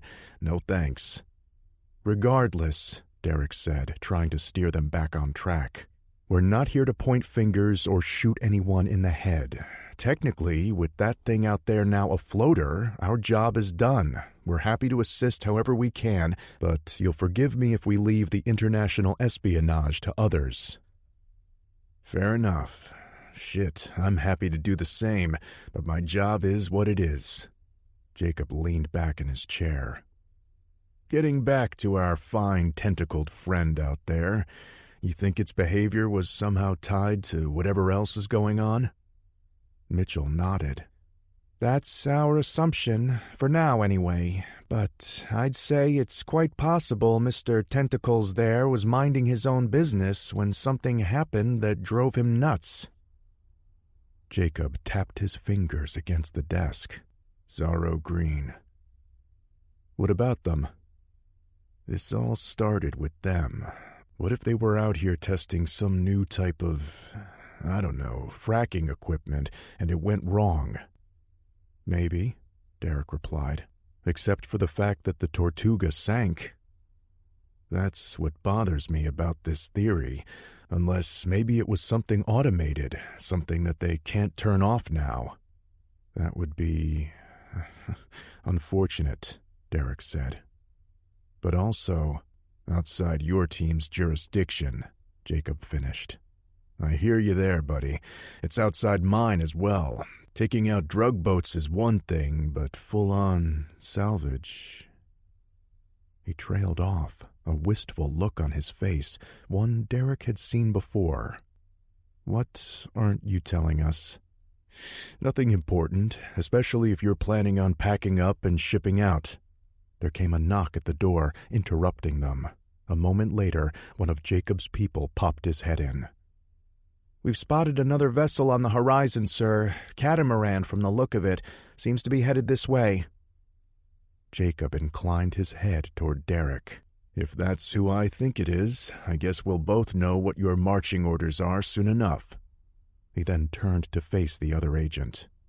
Hail them if you can. If they're not one of ours, warn them off. Oh, and tell Mac it's time to cover our tracks. We need to sink that big bastard out there once and for all. About that, sir, there's one other thing. Yes? That scientist, Reed, he's requesting Dr. Jenner and his team back aboard the Rogers Wildew. Says he found something. What? He didn't specify. He just said it's something they need to see. Derek raised an eyebrow, to which Jacob sighed. We might as well all go see what's what in the good doctor's world. Wouldn't want any of us getting bored now, would we? On the way up to the main deck, Julie figured she'd try her luck, being that she had no idea when she'd get a chance to talk to their team's founder again. Would you mind if I asked you a question, Agent Caseman? Can't promise you an answer, nature of the business, but you're free to ask. Oh, and it's Jake. Thanks. It's about what you said about covering our tracks. You helped found this team, right? Allegedly, he replied with a smirk. So why the cover-up? I mean, why keep these creatures from the world? Derek chuckled at her question. Good luck on that. I've been asking him the same question for 10 years now. It's always the same answer. His voice dropped an octave in mimicry of the other man. You know I can't tell you that, Derek. It's need to know. Jacob turned and raised an eyebrow at him. I do not sound like that. Sure you do. Do not. And don't tell me you actually believed that bullshit. Wait, what bullshit? What I just said. I was pulling your leg with that shit. Figured you knew that. Hold on. What do you mean, pulling my leg? Exactly that. Thought it was funny. Hell, it's the same answer you get from the shop if you ask where the fucking bathroom is. Are you serious? Jacob let out a chuckle. Hell yeah! The only reason they keep this shit quiet is because megafauna would attract all the yahoos out there.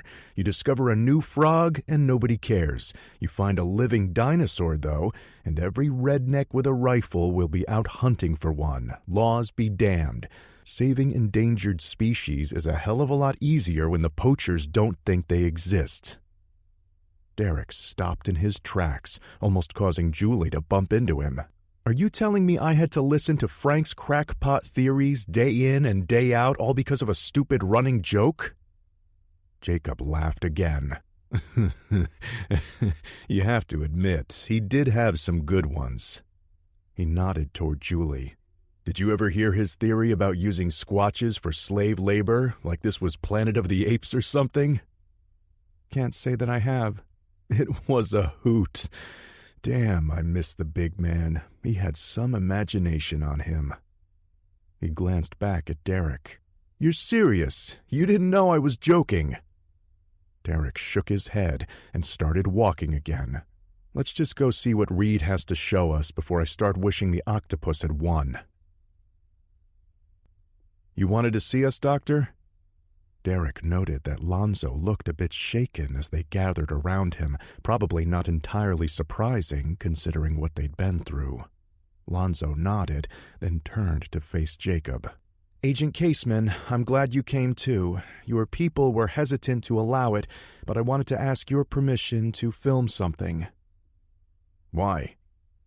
Because I'm not sure I trust my eyes, and even if the footage is destined for a vault somewhere, I think what I'm about to show you should be documented nevertheless. My minicam should still be on board, Julie offered. Jacob appeared to mull it over for a few moments, but finally he nodded. Fine, I'll allow it, on the caveat that if I don't like what I see, we immediately erase it. Deal? Both of them nodded, and then Julie headed below to retrieve her gear. Lonzo waited for her to return, which Derek could tell was straining his friend's tolerance. Back when Jake was leading the DOCC, Derek remembered him mostly tuning out once a mission's active stage was finished. He was a doer, not really known for his patience when it came time to wrap things up. After a few minutes, though, Julie returned, camera in hand. You want to say the Crypto Hunter intro before we get started? Mitchell remarked. I can always dub it in later, Derek replied with a smirk. Doctor, if you would, I think you'll find us a captive audience. However, it might be best if you got straight to the point. Lonzo nodded. I'll be happy to. What I'm about to show you, well, it's best if you observe it yourself. He donned a pair of rubber gloves, opened a nearby ice chest, and removed a bowling ball-sized hunk of flesh, a portion of the beast's tentacle. A sample of the creature, he confirmed. While there hasn't been time to do anything close to a complete morphological analysis, I can confirm that while this appears on the surface to be an octopoid, there are some fundamental changes that render it unique compared to its smaller cousins, not the least of which are the presence of serrated sucker ridges, most commonly found in squid species. I've also noted differences in the density of the collagen layers that I believe help strengthen the underlying... The point, Doctor? Jacob prodded. My apologies. The point is that my analysis is far from complete, which is regrettably irrelevant to what I'm about to show you, because I fear this new finding must take precedence. And that would be? Watch. Ms. Wilhelm, if you would.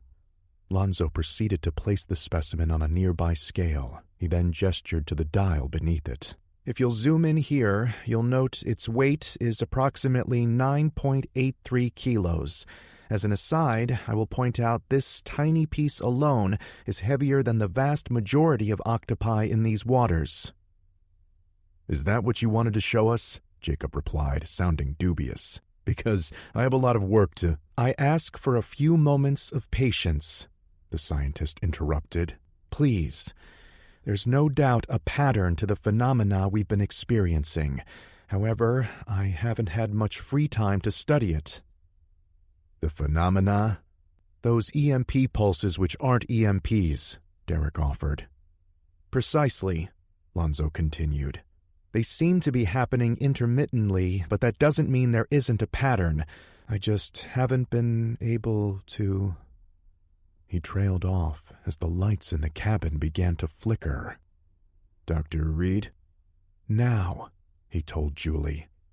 Zoom in again, quickly please. There, look at the reading now. Please note for the record, the scale's weight now reads 9.94 kilograms. That's a slightly larger change than I noted earlier. Holy shit, Mitchell said. That can't be right.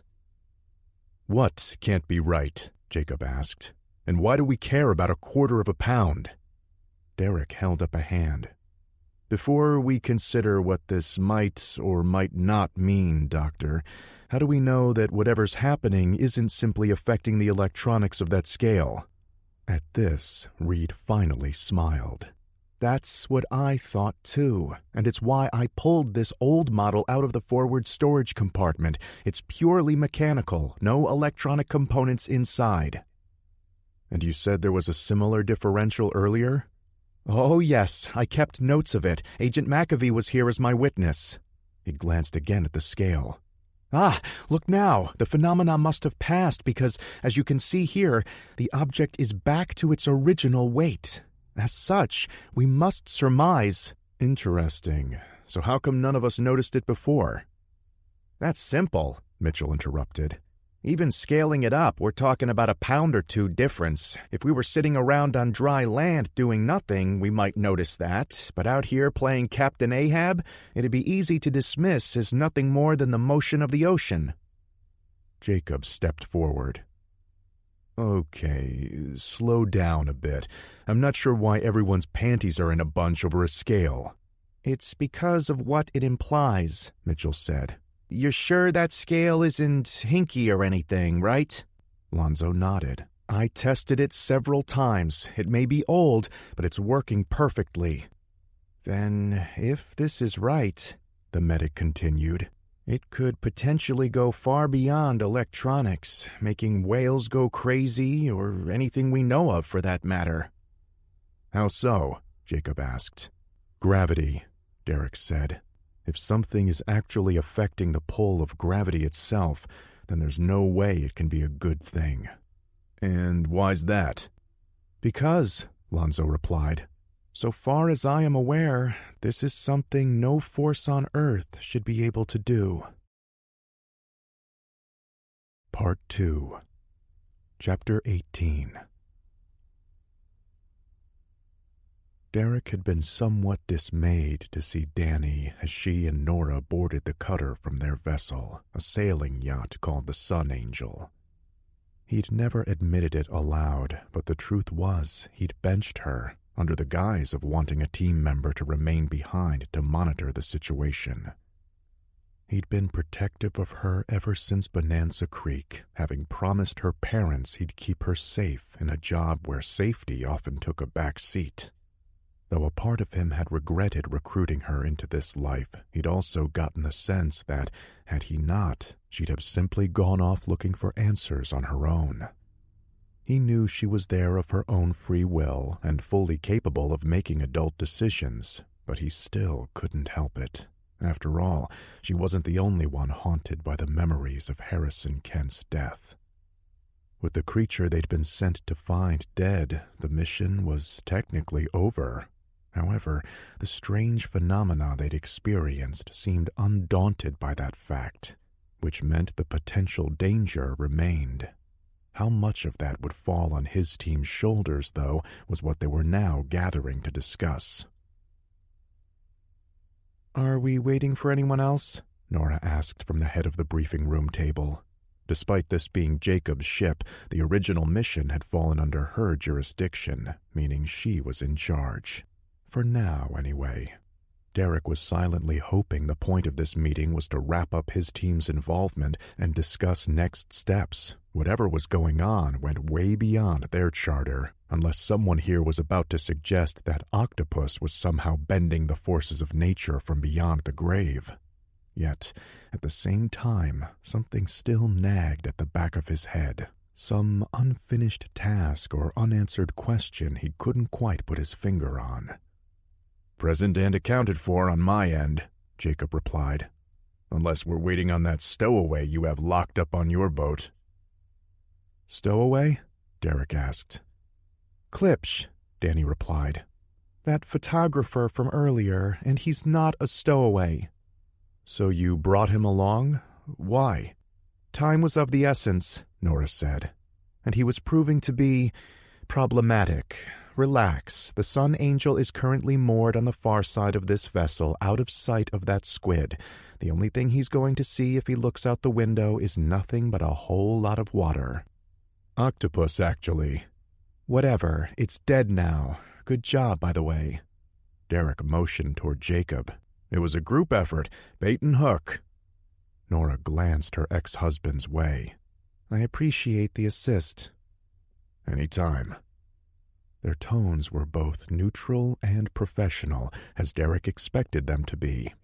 He would have been lying, however, if he said he wasn't curious to see how things would have played out with a smaller audience. From what he understood, it had been a mostly amiable separation, but he'd known them both long enough to suspect there were things left unresolved, especially the way Jake had been talking earlier.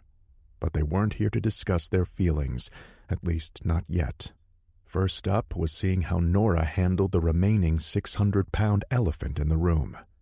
"Dr. Reed, would you mind bringing everyone up to speed on your findings?" "It's nothing short of amazing. A preliminary analysis suggests a total length of between 20 and 25 meters, with a weight estimate of roughly 5.5 metric tons. Dr. Reed was certainly an interesting fellow, Danny noted.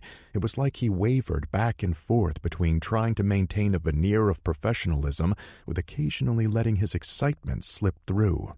At the very least, he was more lively than most of the professors she'd had, even if some of his presentation was a bit long-winded for her tastes.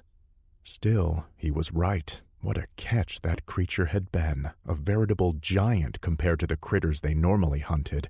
Danny had caught sight of its corpse from the cutter's deck, submerged just below the waterline.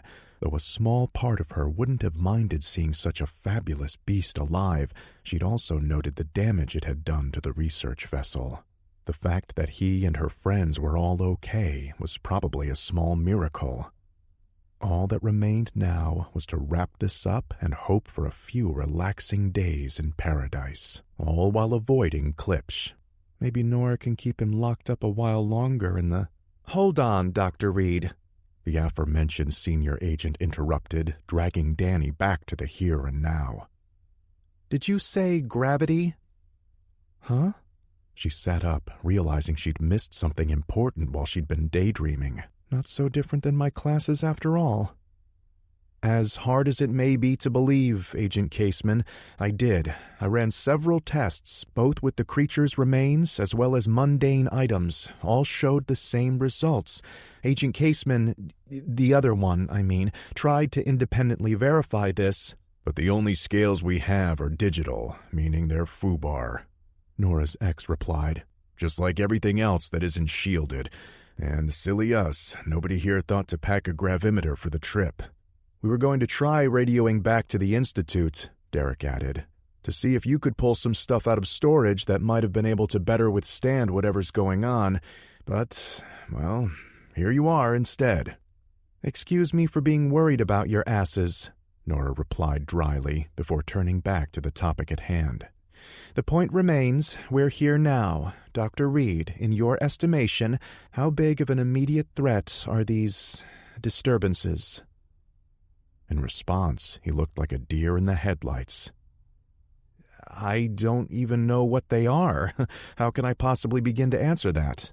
"It's okay, Doctor," Derek said, jumping in. "Why don't we all start instead by looking at what we know? Shipboard communications, radar, sonar, anything with sensitive electronics. All of it seems prone to going haywire." "Propulsion and navigation, too. Don't forget about that," Mitchell replied. "Nothing we didn't already suspect," Nora remarked with a sigh. "Hence why we thought a sailboat might be our best bet to reach you." "What if it's more than just ship-based?" Alvita asked, finally speaking up. Let us not forget, there was that helicopter crash involving our employee, too. Nora shook her head. A regrettable accident, likely nothing more. With an experienced pilot at the stick? Am I wrong, Mr. Caseman? Jacob shook his head. So, might I suggest this problem may be more urgent than perhaps we're willing to acknowledge? We don't know that for sure. Derek opened his mouth as if he were about to say something to that, but before he could offer whatever opinion he had, one of Jacob's team entered the room. "What is it, Novak?" I think you should see this, sir. The agent handed him a slip of paper. Jacob looked at it for a few moments, his eyes opening wide. Oh my God.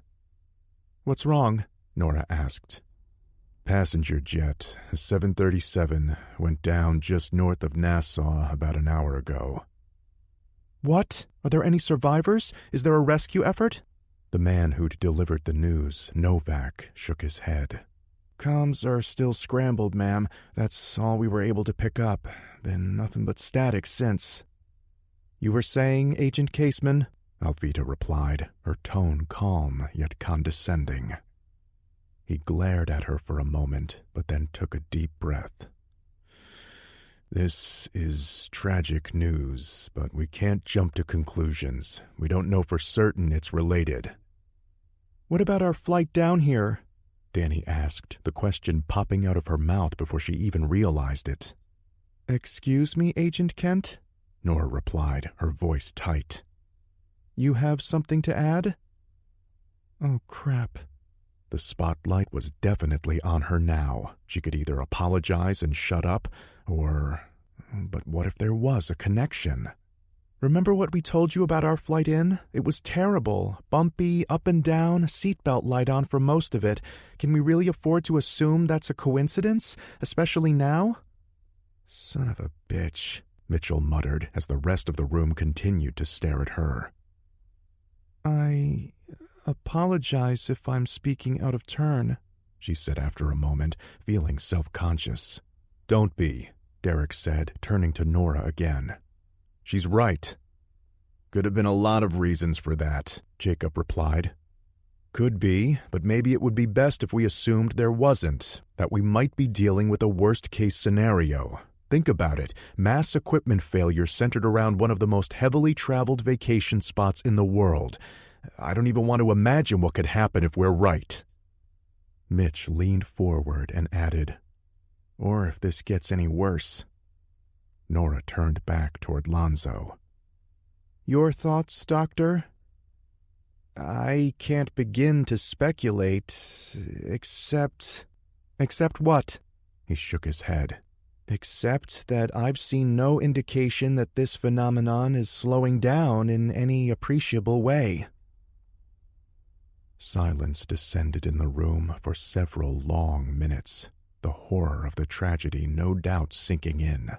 Danny couldn't know what the others might be thinking, but she was already wondering how many more lives might be lost before this was over. Very well. I suggest we proceed under the assumption this is an issue that needs to be dealt with, Nora said at last.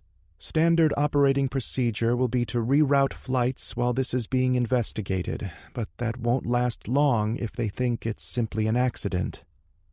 So much for wrapping this one up quickly, Derek mused. What's our next step? Good question. Under normal circumstances, I'd say we radio this in and run it up the ladder. Easier said than done, Jacob replied. As I'm well aware. Even if we could, there's the international community to consider, he continued. Assuming this isn't some natural phenomena, we don't know what we're dealing with here or how big a response is warranted. It's a fair bet we don't want to draw unwanted attention to these disturbances, especially if whatever's causing them can be harnessed. As a weapon, Mitchell replied, before adding, Don't look at me like that. I'm just saying what everyone here is thinking. Derek couldn't help but grin tightly. His friend wasn't wrong, even if his gift for tact left a lot to be desired. "Thank you for your insight as usual, Agent Harkness," Nora replied, before taking a deep breath. "All of that taken into consideration, I think we're left with two options. We can head back to port, however long that takes, or we commit to doing what we can to solve this." She turned to her ex. "This is your vessel. I'd like to hear your take." My official orders don't go any further than the rescue operation for the Tortuga. That said, and this is not to leave this room, I've done this long enough to know what's expected of me. We need to collect whatever intelligence we can on these so-called disturbances. Otherwise, they're simply going to send someone else to do the same thing, and we'll have lost that much time figuring this out. Nora nodded. "True, and though this falls somewhat outside our usual charter, the DOCC aren't exactly strangers when it comes to dealing with the unexplained." Derek made eye contact with his team one at a time. It seemed their die had been cast. "And if you're wrong?" Lonzo asked. "Then we've wasted no one else's time but our own," came the unsurprising answer. "No offense," Julie said, speaking up, "but how are we supposed to investigate anything with most of our equipment on the fritz?" "Most still leaves us with some," Jacob said, "and it's not like we aren't prepared for a seaborne operation, or undersea, if it comes to that." "Oh?" Derek replied, raising an eyebrow. "The people my team deal with, well, they're not stupid. They see an unmarked ship closing, and they're just as likely to dump their cargo and run as they are to fight. Our job is to be ready for both. There's a 5-man submersible in the hold, reinforced for salvage operations and rated for the depth of these waters." He paused a moment before adding, "Nothing designed for fighting super squids, mind you." "And you call yourself prepared," Mitchell scoffed. "This is all fascinating, I'm sure," Alvita said, rising from her seat. "However, my interest here ends with the fate of Zaro Green's property. As the creature that sunk the Tortuga has been dealt with, I must request that I be returned to shore as soon as possible. We will, of course, be mindful of any restrictions put into place before we begin salvage operations." Alvita's words sunk into Derek's mind like a hot dagger, finally acting as the glue to the puzzle pieces which had been bothering him ever since the battle with the octopus. "The Tortuga." Nora turned toward him. "Excuse me, Dr. Jenner?" I'm sorry, but I think there might be a major flaw in our logic here." "And that would be?" "We've been going on the assumption that this is the same creature that sunk the Tortuga, but what if it isn't?" "I don't like where this is going," Jacob said with a sigh. "Continue," Nora replied, her face unreadable. "Something's been bugging me ever since that thing attacked us, but I didn't know what it was. Dr. Reed, you said the creature we killed was, 80 feet long, maybe 6 tons? Do you think that's large enough to have sunk the Tortuga?" "It came perilously close to sinking us."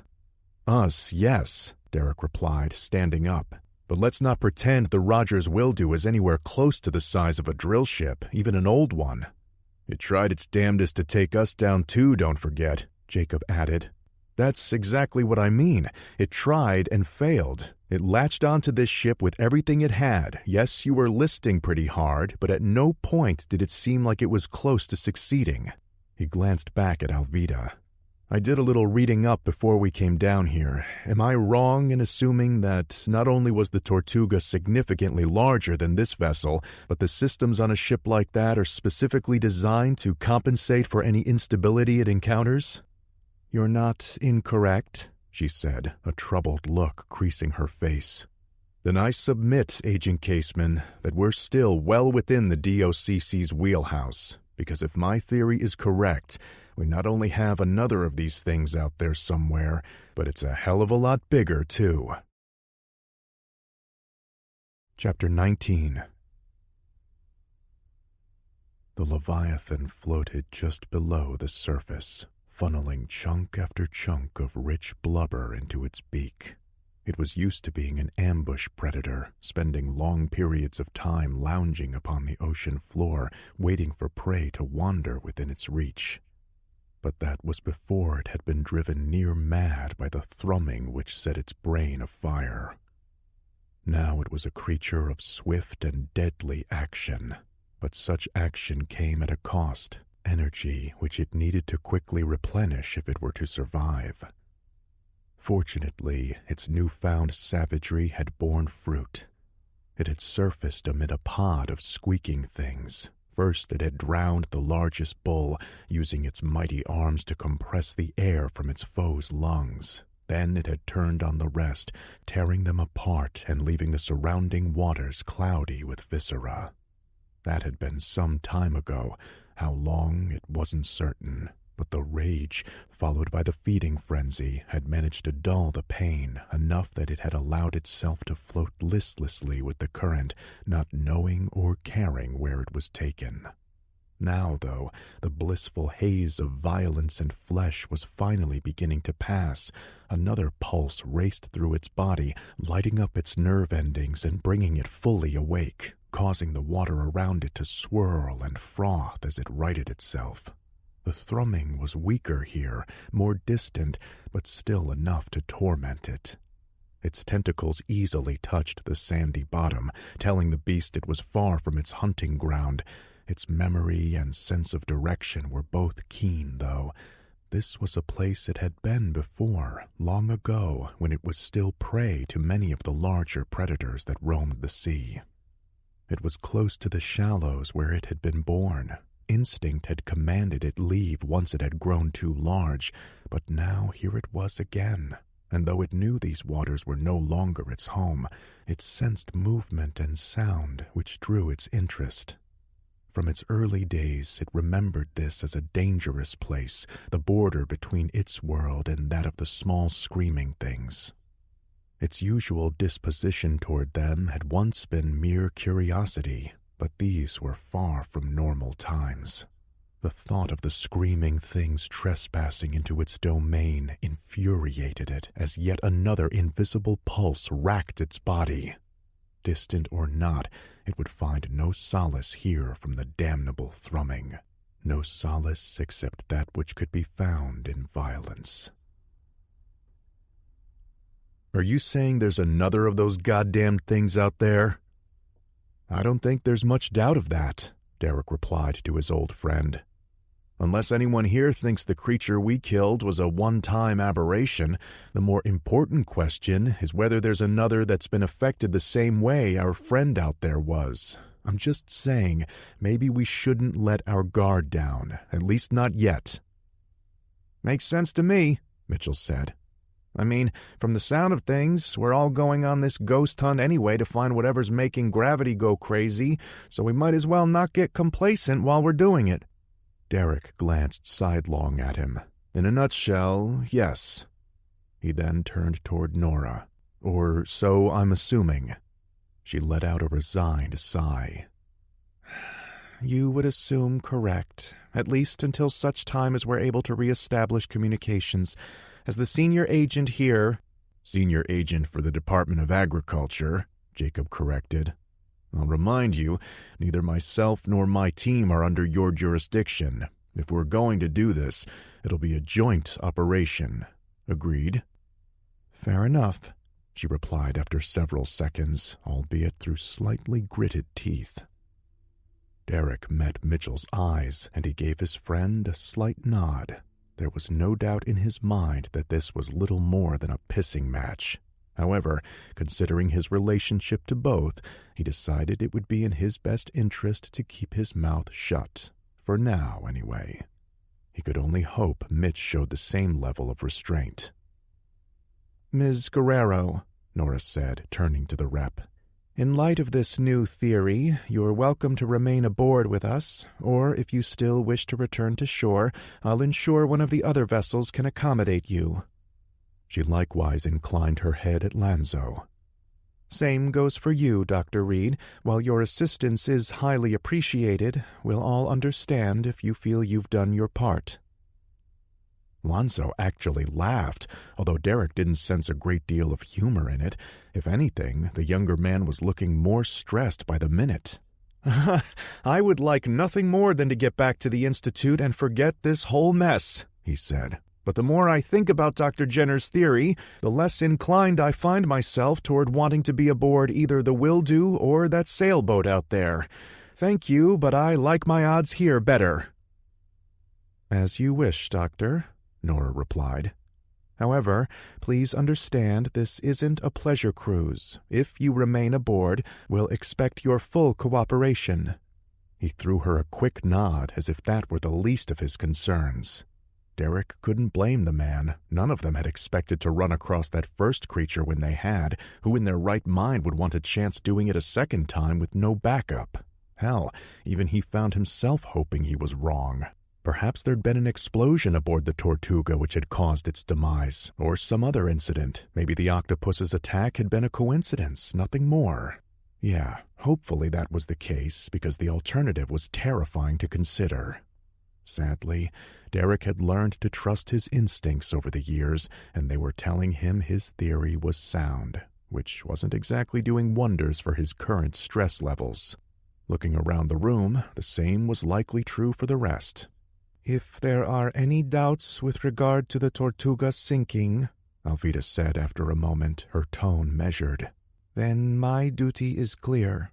She let out a deep breath. And, truth be told, I'm forced to agree with the doctor's assessment. Remaining aboard this vessel appears to be the sound choice, for now. Okay, so we're all present and accounted for, Julie said, speaking up again. What now? How do we find a monster we don't even know exists? Same way we found the last one, Mitchell offered. We sit here and look appetizing. This isn't a fishing trip, Jacob replied.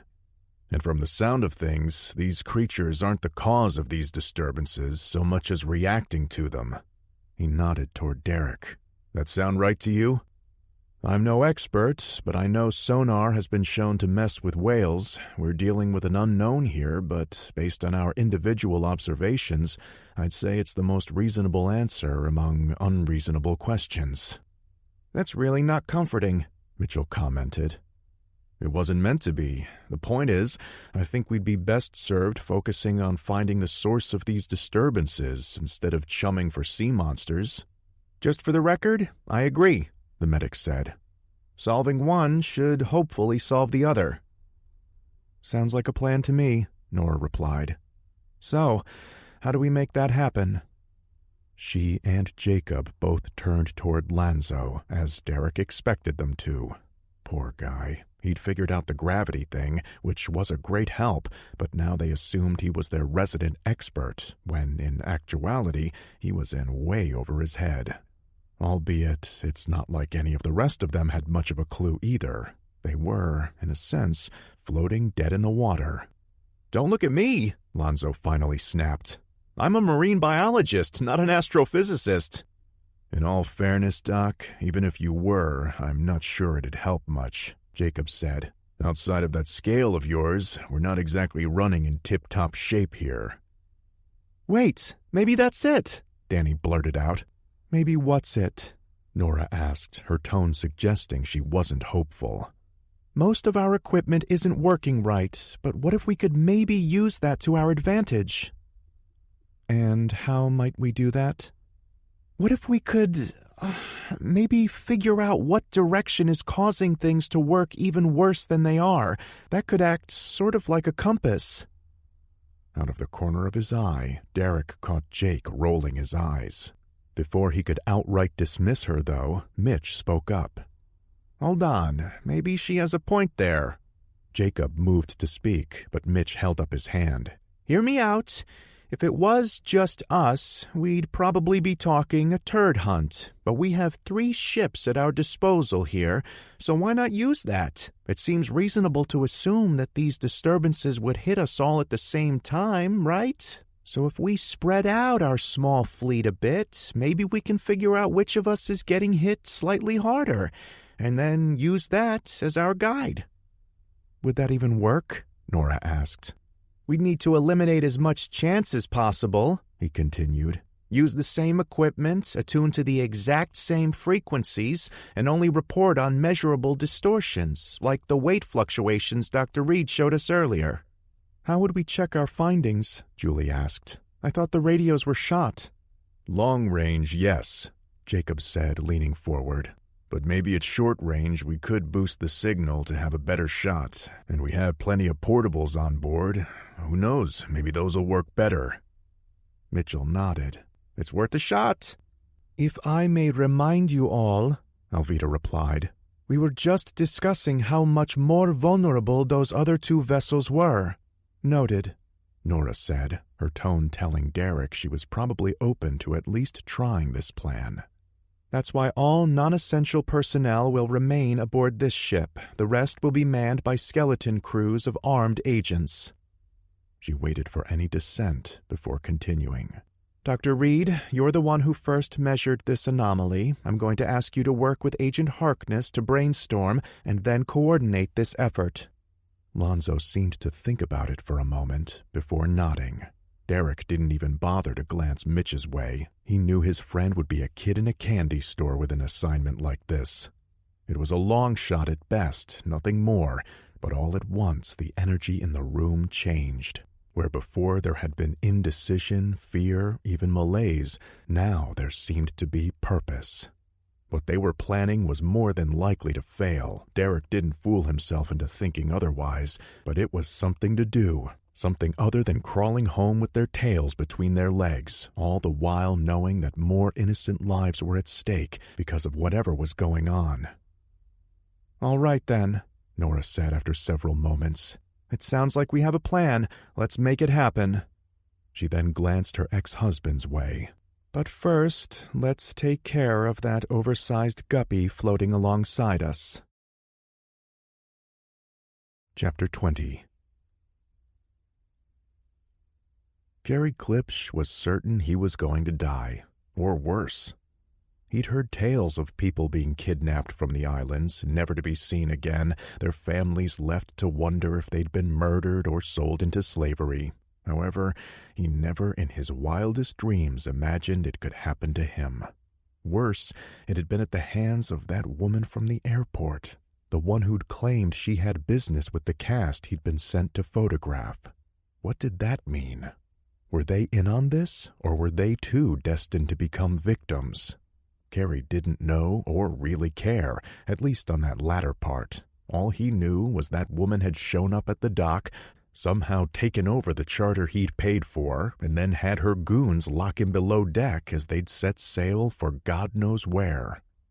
She'd shown up at the door of his cabin sometime later, spouting bullshit about the government and the need for secrecy, but he hadn't been fooled for a second. He knew she was trying to lull him into a false sense of security, get him to drop his defenses. They'd even had the gall to offer him some sandwiches, as if he were stupid enough to accept them. Sadly, his attempts to rebuff their efforts hadn't gained him much. All it had done was gotten him locked up again as they sailed further from shore. Now it seemed his fate was sealed. A while back, the catamaran had pulled alongside a much larger vessel, and there he'd waited, trying to listen to the voices on deck, but failing to pick up anything that could help him. Carey considered his surroundings. They'd taken his cameras, but nothing else, leaving him locked in one of the yacht's pontoon staterooms. Ironically, it was the same one he'd scoped out in the hope of getting a few boudoir shots of that Kent chick, something his bosses would no doubt drool over. But now photography was the furthest thing from his mind. He frantically searched the bedroom for anything he could use as a weapon. There were actually plenty of options. A lamp, a table. Hell, he could have taken off his shoelaces and used them as a garrote. Carey wasn't a fool, though. If this was a movie, he could have fought his way to freedom, taking his captors down one at a time. But this was reality. He knew full well he stood little chance against the people he'd seen, especially since all of them seemed to be armed. The truth was, he was afraid, and the only viable option he could see was maybe bribing his way out. But in order to make that possible, he needed a bargaining chip in his favor. And heck, it's not like it would have taken much torture to make him spill his ATM pin. But maybe they didn't know that. If he was able to act tough, convince them he meant business, then maybe they'd be willing to cut a deal, not knowing he'd have gladly given up anything to regain his freedom, his money, his car, even the private phone numbers of his more famous clients. None of that mattered so long as he was able to walk away from... All thoughts of escape scattered to the wind as there came the sound of a muffled explosion. A moment later, he felt the boat vibrate beneath his feet. More blasts followed, hollow thuds that seemed to come from somewhere below. What the hell? Had there been an accident aboard the larger vessel? Good. I hope it sinks to the bottom and takes them all with it. His second thought was to think it might be the authorities. Maybe someone had witnessed his abduction and reported it. If so, rescue could be within his grasp, assuming his abductors didn't decide to do away with the evidence first. Oh God, no. There was no doubt in his mind they'd do it, too. What did one life mean to scumbags like these? What did it matter to them if he... There came a sound from right outside the closed door. Voices. This was it. They were here to make sure he'd never get to breathe the sweet smell of freedom again. I have to do something. Kerry Klipsch wasn't a brave man, but much like a cornered animal, he realized his only chance was to stand and fight. He grabbed hold of the bedside lamp just as the door was unlocked, preparing to do whatever was needed to survive, even if it meant taking a life. If it wasn't dead before, it sure as hell is now. Jacob looked over the nest's railing, noting the rapidly spreading chum slick below. Here we are, blowing up a giant octopus together, Derek said from his side. And yet you claim to not miss this job. Maybe some parts, he replied with a chuckle. Not really this, though. Think that'll do it? Derek nodded. Hopefully, the blood should draw in the scavengers and they should take care of the rest. Even with the weirdness going on? Never discount the appeal of a free meal, and if everything is left to wash up on shore, well, you know the drill. More shit for the internet nerds to argue over. Exactly. Jacob grimaced, feeling his stomach tighten. Now that Reed had made them aware of those gravity fluctuations, he was questioning even the tiniest rumble of flatulence. You feel that? Yep, Derek confirmed. Another of those disturbances. Fun stuff, eh? Not really. Speaking of which, how are Mitch and that Reed fellow coming along? We should be ready to start testing within the hour. Multifunction arrays on each boat, all calibrated identically. And I think your men are almost done shoring up the work Mitch did on the Wildew's engines. With any luck, it'll be smooth sailing from here on.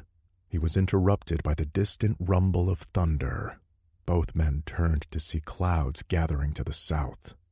Jacob shook his head. You just had to say it, didn't you? Come on, you didn't want this hunt to be boring, did you? Trust me, buddy, with you around, I knew there was little chance of that happening. Danny had little time to process anything other than the small desk lamp that went flying past her as she opened the door to Klipsch's room. It missed by a country mile, crashing into the opposite wall where it clattered to the floor in pieces. She turned back to find him staring wide-eyed, although whether it was at her or because of his lousy shot, she wasn't certain. "What the hell are you doing?" "Are you one of them?" he cried. "One of who?" Apparently that was the wrong answer because he let out a bellow, lowered his head, and charged forward. "I knew it! I'll kill you, you oof!" Why did I have to get assigned to this clown? Danny spun and caught Klipsch dead center with a side kick that sent him tumbling ass over tea kettle onto the bed. She pulled the blow at the last second, not wishing to hurt the photographer, who was obviously scared out of his mind. However, she didn't pull it as much as she could have. Oh well. Either way, it took the wind out of his sails. "Are you done?" Whatever bravado Klipsch had mustered immediately crumbled as his war cry turned into something more closely resembling pathetic begging. Please don't hurt me. I have money. Everything I have, it's yours. Here, take it. For one brief moment, Danny was tempted to play along. But then she shoved that thought out of her mind. She knew what it was to be a prisoner, to be terrified of what might happen. Unlike her ordeal in the Pine Barrens, though, the photographer wasn't in any danger. If anything, he was being detained by the good guys. However, he either didn't realize that or didn't believe it. Guess Nora must be rustier than she realizes. It didn't help that the senior agent practically radiated an aura of intimidation, at least in Danny's opinion. Derek, on the other hand, was as charismatic as he appeared on TV. It usually didn't take long for him to verbally disarm anyone. Now it was apparently time to see if any of it had rubbed off on her. Sorry about that. Reflexes. Are you okay? Just let me go. We can't. I mean, we're nowhere close to shore and not heading back just yet. What are you going to do with me? Klipsch asked, sounding as if he were close to tears. That's an easy one. We're heading over to the other ship so you can sign some paperwork. Then, when we're done, we'll drop you off back at port, and you can go your merry way.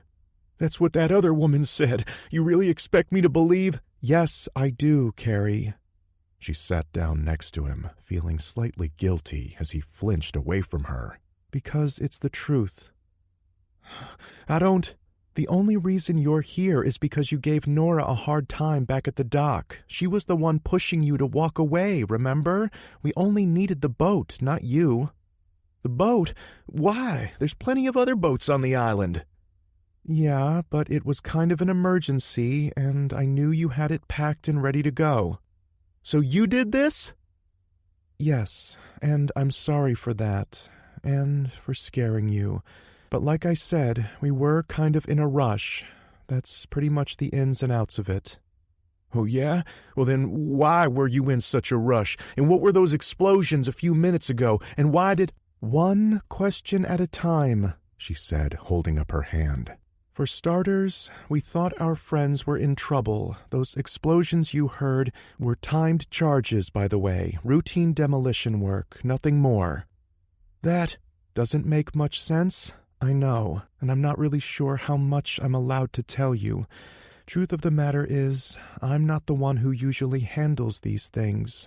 All I know for certain is we need you off this boat.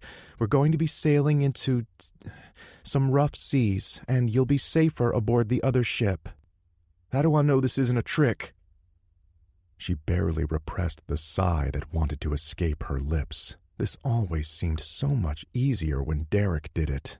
You don't, but think about it. Nobody's hurt you since you came aboard. The only reason you were locked down here is because we didn't want you getting in the way. Danny put a hand on his shoulder. Listen, I know it's scary to be shanghaied like this. Trust me, I do. But the only danger right now is staying where you are. Why? It's hard to explain, and I'm not sure you'd believe me anyway. Danny considered this. She probably wasn't authorized to say much more, but the clock was ticking. Soon it was going to be a choice between him walking out or being dragged. The things we hunt on our show, they're real. That's why we're out here. Carrie raised an eyebrow, and then he burst out laughing, although it sounded far more manic than whimsical. You expect me to believe this is all because we're searching for a sea monster? No, me and my team are searching for one. You just happen to be, let me guess, in the wrong place at the wrong time? Danny couldn't help the grim smile that played out over her lips as she nodded. Sadly, it was a situation she was far too familiar with. Chapter 21. Isn't this great? What? I said, isn't this great? Yeah, I guess. Darren Henderson shook his head. There simply seemed to be no impressing his 17-year-old son. After the divorce, he and Max had drifted apart. Part of it had been Max becoming a moody teenager, slipping full force into that time of life when one's parents were the furthest thing from cool. The rest, though, had been Wendy being a spiteful cunt. There was no telling how long she'd been screwing around behind his back before slapping him with divorce papers, basically accusing him of being the worst person on the planet. All of it, the accusations, the crocodile tears, the lies, had been for one purpose, to bleed him dry. And for years she'd done a damn good job of it, too. It was only recently that his luck had changed. He'd managed to pull himself back up by his bootstraps, securing a good-paying job and putting a down payment on another house. Wendy, on the other hand, had gotten charged with a DUI not long ago. Though she should have been thrown in jail, Darren had still been able to use the police report to renegotiate their settlement, convincing the judge to finally grant him joint custody. Sadly, it hadn't gone as he'd hoped. Gone was the little boy who'd once wanted to do everything with his dad. In his place was a sullen teen who was more interested in his Xbox than his father. Darren was nothing if not persistent, though, saving up, then jumping through every legal hoop imaginable so he could take his son on this dream vacation. That it was also a not-so-subtle slap to Wendy's face was simply icing on the cake. She'd always wanted to visit the Bahamas. Too bad she decided that sucking every dick in the neighborhood was more important than being a good wife. Her loss was their gain. Or it would have been had Max not spent most of the trip complaining about being bored. Near wit's end, Darren had almost given up. But then he'd spied a pamphlet in the hotel lobby advertising a parasailing adventure. If that didn't excite his son, he didn't know what would. It almost hadn't happened, though. First, Darren had to hide Max's phone, not the easiest thing in the world, as he would have sworn it was surgically grafted to the teen's hand. Then came the news of that plane crash, prompting the government to issue a call to all capable vessels to aid in the search for survivors. The only upside was it had happened north of one of the other islands, meaning there wasn't as much of an impact where they were staying. Finally, as if his luck hadn't sucked enough, they'd arrived at the dock only to be told by the manager of the parasailing company that their trip was canceled due to some bullshit small craft advisory that was in effect. He'd been close to tears at the news, fearing that his last best chance was slipping between his fingers. So, without thinking, he'd offered to double their fee, in cash. Much to his surprise, the manager had locked the door before turning back toward them. Cash up front. We take my private boat along with one other man. You tip him well. Part of him was sure that had been the man's strategy all along, hoping to milk some stupid American for all he could. But that didn't matter. The trip was back on. Within the hour, they were pushing off from the dock and heading out, the old speedboat's twin outboards propelling them onward. It had been near perfect from there, as if they had the entire ocean to themselves, barely another boat in sight. The only issue had been after they'd strapped in and were waiting to fly, when the boat's engines had refused to turn over for a few minutes. But then, true to their word, they'd gotten it going again, and he and Max were suddenly airborne, rising higher with every passing moment. It was great. The sea was calm, the weather warm, and he was spending time with his son, who, minus his phone, had little choice but to engage with his dear old dad. Soon they were floating 300 feet above the water in a double harness, the tether line leading far below to the tiny boat, only for his son's enthusiasm to come down to, "Yeah, I guess." "Come on, check it out," Darren cried. "You can see for miles." Max finally looked around, his head turning every which way, and then it happened. A near miracle as far as Darren was concerned. The slightest hint of a smile appeared on his son's face. "Think we'll see any whales?" he asked after another minute or so. "I don't know. Maybe." Darren had heard about the recent beaching, so at least he knew they were in the area. Hopefully whatever had caused it hadn't spooked the rest away. albeit he had no idea if that was how things actually worked. His knowledge of whales was pretty much limited to them being big and wet. That wasn't important compared to seeing an emotion resembling actual joy on Max. Fuck it, if his son wanted whales, he'd give him whales. If he could bribe the parasailing guy, certainly he could find another captain willing to take a few bucks for a whale-watching tour. This trip was already expensive, but what were a few dollars compared to making up for all those lost... "Hey, what's that?" Max asked, pointing below. Darren looked down and realized there might be no need for further bribery. The water was more than clear enough for him to see a large shadow somewhere beneath the surface. At first he was worried it might just be a reef, but he quickly dismissed that idea. Whatever was down there was moving, and it seemed to not only be headed toward the boat, but rising as well. The closer it got, the larger it became. "Definitely a whale," he thought. "Hell, maybe a whole school of them. I think we're about to get a show, son." He was right, albeit not in any way he ever wanted to be. Whatever was beneath the waves surfaced right under the boat. Darren caught a quick glimpse of something massive and fleshy, and then the speedboat was sent careening, its two crewmates thrown overboard. A few seconds later, he and Max were jerked violently down as their tow line was dragged by the out-of-control vessel. "Oh, Jesus, fuck me!" Max cried as they were both spun around multiple times in midair. Normally, Darren would have scolded his son for that sort of language, but right then he was sure it was, if anything, an understatement. It was just his luck to have a bunch of dumb fuck whales ruin the best day of their trip so far. He and Max spun around each other again, almost causing him to lose his lunch. Then there came one more downward jerk, and suddenly they stabilized, riding on an upcurrent. "Thank goodness that's over with. Now to hope the..." Dad?" Max asked, pointing. "Where's the boat?" Darren looked down, realizing they were considerably closer to the water than they'd been just moments earlier. But then, a second later, he understood that altitude wasn't their only issue. The boat and its crew were nowhere to be seen, the tow line disappearing into the blue water. Once again, he felt their line being violently jerked, pulling them down another several feet.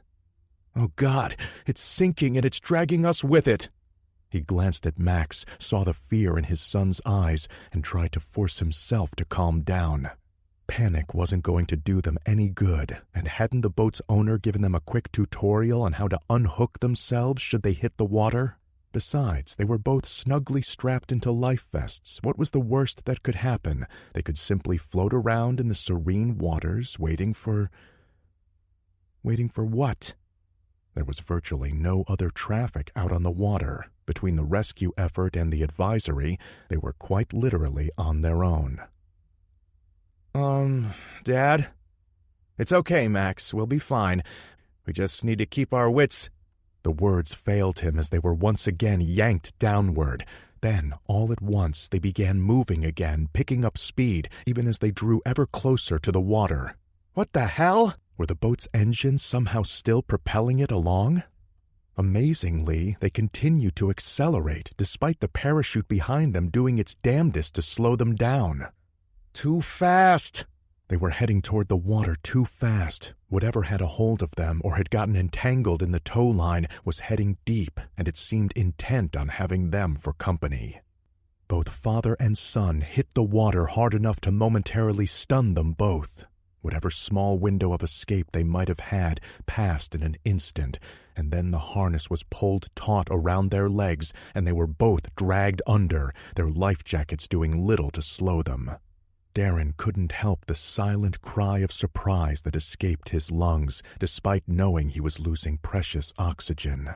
Then, a moment later, he caught a fleeting glimpse of what was dragging them through the crystal-clear waters and let out a scream, emptying his lungs and causing him to pray they both lost consciousness before the massive beast turned and realized they were there.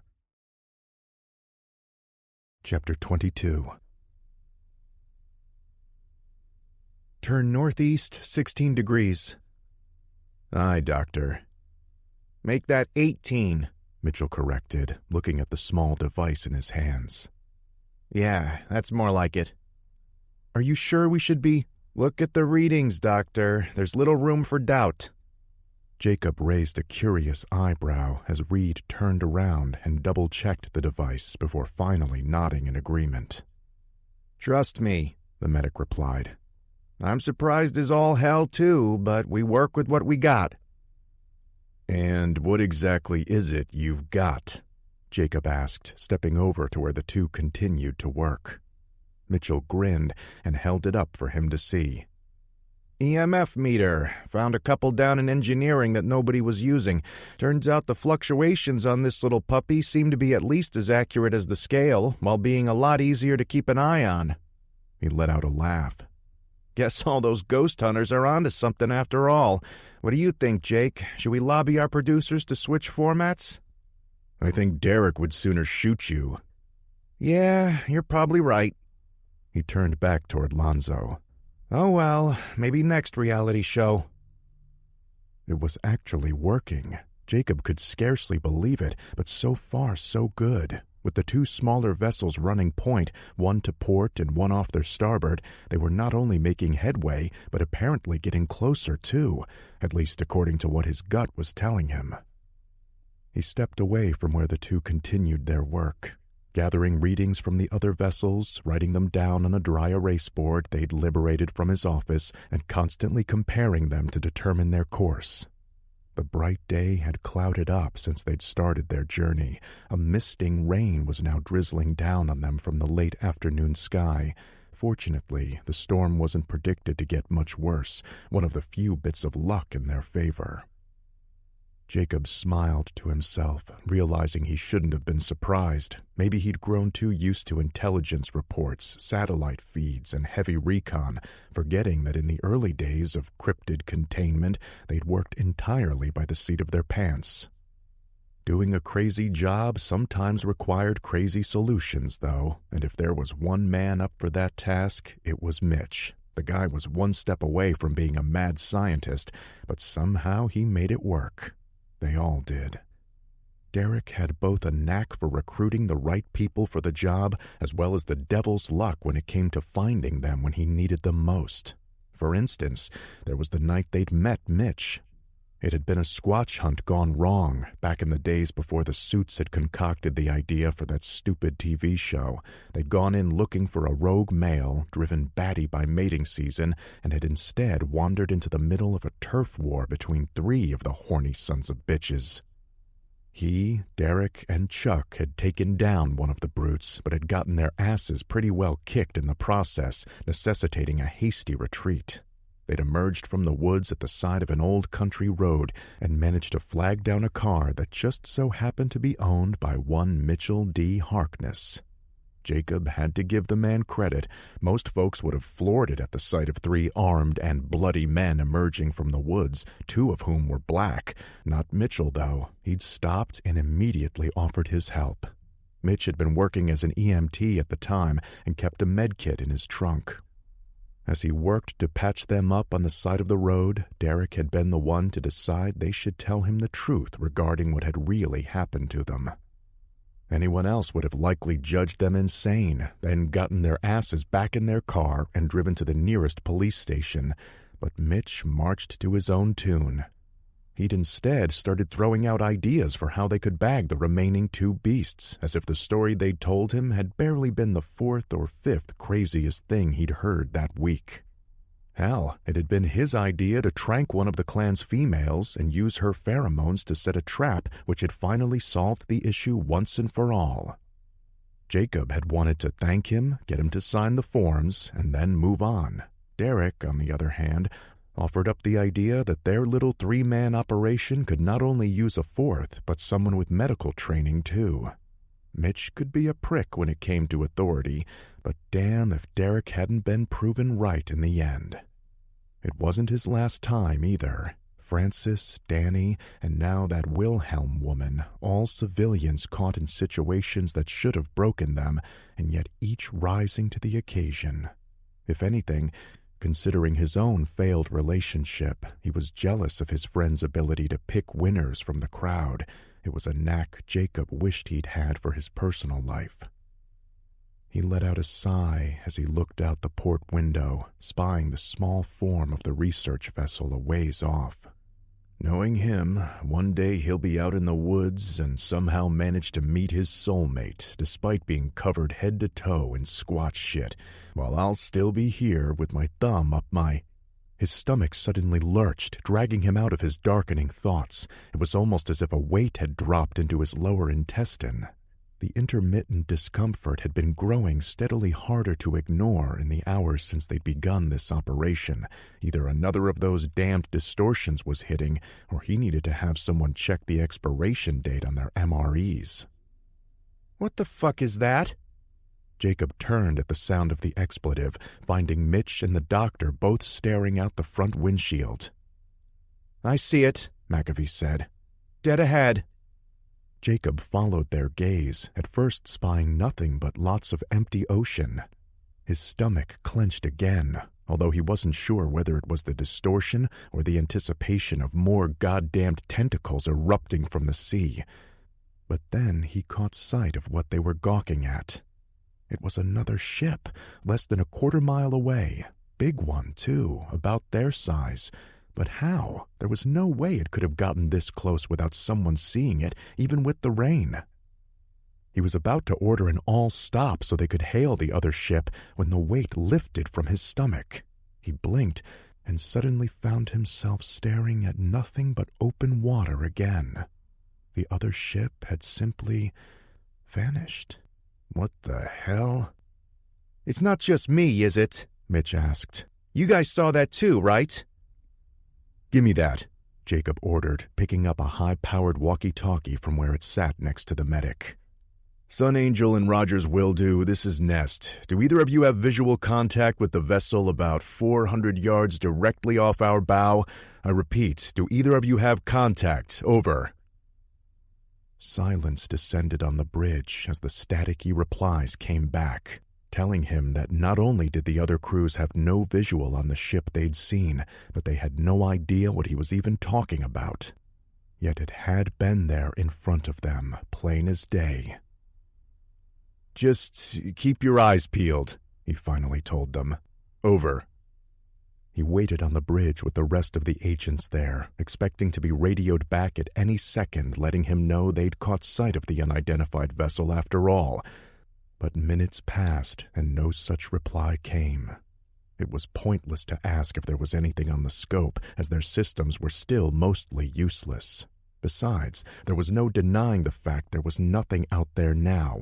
Aside from the other two ships, the sea was clear for what seemed to be miles ahead. Anyone else getting Mary Celeste vibes here? Mitchell remarked. A mirage, Lonzo said after a few moments. It has to be. Jacob turned to him.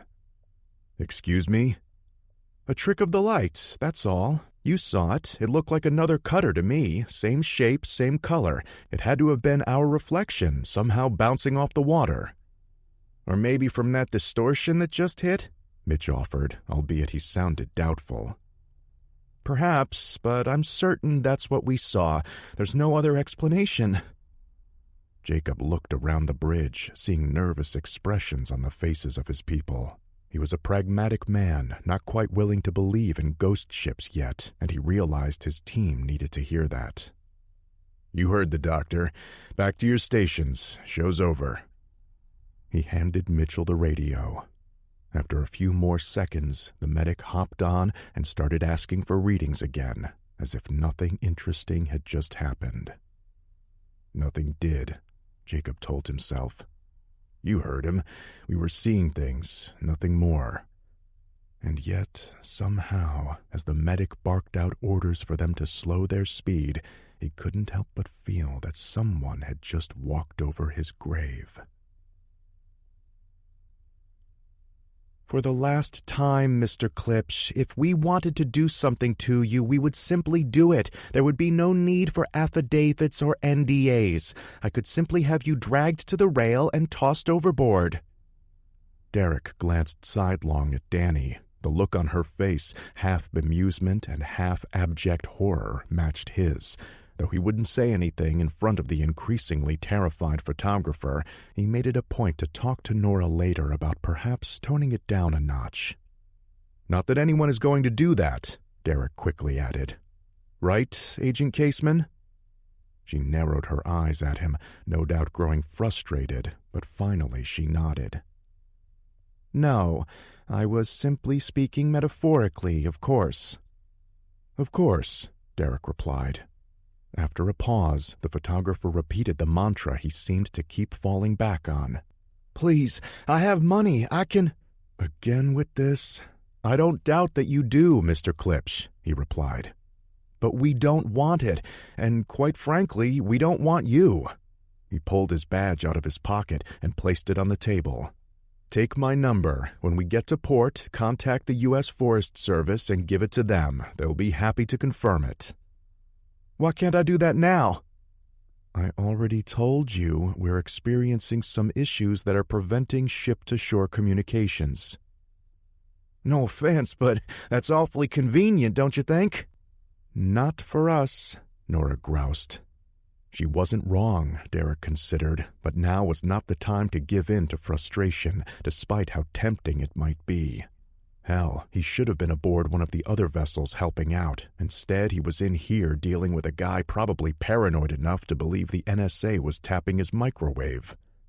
"Let me put it for you as plainly as I can," Derek said, after taking a deep breath. He'd dealt with difficult types before, including angry hillbillies who distrusted anything even remotely government-related, but he couldn't recall ever being stymied by someone this stubborn. "If you sign this paperwork, and yes, you are free to read it first, then you'll be given free rein here. We'll tell you whatever you want to know. You can walk around the ship, hang out on deck, even dive overboard and make a swim for it if you want. I wouldn't recommend it, but we won't stop you." "And if I refuse?" "Then you'll be confined to quarters for the remainder of the voyage, after which you'll likely have everything in your life scrutinized by federal agents from here until the end of time." He leaned forward and looked the photographer in the eye. "All we want is your silence on this. That's it. We don't want your money, your life, or anything else. We're simply asking you to keep a secret." Derek felt a hand on his arm, and he turned to find it was Danny. She had an inquisitive look on her face, as if seeking permission to speak. He glanced once at Nora, then nodded. "You're not going to want to talk about this anyway," Danny said, speaking in a calm, measured voice. "Oh?" Carrie replied, sounding obstinate. He still seemed scared, but some of his obnoxious attitude was returning. "Think about it," she continued. "What are you going to tell the authorities? That you were kidnapped by the TV show you were sent to photograph and that they're a part of a government cover-up?" Danny stepped back and grinned. "Oh, look, it's Danny Kent, co-host, swimsuit model, and government spook. How do you think that'll sound?" Whatever smugness Klipsch was starting to show faded in an instant. Derek, on the other hand, smiled. He'd used a similar line on Danny and her brother when they'd first met. When in doubt, always go with the classics. These days, of course, it was easy to find folks willing to believe just about any conspiracy, some with a disturbing number of followers. Fortunately, mythical monsters tended to rate much lower priority with the conspiracy nuts than tragedies or politics. So, while Klipsch might be able to find some sympathetic ears, Derek was fairly certain they wouldn't exactly be helpful to his cause. There came a pause, no doubt their guest thinking over his options. Derek really hoped he made the sensible decision because he could tell from the look on Nora's face that she was about ready to seriously consider tossing him overboard. Another hour of this, and he might be tempted to join her. "And if I sign, I'm free to go?" Carrie replied. "Insofar as we're miles out to sea, yes." The photographer looked down at the affidavits before him, all the spots requiring his signature marked with bright yellow sticky notes. Then he looked at Derek and Danny, then back at the papers again. "And I can get copies of these?" "As many as you like," Nora said, her teeth pressed so tightly together that she could have bitten someone's head off. Klipsch took a deep breath, then finally scribbled his name on the first form. "It's about fucking time." The photographer then closed his eyes as if bracing for something, probably whatever nonsense his imagination had conjured. When nothing happened, he opened his eyes again, gave a nervous smile, and continued signing. "I will of course warn you of two things, Mr. Klipsch," Nora said. "One, these papers are legally binding, and two, you're in the middle of an active investigation." Once more the color drained from Carrie's face, causing Derek to quickly jump in before they lost him to paranoia again. "Meaning, please stay off the bridge and out of the way of any on-duty personnel." "Oh, I can do that." "Glad to hear it," Nora replied. "Because the last thing we need is—" The door to the cabin opened before she could finish, and Jacob stepped in. "I knew it!" Carrie cried, nearly falling out of his chair. "I knew you were tricking." "Oh, shut the fuck up already," Nora snapped. "Am I interrupting something?" Jacob asked, a grin breaking out across his face. "Yes, but that's okay." He turned to Derek. "Did you flash your badge yet?" "You're about 10 minutes too late for that." "Damn, I love that part." "Is there a point to this visit?" Nora asked tersely. "Or did you just pop in to heckle us?" "Sorry, wanted to tell you that we're here." "Here?" "The spot we've been trying to find." He glanced sidelong at the photographer. "Anyway, I need everyone up in the briefing room in 10. Please make sure Ms. Guerrero joins us as well." "Why?" "Because it looks like Zorro Green's involvement in all of this might not be as done as we'd hoped." Chapter 23. "We've circled this area multiple times in an increasingly tighter radius, and there's no doubt about it," Lonzo said. "All of our readings point to the same thing. This is the proverbial ground zero." Mitchell spun in his chair to face the rest of the attendees. "Or somewhere above it, anyway." Almost as if on cue, the lights in the briefing room flickered, the incandescent bulbs making a low humming sound before finally stabilizing again. "You guys really ought to upgrade to LEDs," the medic added. Derek raised an eyebrow. "Is that merely an assumption, or do we have reason to believe it? I mean ground zero, not the light bulbs." "You ruin all my punchlines." Ignoring his commentary, Jacob stood and said, "Doctor, I believe you had some findings to share?" Lonzo nodded. "Sonar is, of course, unreliable at the moment, but we've attempted several scans of the bottom during the times between distortions. The process has been arduous and prone to error. Whatever is happening seems to be having a cumulative effect on our equipment. However, despite all the anomalies, there seem to be some aspects that are consistent across soundings, leading us to believe there's something on the ocean floor." "Something?" Derek asked. "That's the best way I can describe it, sadly.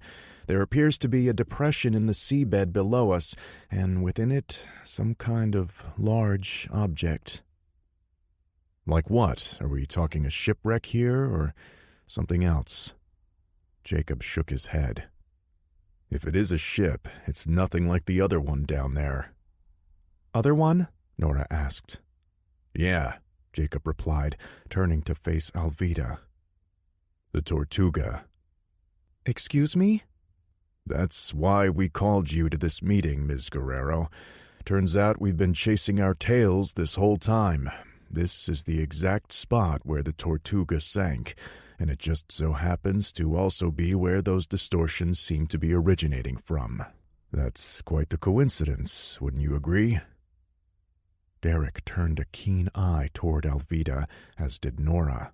What appeared to be genuine surprise, however, shone on the Zero Green rep's face. Either this was news to her, or she was one cool cucumber. "I don't see how that's possible," she replied after a moment. "Nevertheless, Agent Caseman, a coincidence is all this is. It has to be. Unless, that is, you're accusing my employer of somehow breaking the laws of nature via an old ship barely qualified for service." "We're not accusing anyone of anything," Nora said. "We're simply asking if you have any knowledge that could help us here." The older woman seemed to take a moment to compose her thoughts, as if debating what her next words might be. Understandable, Derek considered. Nora was baiting her, plain and simple, and this wasn't some mere vendor negotiation either. Though Zaro Green wasn't a U.S.-based business, there was little doubt the United States was a significant source of revenue for them. "You have to understand," she said at last, "that I'm neither privy to every research project at my company, nor am I in a position to speak freely about them." Jacob opened his mouth, but Alvida held up a hand. "However, while I would certainly place my position in jeopardy if I were to speak to specifics, I can most certainly offer up my general opinion on matters." "What does that even mean?" Lonzo asked. "You're talking about paperwork when we're dealing with a phenomenon that could potentially—" "That will be enough, Doctor," Nora interrupted. "You'll have your turn. Ms. Guerrero, if you'd be so kind to elaborate." "Thank you, Agent Caseman. As I said, I can't speak to any proprietary technologies we have under development, but I can answer with full honesty to a few points. 1, I am unaware of anything under development that is even remotely similar to what we are dealing with here. And 2, if there was such a development being tested, I have full faith that it would be in a controlled environment, not anywhere that would potentially bring the ire of international superpowers down upon us." It was, in Derek's opinion anyway, a measured and diplomatic answer. Sadly, it was a far cry from comforting. If she was telling the truth, that still left a gigantic unknown lying on the ocean floor, something that was causing issues far beyond an oversized octopus. Judging by the looks on both Nora and Jake, they were having similar thoughts. "I won't lie, Ms. Guerrero," Jacob said, "but I was really hoping for a different answer. Would make this mission a hell of a lot easier if we had nothing more than some errant experimental tech to clean up." "How about a simpler question?" Nora replied to the rep. "Why here?" "I'm not sure I understand." "Why was the Tortuga drilling here?" "It was an exploratory mission," she said. "Meaning?" Alvida appeared flustered for a moment, no more. But then finally she answered. "I trust that whatever is said here will remain in confidence."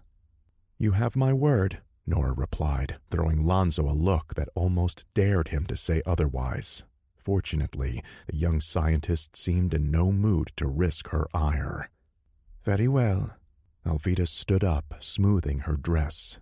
"The Tortuga was sent to investigate a questionable find on one of our old seismic surveys." "Define questionable." "As proof of our intention to properly develop our drilling rights, we needed to show due diligence in exploring at least one site with potential impact. This was the site that was chosen." "Hold on," Derek said. "So why was it questionable?" Alvida let out a sigh. "The original surveys of this area were somewhat less than pristine. They showed a pocket beneath the surface, gas likely, but give little insight into its composition." She shrugged. "Blame it on an extra-dense sediment deposit atop it, or perhaps outdated technology. Either way, the site was considered low priority, until recent needs dictated otherwise." "So you sent them on a fishing expedition to a spot you thought was a dud," Julie surmised. "In not so many words," Alvida said, sitting down again. I'm sorry if that doesn't add any insight into what's going on, but it's the truth. Silence descended on the briefing room for several moments as her words sunk in. So where does that leave us? Nora asked. Nobody answered until Mitchell chimed in with, There is one theory nobody here seems to want to acknowledge. Oh no. Danny met Derek's gaze, and it was all he could do not to roll his eyes. Still, he should have known this was coming. And that would be, Agent Harkness? The Bermuda Triangle, of course. Muttering erupted around the table, most of it of the scoffing variety, which Derek really couldn't blame. Mitch, however, waited for it to subside. "This ought to be good," Jacob remarked just as the room quieted down. Mitchell stood up. Well, I appreciate a good laugh as much as the next person. I'm being serious here. And before anyone starts spinning their finger against their forehead, I'll point out that most of us here have seen our share of weird-ass things. So if anyone should have an open mind, it's people in this room. "Sorry," Jacob said. "Please continue." I doubt you are, but that's okay. It sounds crazy to me too, but look at where we are and what's been happening. Unexplained instrument malfunctions, forces beyond our ken being manipulated in ways we can't begin to understand. And now we have this new development. "What development?" Derek asked. What she said. He hooked a thumb toward Alvida. A friggy seismic survey that shows something questionable at the bottom, and now we have sonar scans that, go figure, show the same thing. I mean, seriously, am I the only one putting two and two together here? He held up a hand. And yes, I'm well aware that ships, planes, and boats traverse this area all the time without a single hiccup. But what if that's a clue? All the strange sightings over the years, time vortexes, lights in the sky, etc., none of that stuff happens on cue. It's scattered at best, seeming to happen only once in a blue moon to the occasional unlucky sap. Which is pretty much the opposite of what's going on right now, Lonzo replied. Exactly. What if all those reports were actually sporadic events, discharges, if you will, caused by, I don't know, something? Something? Best I've got for now. Assuming for a moment that's the case, Nora replied, sounding unconvinced. What's changed? I don't know, but maybe that something, whatever it is finally waking up. Carrie stood by the railing, looking down at the water below. True to what he'd been told, he was now free to go wherever he pleased. Well, almost everywhere. Whatever hoity-toity meeting was going on right now was off limits. He'd wanted to eavesdrop, make sure they weren't convening to talk about him, but the armed guard outside the door had quickly dissuaded that course of action. He still wasn't sure what to think. After signing their forms, everyone seemed to lose interest in him, chattering on about Zarro Green something or other. Aren't they that oil company? Maybe they're planning on selling me to some horny Saudi prince. Despite the drizzle raining down on him, chilly in spite of the warm temperature, he wasn't worried about getting wet. If anything, he'd get a whole lot wetter if he simply wised up and jumped overboard. But then what? Carrie could swim, but he was more of a pool kind of guy, and even if he had the endurance, he had no idea which way to go or how far. All he knew for certain was that the only objects in sight were the two other boats, including the one he'd chartered, something that seemed so distant now as to be almost laughable. As if to add insult to injury, his equipment was still aboard the yacht. Assuming these Gestapo assholes hadn't simply chucked it overboard, he wouldn't have put it past them. Despite their words, he didn't trust any of them as far as he could throw them. At the very least, he made a vow to never turn his back on any so-called reality stars ever again. And it's not like he could even expose these people for what they were. Carey was good at his job, but he didn't fool himself into thinking his connections were strong enough to fight the U.S. government, assuming that's who they actually worked for, something he still wasn't remotely convinced of. So where does that leave me? Carey had seen the Jason Bourne films, but he didn't fool himself into thinking he could simply disappear, keeping his foes always a step or two behind him. How would he even survive? He had savings, but not enough to go on the run indefinitely. And what would that leave him as? Some dirty drifter working at a greasy spoon just to afford a cockroach-infested bed to sleep on? Not happening. He was a creature of comfort, but at least he was self-aware about it. All of that added up to him feeling scared and useless, able to run but with nowhere to go, all while the cast of that stupid show practically gloated over his... Wait, the cast! Carey couldn't have cared less about any of them, but he remembered that Wilhelm woman. Yeah, she was easy on the eyes, but there was more to it than that. She was also the show's camera operator. Though he hadn't seen much in the way of film equipment since coming aboard, that didn't mean there wasn't any. He knew these showbiz types. He wouldn't put it past them to film a scene to mollify their egos, while just off camera he was held captive at gunpoint. But if that was the case, and he could find her stuff, then maybe he could do a little filming of his own, something that could give him leverage once they got back to shore. It was a long shot, quite possibly as suicidal as jumping ship, but this was a danger he at least understood. Before moving on to more glamorous fare, he'd cut his teeth as one of the paparazzi, so in a sense, he fully knew what it was to swim with the sharks, metaphorically speaking anyway. He glanced down at his watch, unsure of how long it had been since they'd left him to his own devices. Then he looked back up at the sky, feeling confused. Even with the rain falling, it still wasn't dark, yet he was fairly certain it should have been by then. Oh well, it doesn't matter. Despite knowing he was up against obstacles far more daunting than being punched out by a spoiled C-list celebrity, he set off below deck with renewed purpose. Now to hope they all stayed busy in their meeting for a little while longer. Chapter 24. Are you sure we're not going to get into trouble, Rena? Carol Sanford's wife, Serena, rolled her eyes before putting a comforting arm around her overly paranoid spouse's shoulders. None of this surprised her. Carol was an A-type personality in the law firm where she worked, but outside of office hours, she tended to rely on the rules a bit too much. Serena thought it a side effect of too many years spent prosecuting medical malpractice cases and seeing the penalties for those who messed up. However, this was neither work nor a courtroom. They were on their honeymoon, at least technically. The reality was this trip was 2 years overdue, thanks to the demands of both their careers, her a sculptress in the cutthroat New York art scene. But finally, here they were, 3 weeks of nothing but sand, surf, and each other, in a luxury resort complete with in-room hot tub. Too bad they'd somehow managed to coincide their getaway with a plane crash and a dead whale, not to mention other weird shit going on.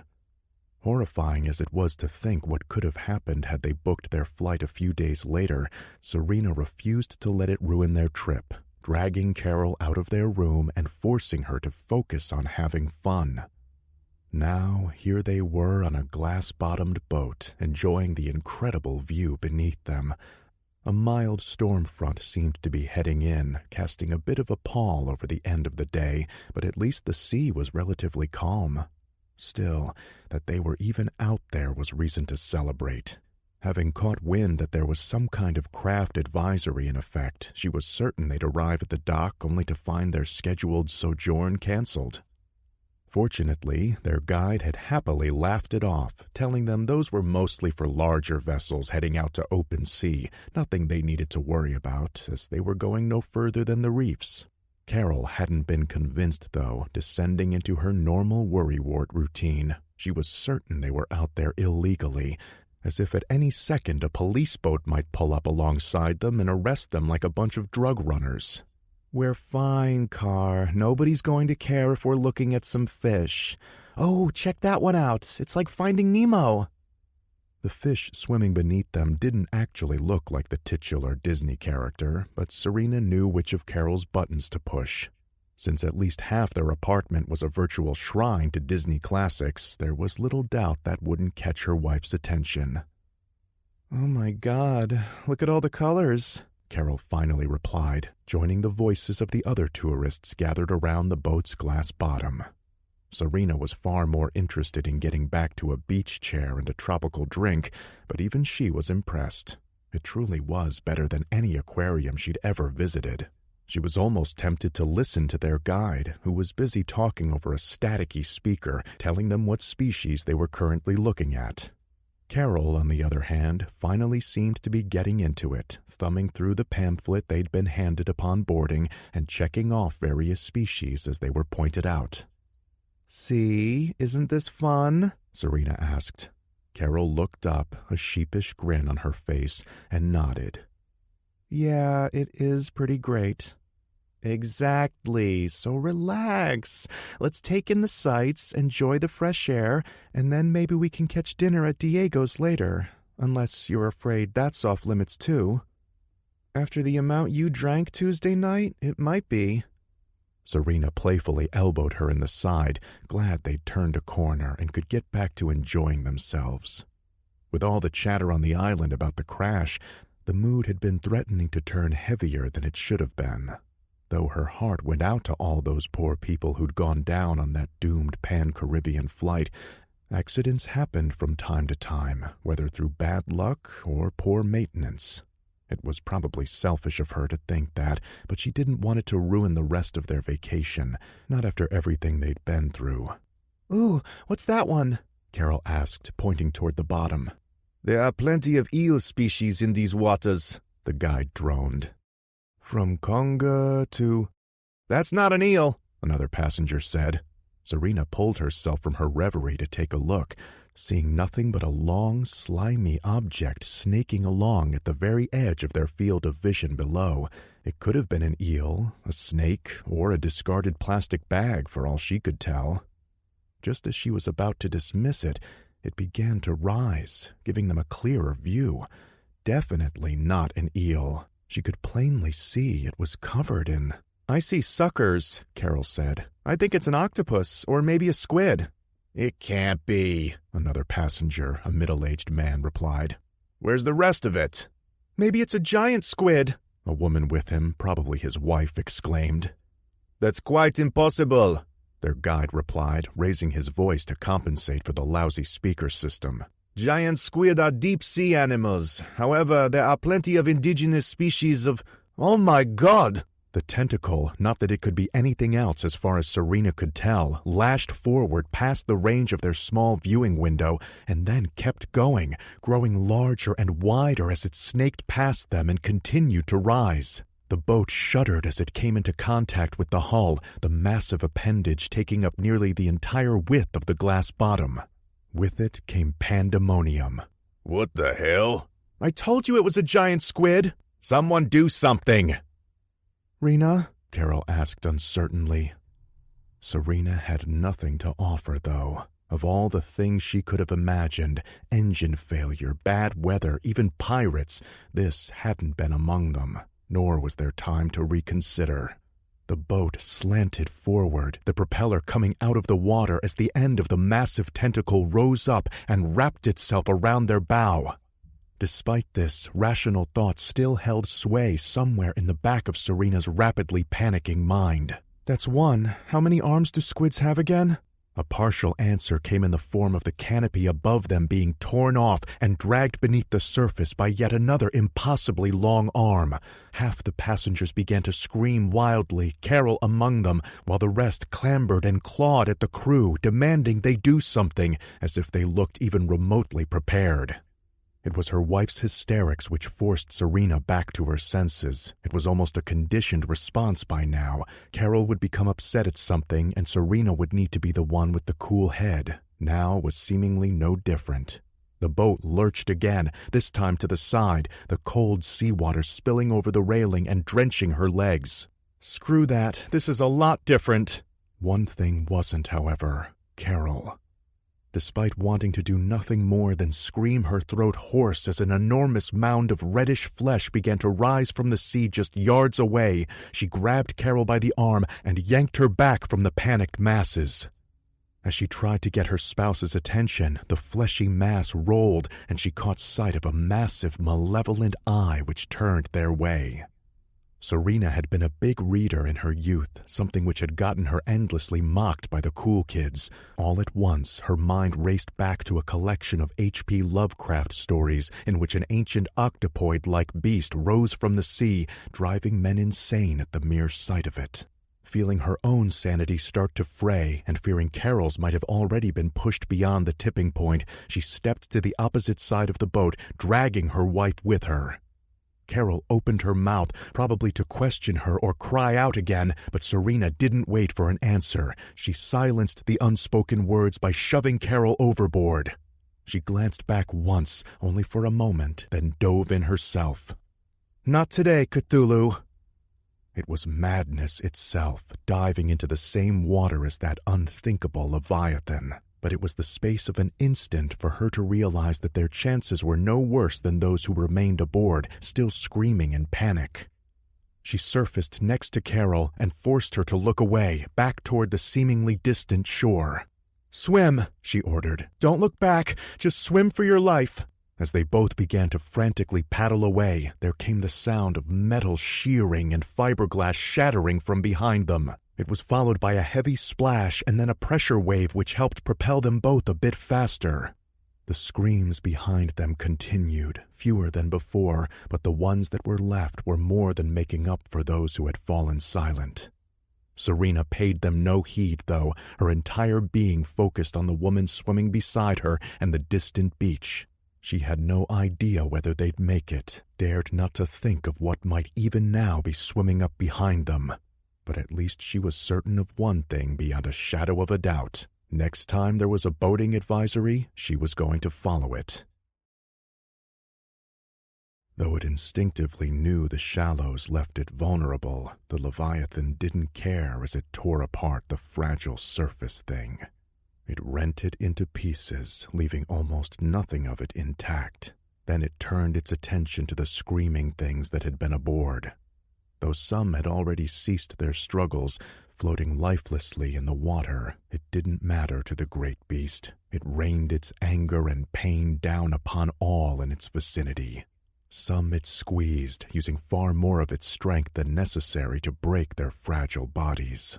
Others it tore to pieces, and a few it devoured, despite finding their taste repugnant.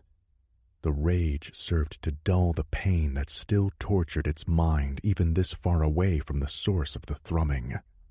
Some part of it screamed that it needed to keep running, that the pulses were weaker here and would continue to grow weaker the further it fled, even if it meant staking claim to new hunting grounds far from its home. It was an intelligent, adaptable creature.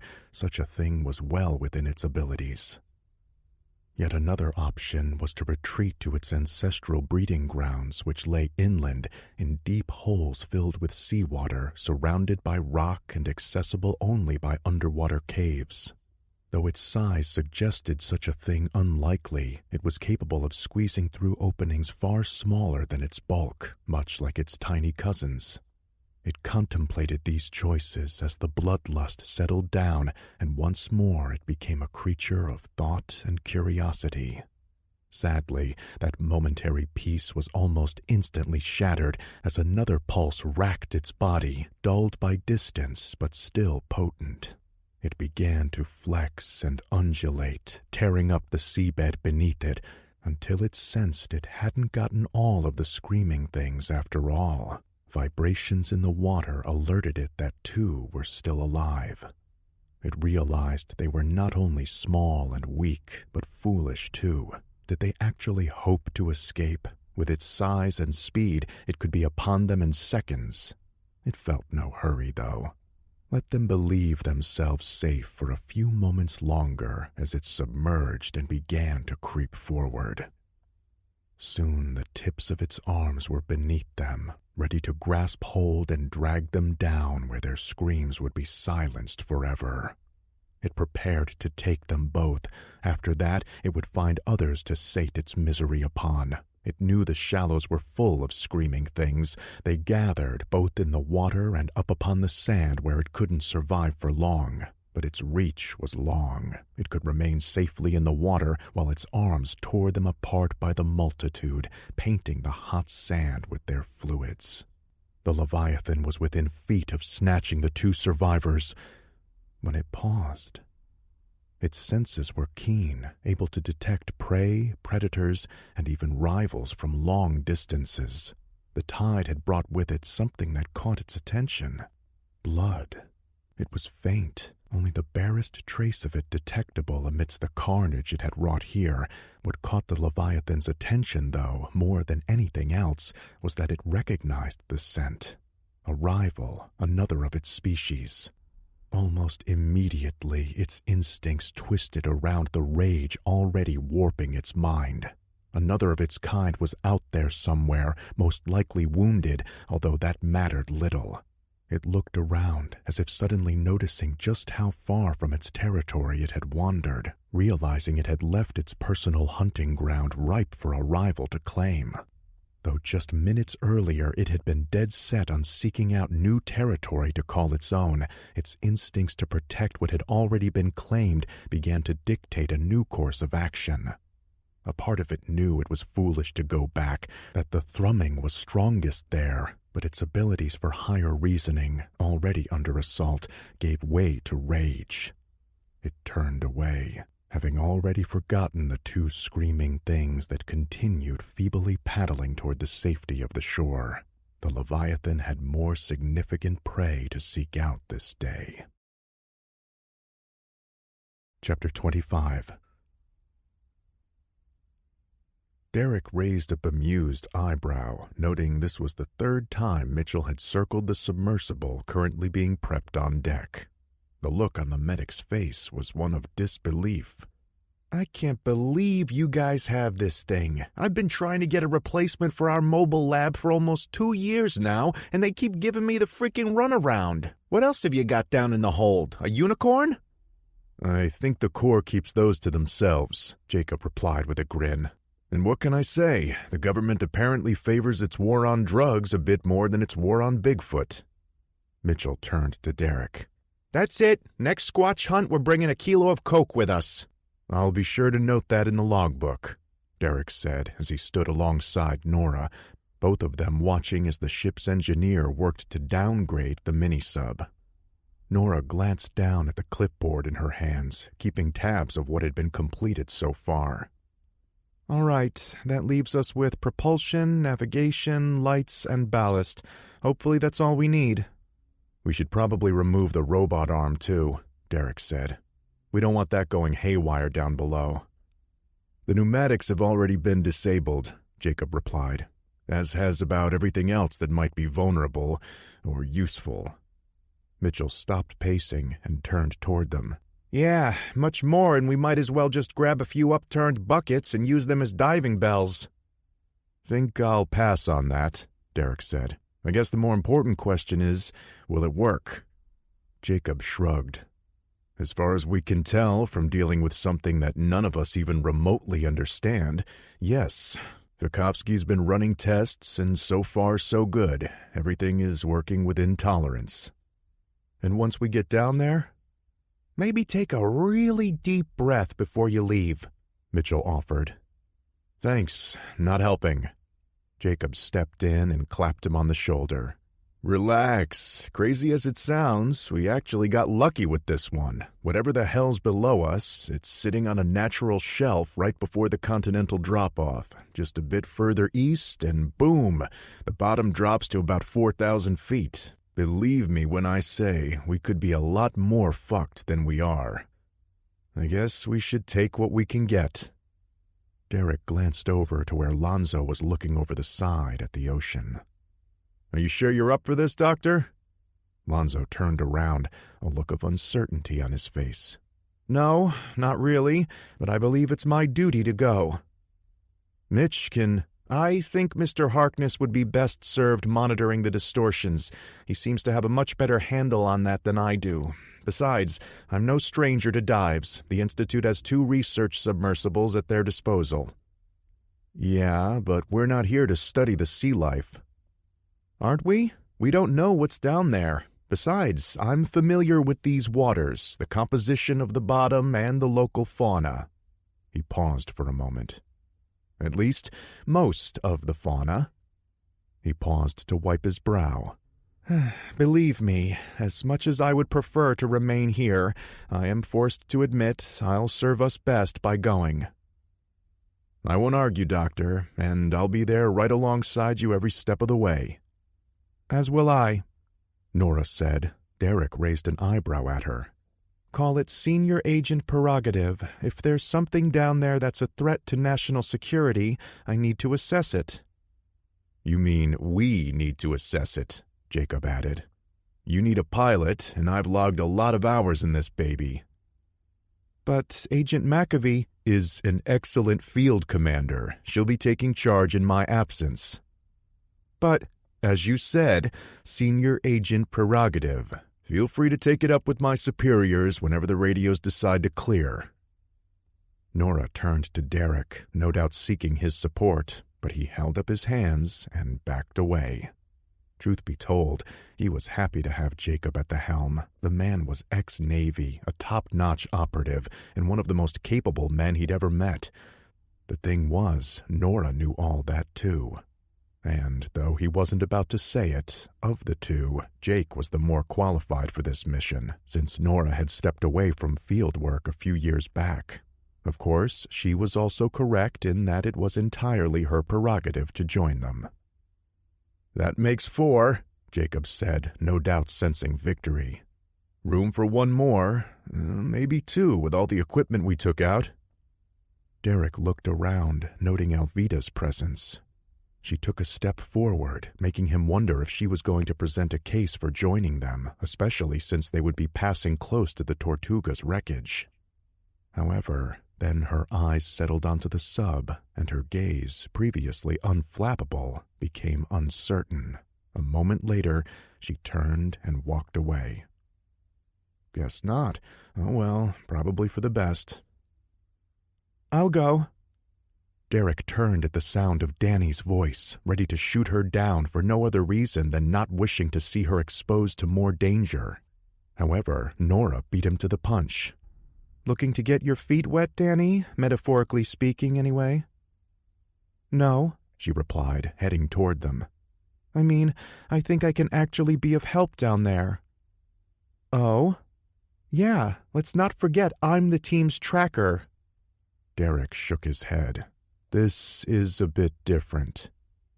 Is it? She replied. I'm trained to look for details others miss. Well, maybe once we get to the bottom that could be useful. Yes, but Dr. Reed will be there to... To what? Lonzo interrupted. Have no idea what I'm looking for? None of us do, Jacob said with a nod. An extra set of eyes might be handy, especially trained ones. No objections here. Same, Nora said. Derek narrowed his eyes, trying to think of some reason to object, maybe another crew member who would prove a better fit, but he quickly pushed those thoughts away. If anything, Danny was a better fit than Nora, yet he hadn't said a word against her joining them. No, this was nothing more than him trying to play surrogate father again.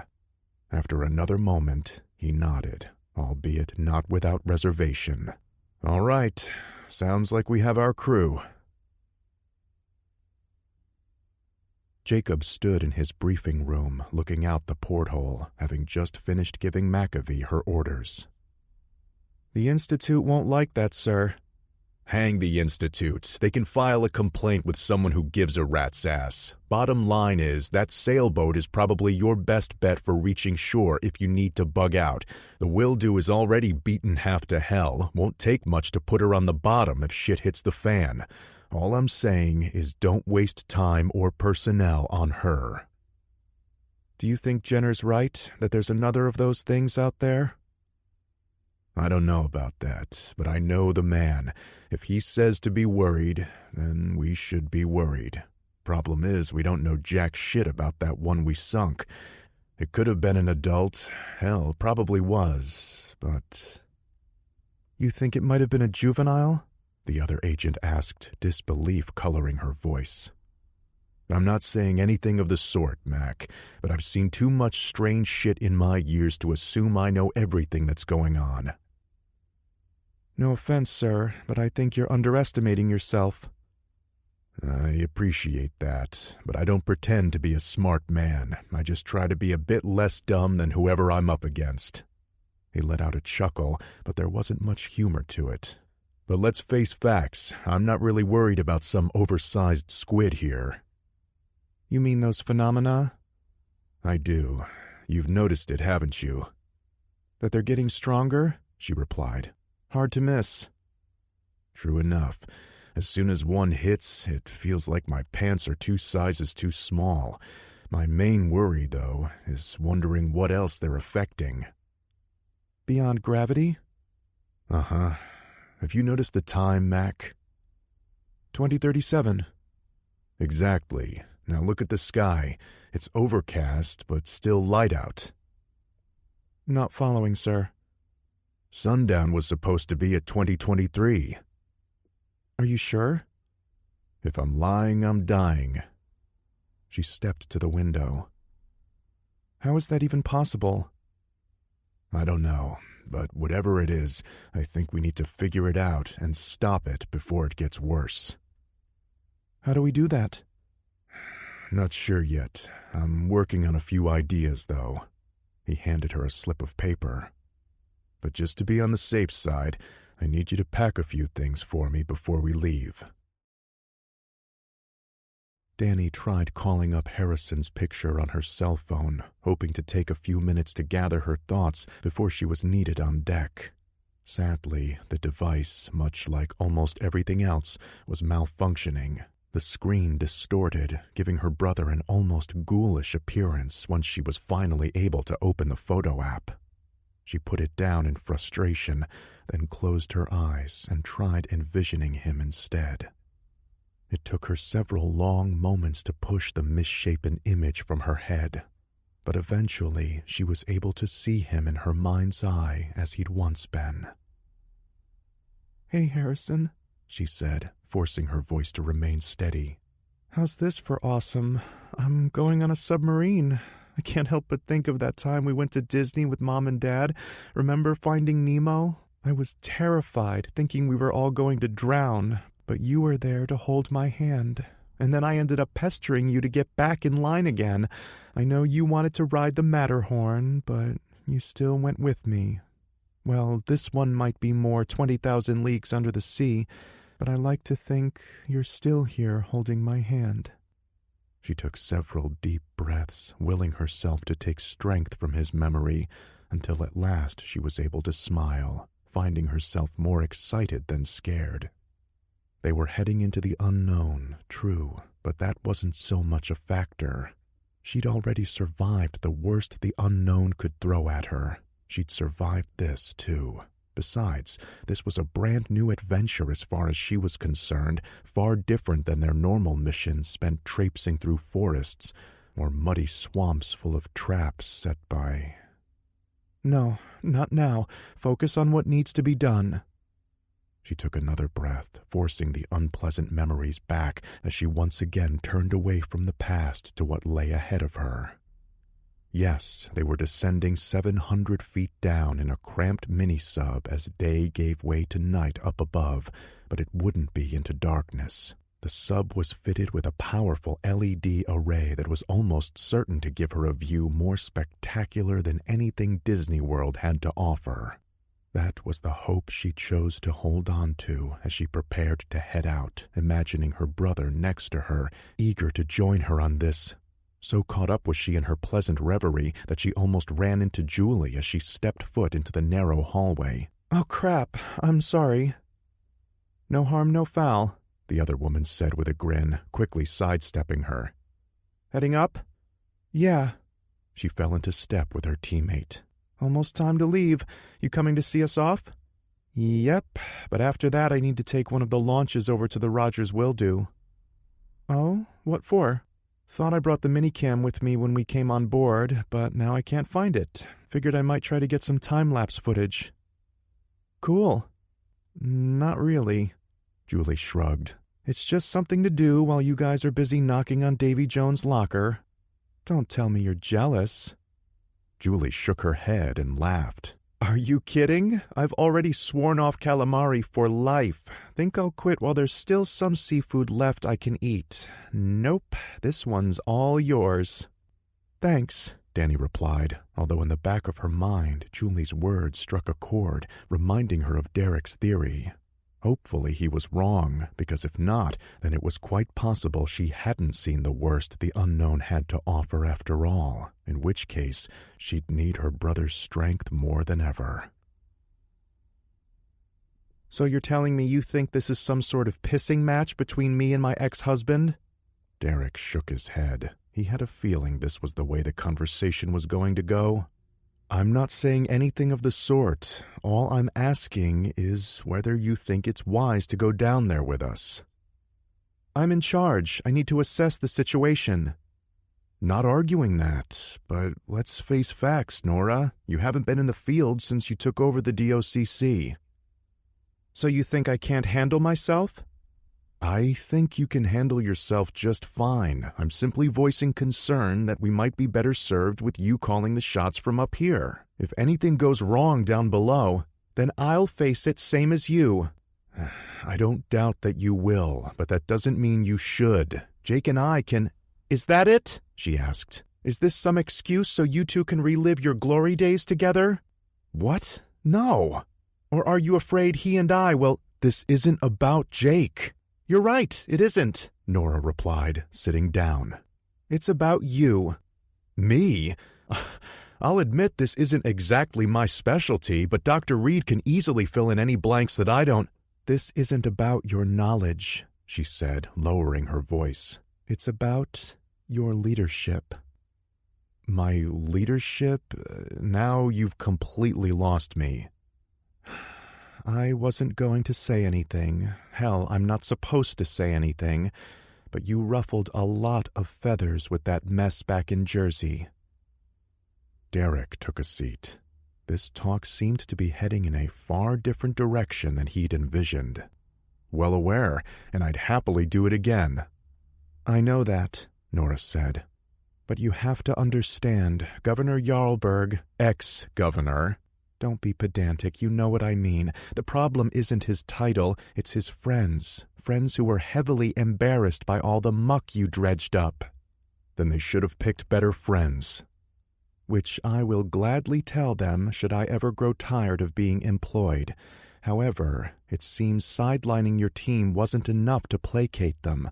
There have been voices actively speaking out against you in D.C., demanding that someone more compliant to the chain of command be placed in charge of the team. They've been actively lobbying against you. Do you really think this job needs someone who goes by the book? Of course not. That's what I'm here for, to dot the I's and cross the T's. But I'm telling you right now, it hasn't been easy. Hell, I even had a junior congressman threaten to go public with what you do. Derek could only imagine the scene that would cause. Can't say I wouldn't be curious to see that happen. Nora waved him off. It was obviously an idle threat, but the fact remains that feathers have been ruffled, and I've been having a hell of a time unruffling them. So what then? You want my resignation? Nora shook her head. No.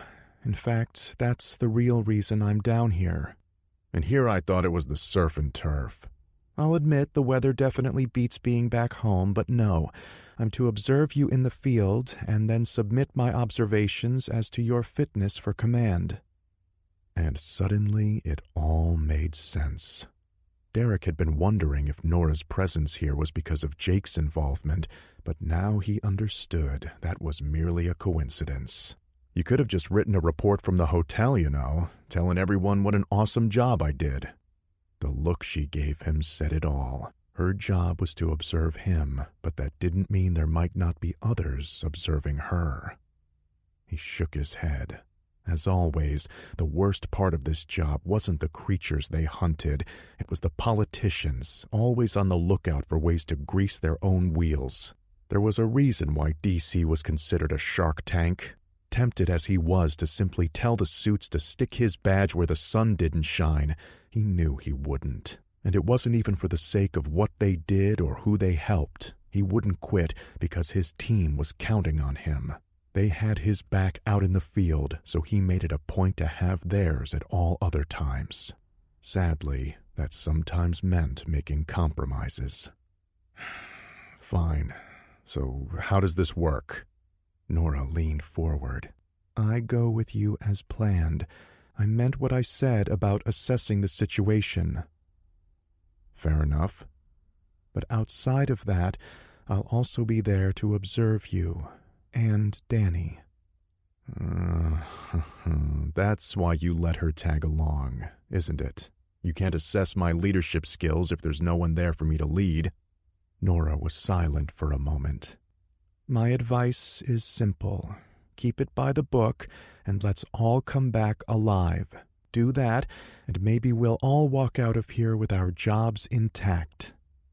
Derek let out a sigh. Following the book wasn't even a consideration in the vast majority of missions they undertook. Hell, there was no rule book for being chased by an angry Sasquatch. And now, out here, miles from shore and with something messing with the fundamental building blocks of nature, he had a feeling they were as far from the proverbial book as they could possibly get. Chapter 26. My name is Carrie Klipsch. What you are about to see has not been doctored or altered in any way. Carrie stood on the upper deck, trying to pretend he was doing nothing but casually observing. It wasn't all that difficult. The crew below all seemed preoccupied with the task at hand, whatever that was. It made hiding the minicam he'd swiped from that woman's bunk all the easier. Bitch should have locked her door. He'd gotten lucky in that it was both charged and had a large capacity memory card in it. That last part was key. All he had to do was keep it from being found, and he would have all the leverage he needed. Hopefully. I'm not sure what they're planning to do with that submersible, he whispered in a tone low enough to not be overheard, but enough for the camera's microphone to capture. All I know for certain is these are the same people who kidnapped me, claiming to be government agents, and now they're out here preparing to dive. For what? I don't know. Drugs, sunken treasure, maybe a rendezvous with a hostile foreign power. Who can say for certain? God damn it all. Despite his words, so far he'd captured a whole lot of nothing, his testimony probably doing little more than making him sound like a loon as the crew worked below. He needed more. He needed to catch them in the act of doing something. About the only thing of note he'd seen so far had been them removing equipment from the sub. Suspicious, yes, but not exactly damning. He briefly considered the possibility of trying to stow aboard, but quickly dismissed it. Not only was there zero chance of him remaining undiscovered in the cramped vehicle, but he dreaded what might happen once he was caught. But that didn't mean he wouldn't keep filming in the hope of... Hello? Down below, a small group were heading toward the sub. He recognized Jenner, along with that little blonde bitch who'd almost broken his ribs earlier. If the rest of the cast was joining them, though, he didn't see them, although he did recognize two of the other faces, including the mouthy cunt who'd kidnapped him in the first place. The final member of the crew was someone Carrie didn't recognize, a thin guy with short dreadlocks and glasses. Judging by the look on his face, he didn't seem too enthused with whatever was going on. All at once, Carrie wondered if this man was like him, another victim, kidnapped from shore, lied to, and now being taken God knows where. Was a similar fate in store for him? Carrie didn't care to speculate on that, but he wasn't about to let this opportunity pass without comment, especially once the man stopped in his tracks and cried out, no doubt pleading for mercy, futile as it was. Carrie wasn't brave enough to risk trying to help him, but he could at least document his fate for posterity. I'm not sure what we're seeing here, but I can only guess it's some form of human trafficking. I don't know the poor man being escorted inside that sub, but I believe him to be an unwilling passenger about to set sail on a cruise bound for terror." "Wait!" Lonzo cried. "What is it, Doctor?" Derek turned, wondering if the man was having second thoughts. If so, he'd have to recruit Mitch for the journey, and then hope Nora didn't kill him in the cramped quarters. Lonzo patted his pockets, then let out a sigh of relief. Never mind. I thought I left my Dramamine behind, but I have it." He smiled sheepishly. "Being on the water doesn't bother me, but diving tends to upset my equilibrium." "If he pukes, I'm not cleaning it," Jacob said. Derek was about to echo the sentiment, but then he saw Danny climbing up toward the hatch and remembered the conversation he'd had with Nora. In some ways, he wished she'd kept her silence, because now he found himself second-guessing everything about this mission. And that was even assuming anything he did made a difference. He wasn't worried about Nora. He trusted her to be fair, but it was more than possible this was all smoke and mirrors, his fate having already been sealed behind closed doors. Derek wasn't afraid of being fired for his sake. However, he was deeply worried about what might happen to his team if they were left in the hands of a pencil pusher more concerned with political brownie points than safety. If so, then... He shook his head to clear it. None of that mattered right then. For the time being, he was still in charge of his team. Worrying about being handed his walking papers could wait until they were all back on dry land. For now, the mission was the important part. Keeping his people safe and figuring out the mystery of what was causing everything to go haywire. At the same time, he couldn't help but feel they were about to step into something far bigger than any of them, something they weren't even remotely qualified to deal with. Derek didn't know what was waiting for them below, but he had a bad feeling it went far beyond an oversized octopus with an attitude problem. The Leviathan was exhausted, confused, and in pain. But above all else, it was angry as it once more approached the territory it had claimed as its own. To swim so fast for so long was a dangerous thing, expending precious energy that a creature of its size needed. Normally it would have known better, but such logic was beyond it now, and growing further away with every mile of ocean it crossed. The only reason it stopped was because it sensed its adversary was near, the water here thick with the scent of blood. There was little doubt its rival had already been vanquished, but it needed to be sure, so it dove deep in search of its remains, following the trail of blood and scattered flesh. It encountered none of the expected scavengers as it swam, all of them having either been driven off or killed by the thrumming. Only the tiniest of creatures remained, their nervous systems too primitive for the pulses to affect, not that the Leviathan understood or cared about such things. Down it went into the darkness, the stink of viscera thick enough to replace the rage inside it with growing hunger. Finally, it found the body. It had been torn apart, a strange smell coming from its many wounds, something alien, not of its world, something from the surface. The other Leviathan was a juvenile, perhaps a third its length and not even close in mass, large compared to most who called the sea home, but little more than a joke to its larger brethren. Had it still been alive, it would have been easily driven off. In the short spans between the thrumming, during those fleeting moments when it was able to think again, it realized that whatever had killed its would-be foe was the true rival to be dealt with. Up above, it had been too consumed by rage to notice much more than the blood. But now, it began to realize there were other scents in the water. A surface thing, perhaps more than one. It recognized the faint but acrid scent as belonging to them, a dirty, unappealing smell that could belong to nothing else. The trail led off into the distance, in the direction of its hunting grounds, back to where the massive thing, the source of its misery, lay upon the ocean floor. caution and pain began to once more give way to blinding rage. They all needed to die, the massive thing and any surface things foolish enough to enter its territory. However, one imperative was still stronger than the need to kill. It needed to feed, to refuel its massive body.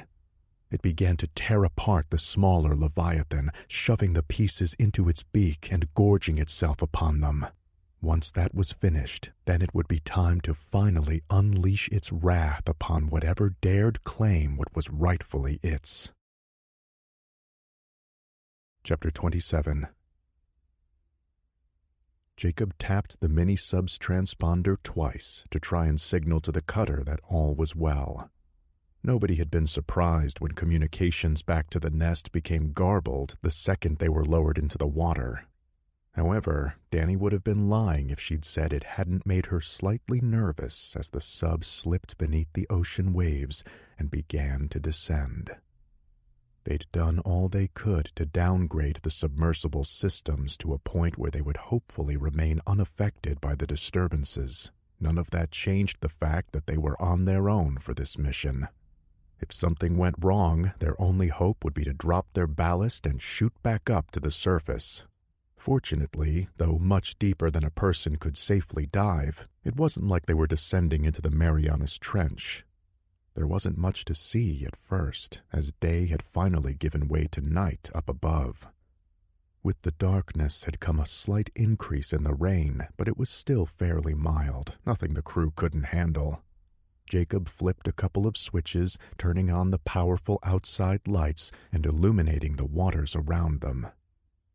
"Passing 20 meters and seeing a whole lot of nothing," he remarked.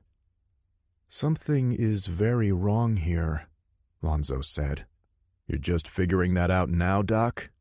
"No, what I mean is there should be plenty of ocean life around us, but it's like we're submerging in the Dead Sea." Danny shook her head. "Probably not the words I would have used. Sorry, first analogy that came to mind."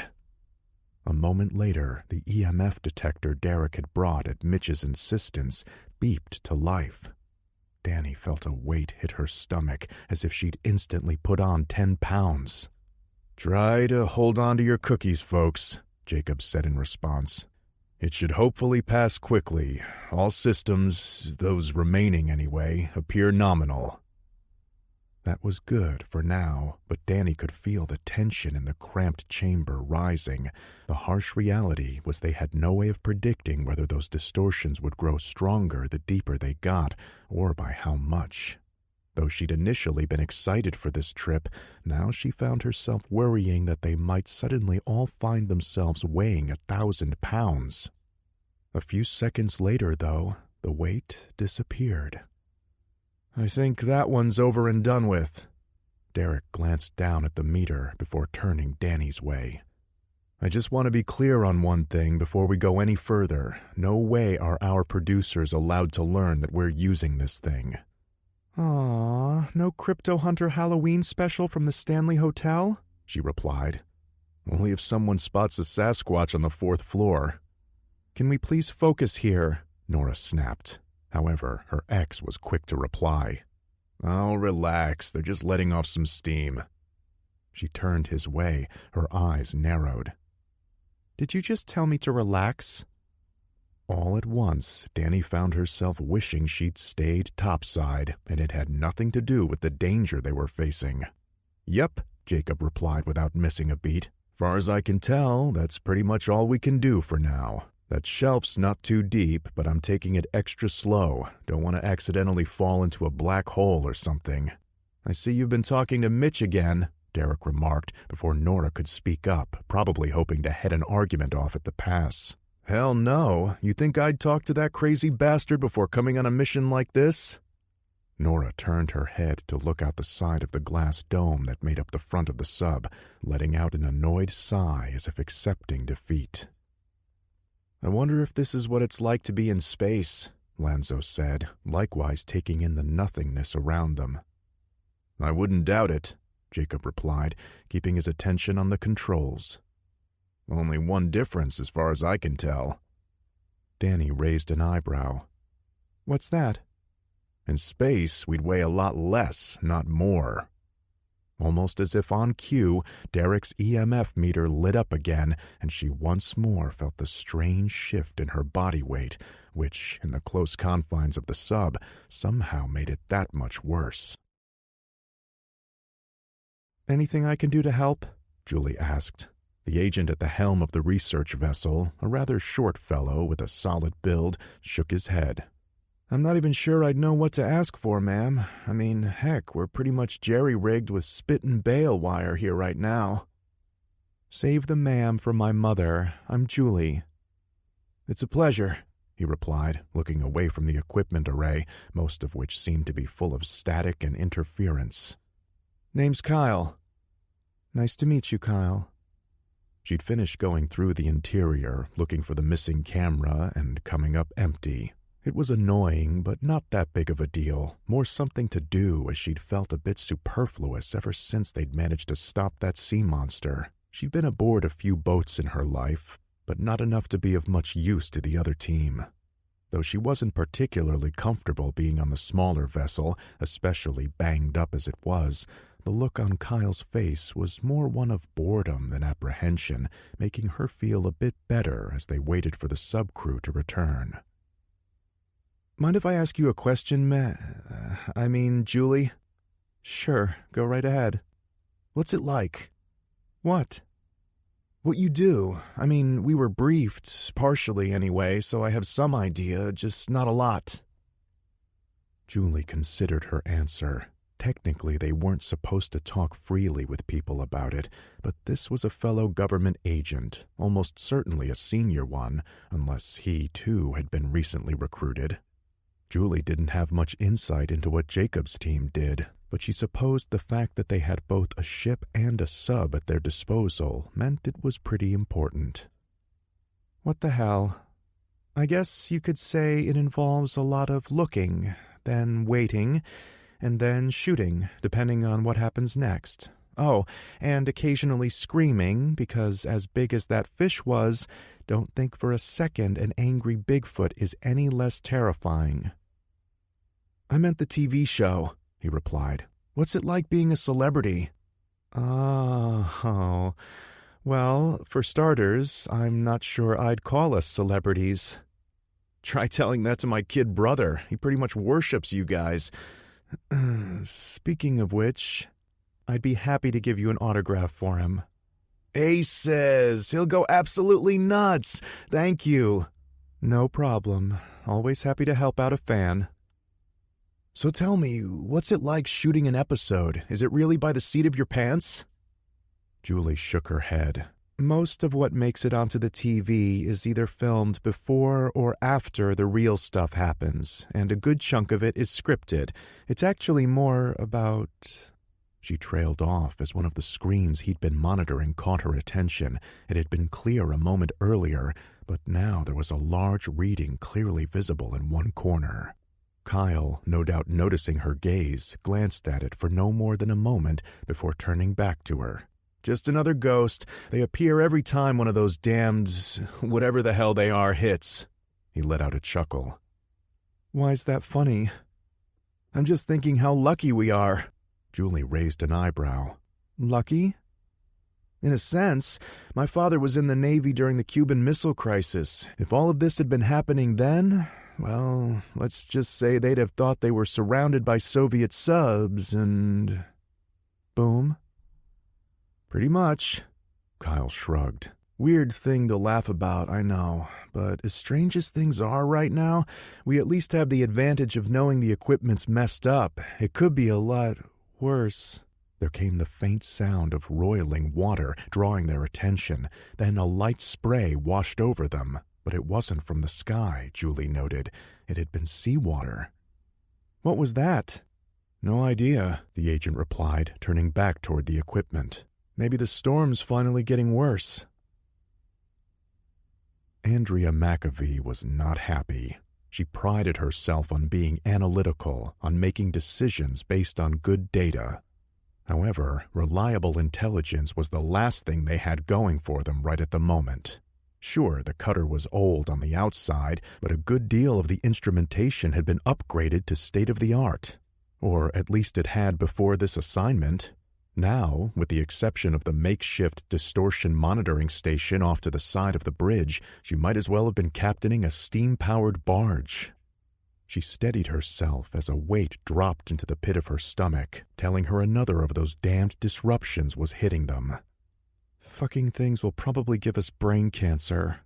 The thought brought a grim smile to her face as she'd heard it in her father's voice, one of his favorite excuses whenever he'd eschewed the idea of owning a cell phone.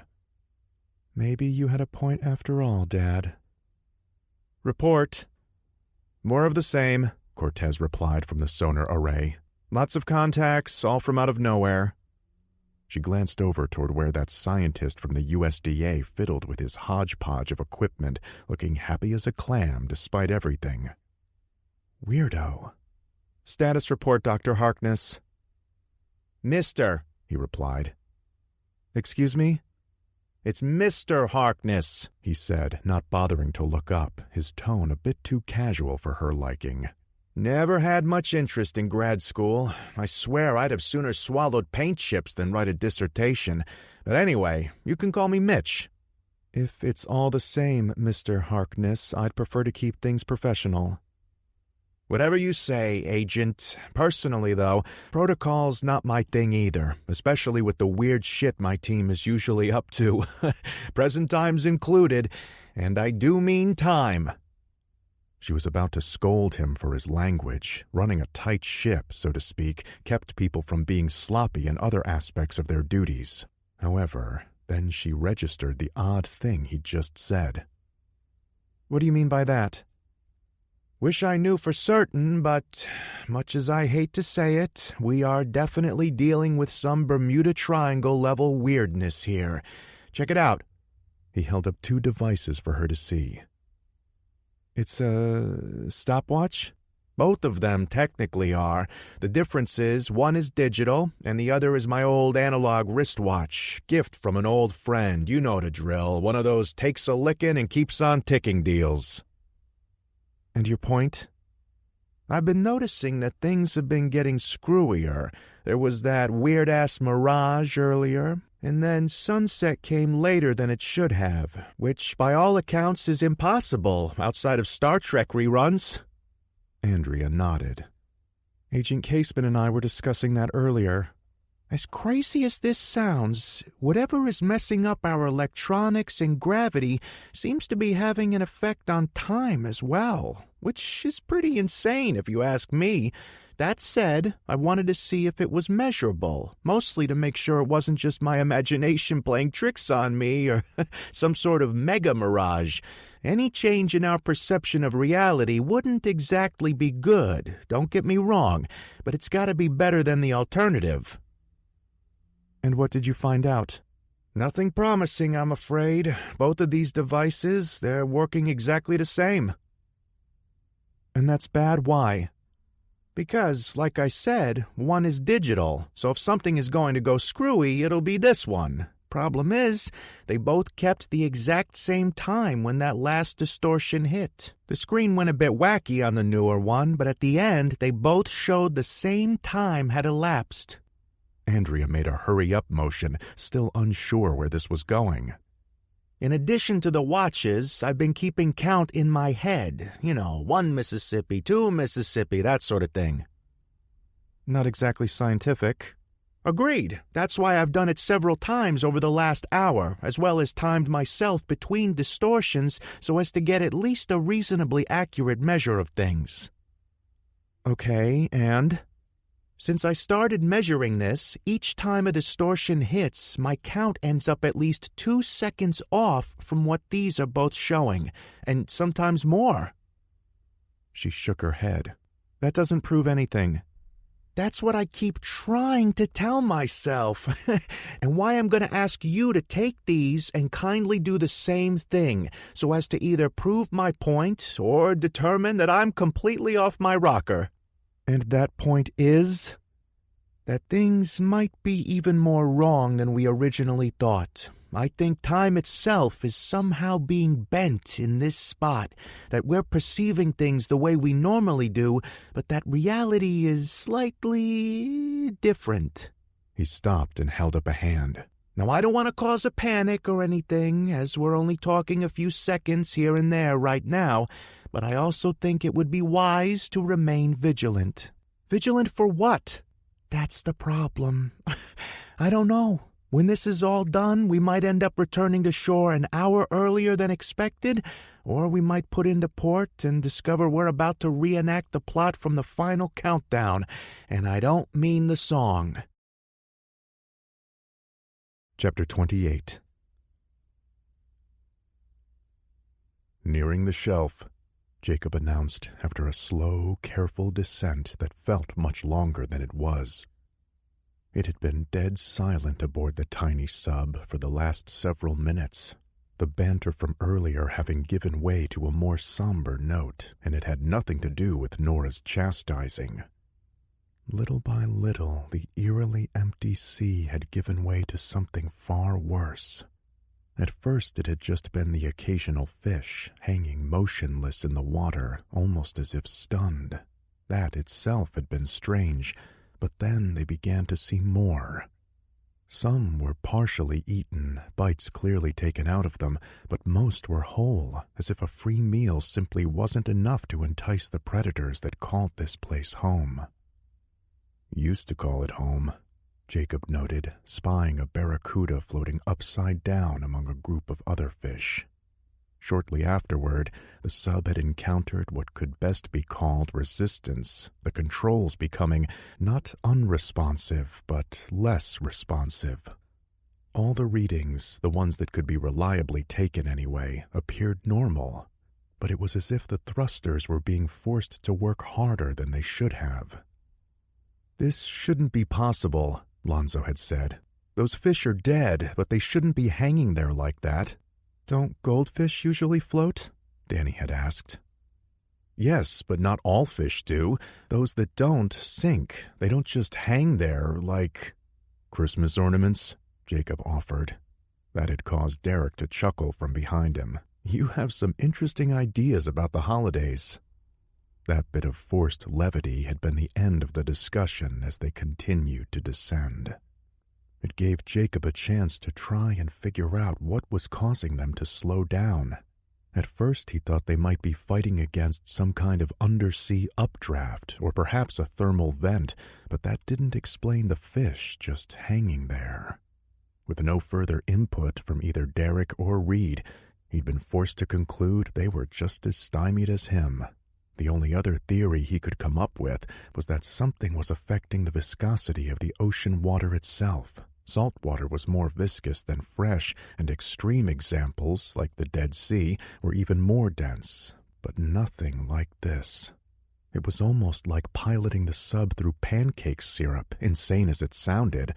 However, crazy or not, at least that kind of explained the macabre aquarium around them. Jacob wasn't easily spooked. He'd stared down men who would have slit their own grandmothers' throats for shits and giggles. And though it had been a while, he'd also faced creatures that time itself had forgotten. Yet at the same time, he was looking forward to this mission being over. Drug runners, Sasquatches, even sea monsters, those were tangible threats. As the saying went, if it bled, they could kill it. But this was freaky-deaky voodoo shit as far as he was concerned. DARPA or maybe NASA should be the ones handling this crap, not him. But getting them out of here required him figuring out how to get their equipment working correctly again, a bit of a catch-22 for the time being. Thankfully, despite the increased drag, the batteries were holding up. He checked the rest of the equipment, all green.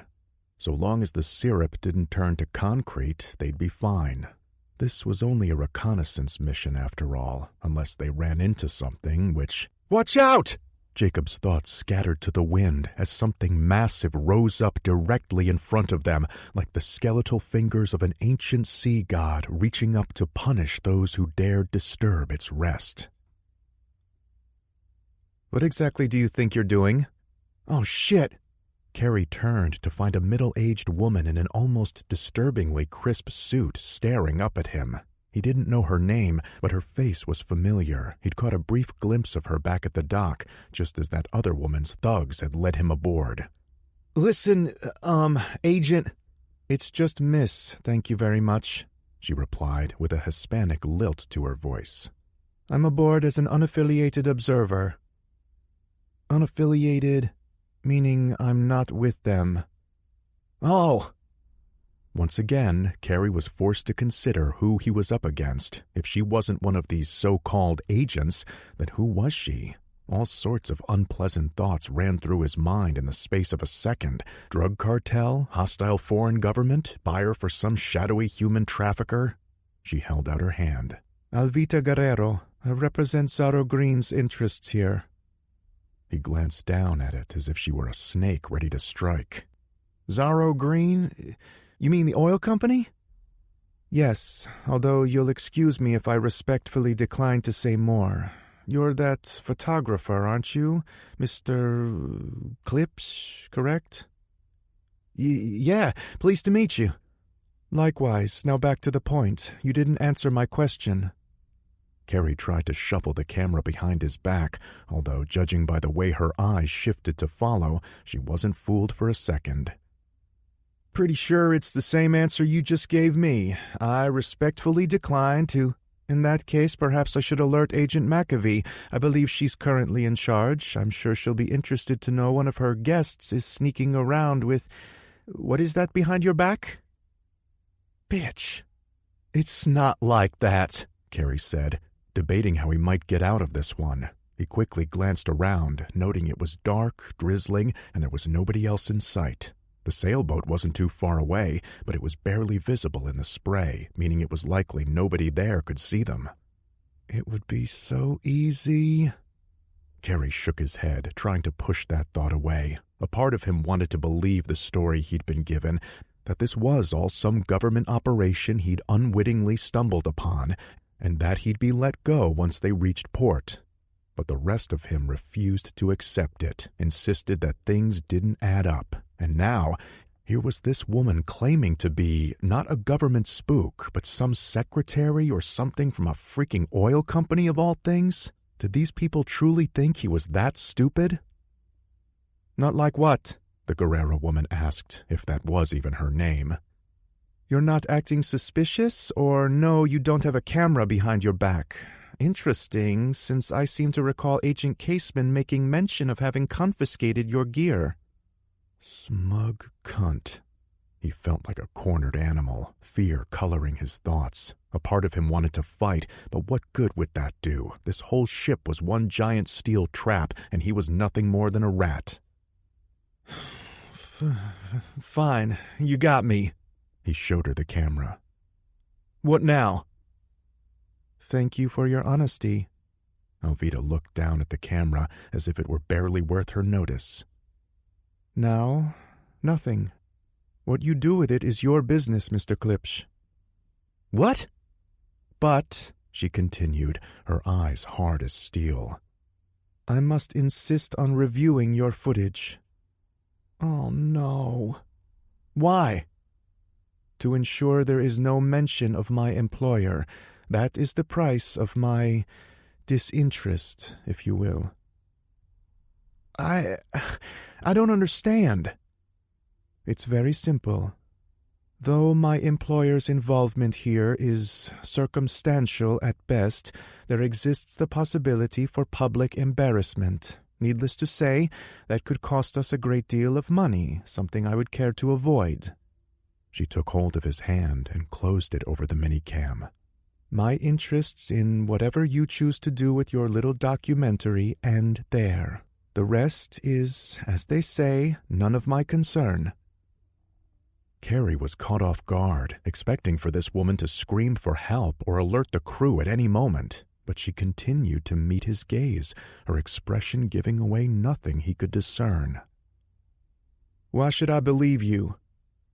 Because it's the truth? I wish to avoid undue scrutiny for Zaro Green, nothing more. However, I'm not blind to the state of the world either. Perhaps there's merit in the international community being made aware of what's happening here, so long as discretion is maintained.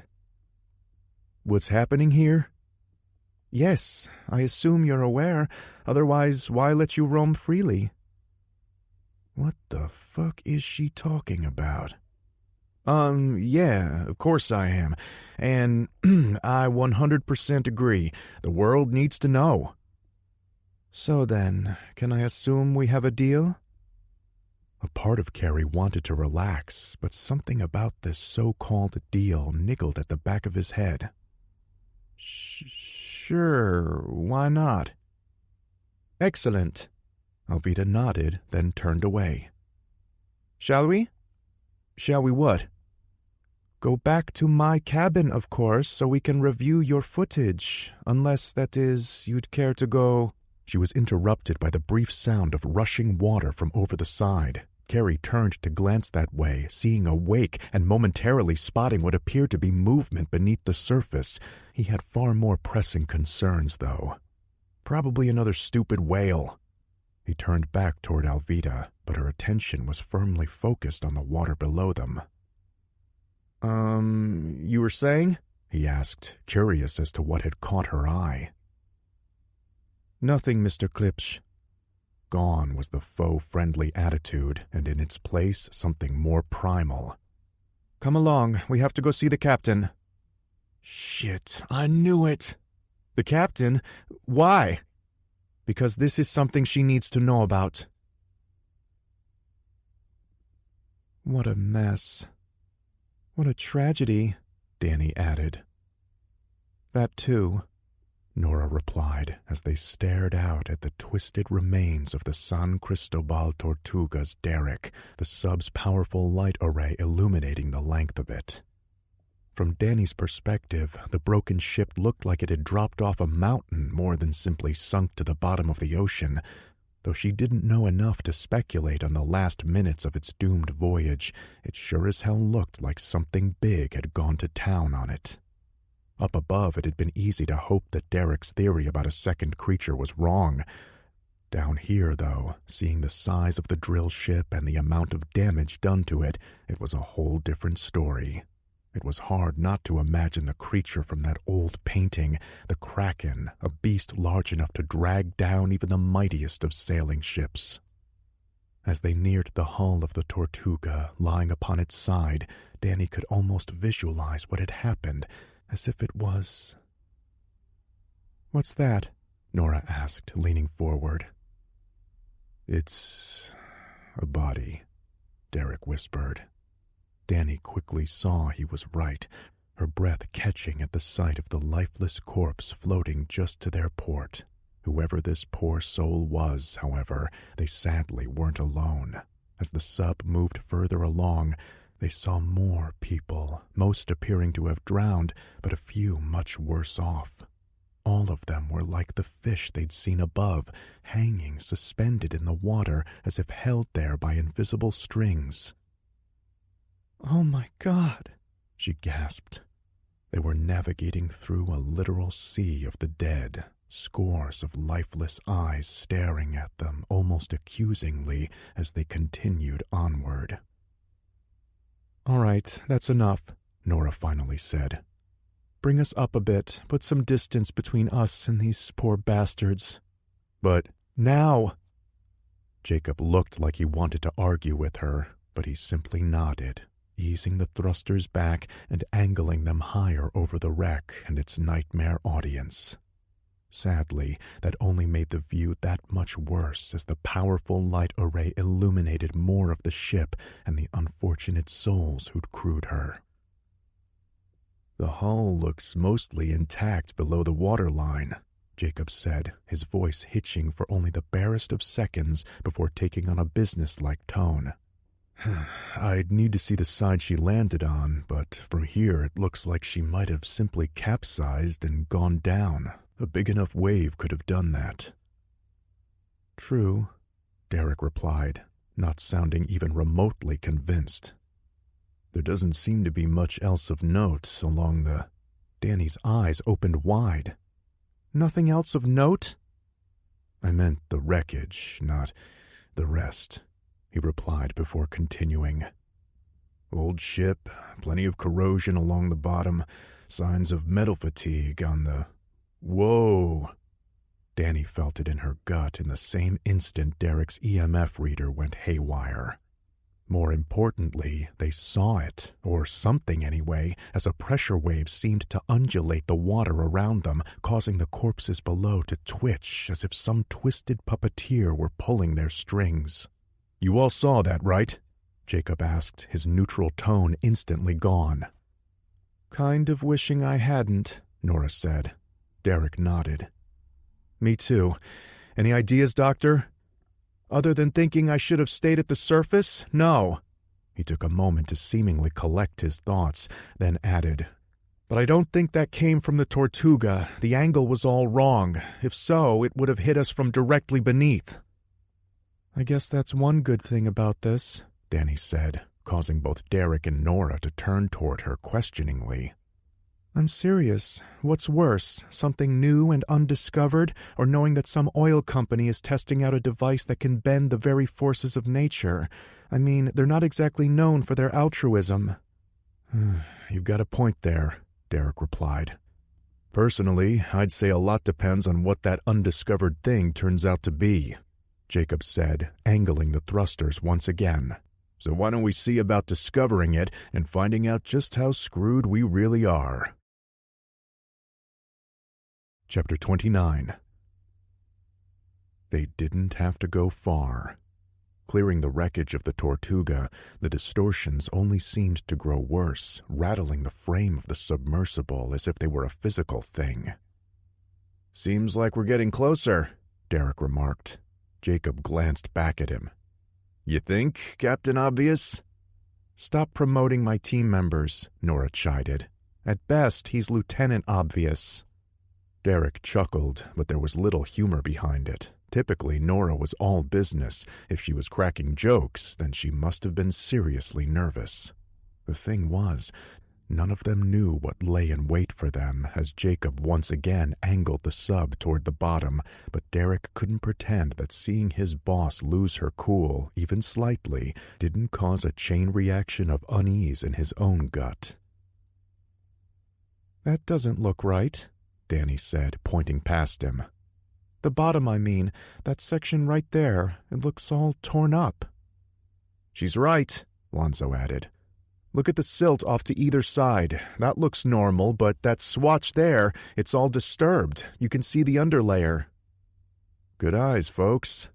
Derek leaned forward, seeing what appeared to be huge mounds of heaped sand at the far edge of their vision. Maybe bring us up a bit, Jake? You want to pilot this tub? You offering? Because I always wanted to. No. He did as suggested, taking them up again as they neared a ridge that, on closer inspection, appeared to be a small mountain comprised of bottom silt. Lonzo leaned forward as well, crowding the already cramped space. Whatever happened here, it's had time to settle, otherwise we'd be sailing through a cloud of mud. What could cause this? Danny asked. An underwater eruption, maybe? If that were the case, we'd already be boiled alive, the scientist said, although he sounded far from certain. Perhaps a localized undersea current. It would have to be one hell of a current. As the sub rose to clear the sandhill, Derek saw something in the darkness ahead, an object of some sort jutting up in the water in front of them. The sub's searchlights illuminated it a moment later. Whatever it was long, thin, and metallic in appearance, appearing to reach up from the bottom, which was still obscured at their current angle. What the hell is that? Jacob asked. Some kind of frigged-up telephone pole? Not unless the phone company got their cross streets seriously wrong. Danny pointed at it. Look at the top. It's all jagged, like part of it was broken off. Guys, Derek said as they passed the rise and the bottom beyond became visible. I have a feeling an undersea telephone pole is the least of our worries. The Leviathan circled the surface things, taking stock of them. There were 3 in total, and though only one rivaled it in size, its instincts warned it to be wary of pack predators. It had been a long time since it had felt threatened by the squeaking things, but it still remembered hiding in its youth as pods of them patrolled near the surface. Working together, smaller things were able to mimic the power of much larger beasts, allowing them to take down prey they'd have no chance against individually. Back in its claimed territory, it should have felt secure, yet the thrumming was now worse than ever. It could sense the pulses affecting the very water around it in ways it did not understand, only knowing that this place, once its home, now felt very wrong. Worse was how empty the sea around it felt, the Leviathan being one of the few creatures strong enough to continue functioning in this place, despite being driven near mad. It considered its options during the brief moments when it could think, debating which of the surface things it should attack first. The smaller ones would be easiest to kill, but that would potentially leave it vulnerable to the large one. Attacking the largest one, though, might allow it to be surrounded. Just then, however, its keen senses detected something else near the surface. Blood. It knew the surface things didn't bleed, at least not like most life it knew. Keeping well beneath them, it swam to investigate, reaching up one long tentacle to probe the tiny object it had noticed. Grasping hold, it realized it had found one of the screaming things. This one was dead, though, albeit recently, as it was still leaking its foul-tasting fluids. The Leviathan was confused. It was the apex predator here. It was the one who tore the screaming things to pieces or drowned them in the deep. Were the surface things responsible for this? Or was it a trap? In the space between the maddening pulses, its mind was still keen. It knew from experience that the squeaking things were intelligent hunters. Perhaps something similar was at play here. Maybe the surface things were trying to lure it up, using the dead screaming thing as bait. If so, it wouldn't work. Its body shuddered as another pulse passed through it, causing its limbs to momentarily seize up. As the wave of pain passed, it noticed something new, something it had missed before, a faint hum of sound, similar to what the surface things made. But this was coming from below, from the direction of the massive thing responsible for its misery. Some of the surface things had spawn that were capable of traversing the depths. It knew as much, had seen them before. Most were slow and clumsy, or lit up like they were part of the surface itself, making them easy to avoid.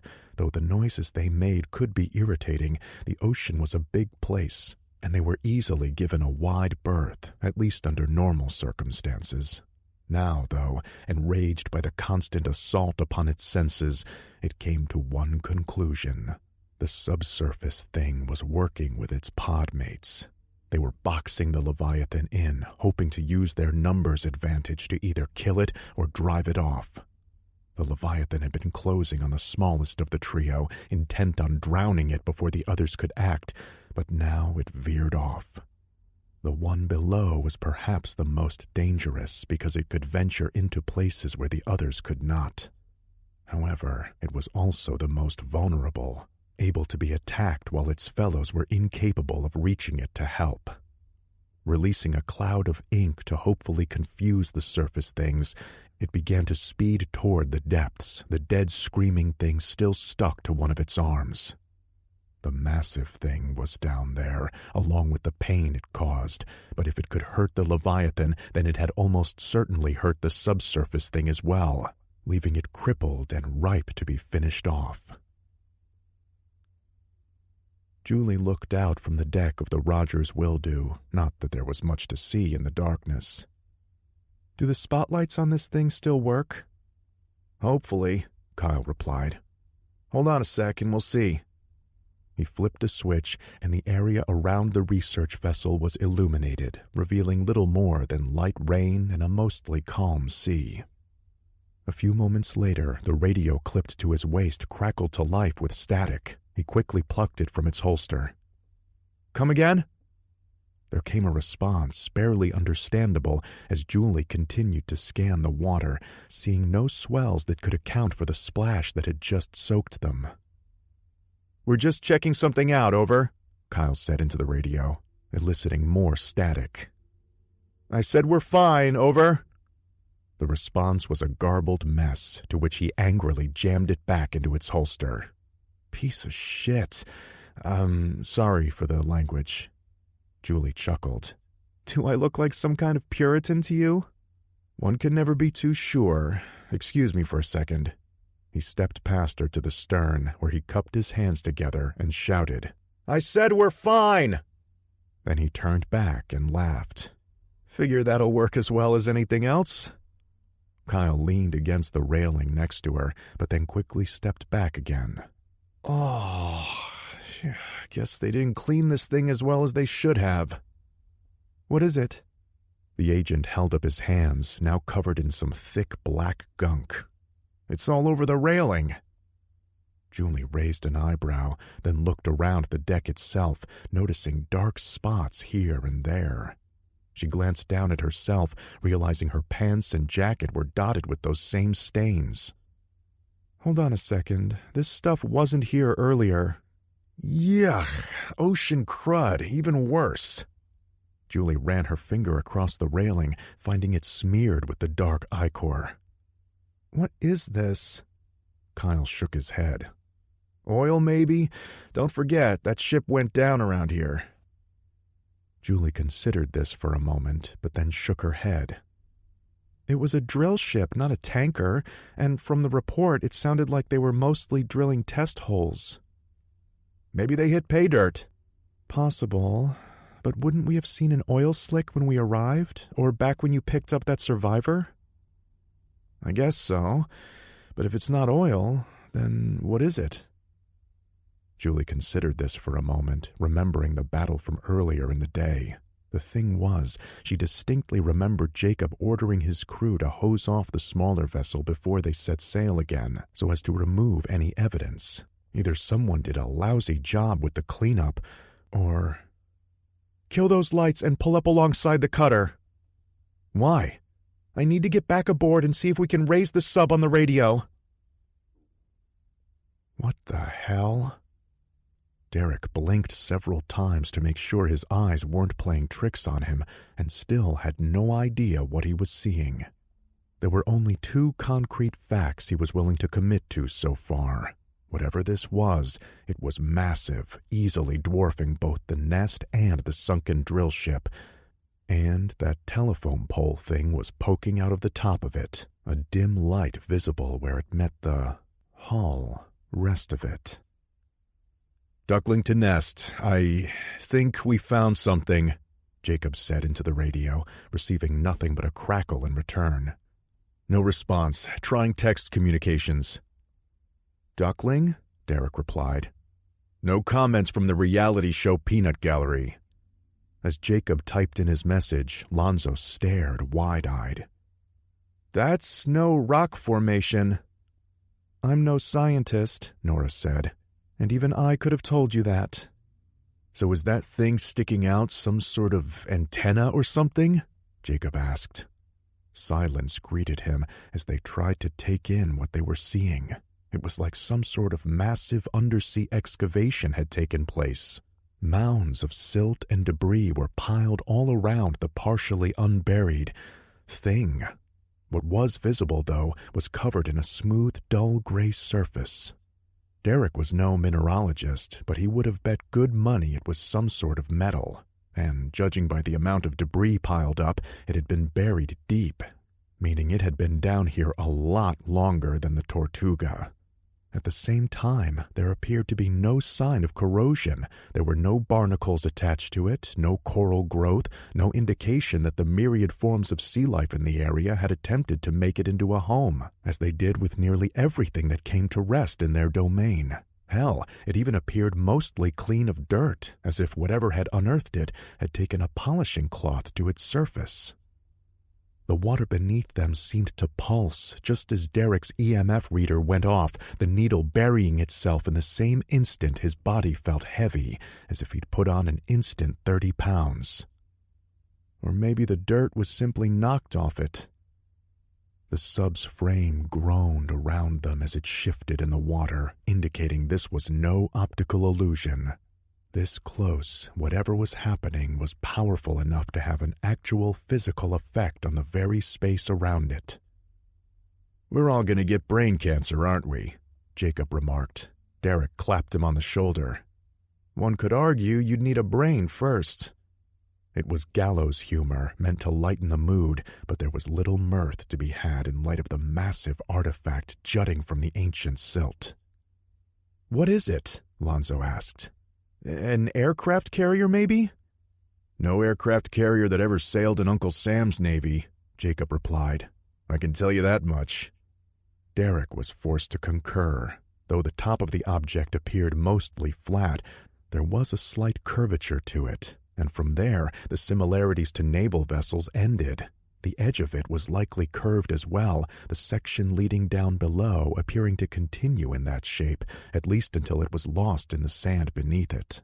In some ways, the part he could see reminded him a bit of a massive river-worn stone, the same kind he used to skip across ponds as a child. As he continued to take in the sight, he realized it wasn't as smooth as he'd first thought. Shallow, squarish indents covered it, each one several times larger than their sub and too regularly spaced to be anything natural. There were no markings or numberings visible. The part of the object they could see, though, appeared to be uniformly designed with the exception of the mast sticking out from the top, light continuing to leak from the spot where it met the... Wait a second. Bring us closer to that thing, to where the antenna thingamabob is attached. Lonzo turned, looking at him incredulously. You actually want to get closer? This is a fact-finding mission, is it not? Nora replied. True, Jacob said from the pilot seat. But those facts are kinda telling me this is way above our pay grade. Before Derek could reply, Danny turned to him, her eyes sparkling. You see it too, don't you? He nodded, to which Nora asked, Care to bring the rest of us up to speed, Dr. Jenner, or should we wait for the Q&A? I wish it were that easy, he said. Let's be clear about one thing. I have no idea what this is or what it's doing down here, but I think I might have one small bit of insight. And that is? That thing sticking out of it. At first glance, I thought it was an antenna or some kind of protrusion, but look more closely. I think that's the drill from the Tortuga. Alvita was right. This isn't some new tech from her company, but I think she may have been very wrong in assuming they weren't the cause of this. Chapter 30. I have a feeling Mitch is going to be full of I told you so's when we get back. How so? Jacob asked. Remember what he was telling us earlier about something letting out hiccups of weirdness over the years? Except now it seems to be waking up. Please don't tell me you think that thing is alive. God, I hope not, Derek replied. I mean, in the general sense. For instance, look at all the dirt heaped around it. Whatever this thing is, it was buried pretty deep. Who knows how long it's been down here? Do you concur, Doctor? Lonzo held up his hands. I don't even want to begin to speculate. This is so far outside my realm of study, it might as well be ancient Sanskrit. Fair enough. Buried, Danny remarked, taking up that line of thought. Until the Tortuga sunk a diamond-headed drill bit into the top of it. That would be a rude awakening for anything. Derek nodded. Call it what you will, woke it up, pissed it off, or accidentally hit the on switch. Whatever way you look at it, I get the impression the Tortuga was simply poking around in the worst place possible. Guess now we know why those seismic surveys of theirs were a bit iffy, Nora said. Pretty much. That doesn't explain how it got dug up, Jacob said, unless you're going to tell me their drill did all of that too. Like I said, I had one thought on this. The rest, your guess is as good as mine. Who knows? Maybe it was some kind of reaction to being damaged, an explosion, or a... No, Lonzo interrupted, continuing to stare at the massive thing below them. I don't think so. I'm forced to concur with the good doctor, Jacob added. This doesn't look like any form of concussive force I've ever seen. The dispersal pattern is all wrong. And if that were the case, why didn't it uncover the whole thing? I mean, look at it. It's partially excavated at most. The sub rattled again as another pulse passed, causing Derek's meter to once again let out a high-pitched beep in his hands. I think you can shut that off now, Nora snapped. Good point. He adjusted the volume and put it down. Unless, that is, anyone here thinks for 1 second that thing isn't the source of those disturbances. Nobody's going to say it, are they? Danny replied. That we're looking at an actual UF... No, Nora said. We are specifically not going to say that, not until we have a better idea what it is. Okay, so what now? Jacob asked. I can take us in closer so we can... Now we get the hell out of here. Nora let out a huff of breath. And then we get those ships moving again until we get a clear enough signal to run this up the flagpole. She turned to Derek. Do you agree? Well, actually, not really. He didn't think she would have looked more surprised had he pulled out a gun and shot her. What do you mean, not really? Most of that, yes. But since we're already down here, I agree with Jake. We should take a closer look. I didn't say I wanted to. I said we could. As Nora glared at him, he elaborated. The ducklings holding together fine and battery levels look good. Vukovsky did a hell of a job stripping her down to a pressurized tin can. Still a dopey name. Nobody asked you. Derek turned back to face Nora. I think it behooves us to gather as much information as we can, so when we're finally able to make contact, we have a little more to report than finding some big scary thing at the bottom of the ocean. Nora narrowed her eyes, making him wonder if he shouldn't have phrased that slightly different, but after a moment, she nodded. You probably have a point. The more data we have, the better it'll be for everyone. Any response from the surface? Jacob shook his head. Crickets. We might as well be the last people left on Earth. Let's hope not. Are we at least recording this? As far as I can tell, Vukovsky said the hard drive should be shielded well enough, but I'm not placing any bets right now. All right. Nora looked at them each in turn. Let the record state, I take full responsibility for this decision. Bring us in closer. But the second you see any red lights, I want us on the surface. You don't have to tell me twice. Jacob angled the thrusters, and the sub began to once more descend. As it did, the enormity of the object below them was driven home as it continued to fill their field of vision. Big son of a bitch, ain't it? Pretty sure that's exactly what Frank would have said, Derek replied. Probably with a few more expletives. Depending on how the next few minutes go, we might be able to make up for that. Focus, gentlemen, Nora warned. We're doing something potentially momentous here. I'd prefer the transcript be filled with something other than one-liners. One small step for a woman, Danny said softly, a nervous grin on her face. Exactly, Agent Kent. This should be a time for... Oh, what the hell is that? So much for the transcript, Jacob muttered as the indentation nearest them on the massive hull suddenly lit up brilliant green, illuminating the water around them. 1 second it was a dull gray metallic, seemingly no more translucent than a sheet of steel. The next it was glowing brightly as if it were one giant LED. Anyone else seen Independence Day? Derek asked as the interior of the sub was illuminated by the bright beam coming from the... Oh, enough of this crap. Call the damned thing what it is. Vessel. It was no mere flash of light, though. The green hue seemed to creep through the cabin's interior, washing over Jacob first, then down his back where it shouldn't have been able to reach. Derek and Nora were next, his skin tingling as the light washed over him as if a million ants were crawling over his body. Then it moved past him toward the others before finally hitting the rear of the small sub. And just like that, it faded away, leaving nothing but spots in Derek's eyes as the glow faded from the indent and it once again became an opaque square of metal.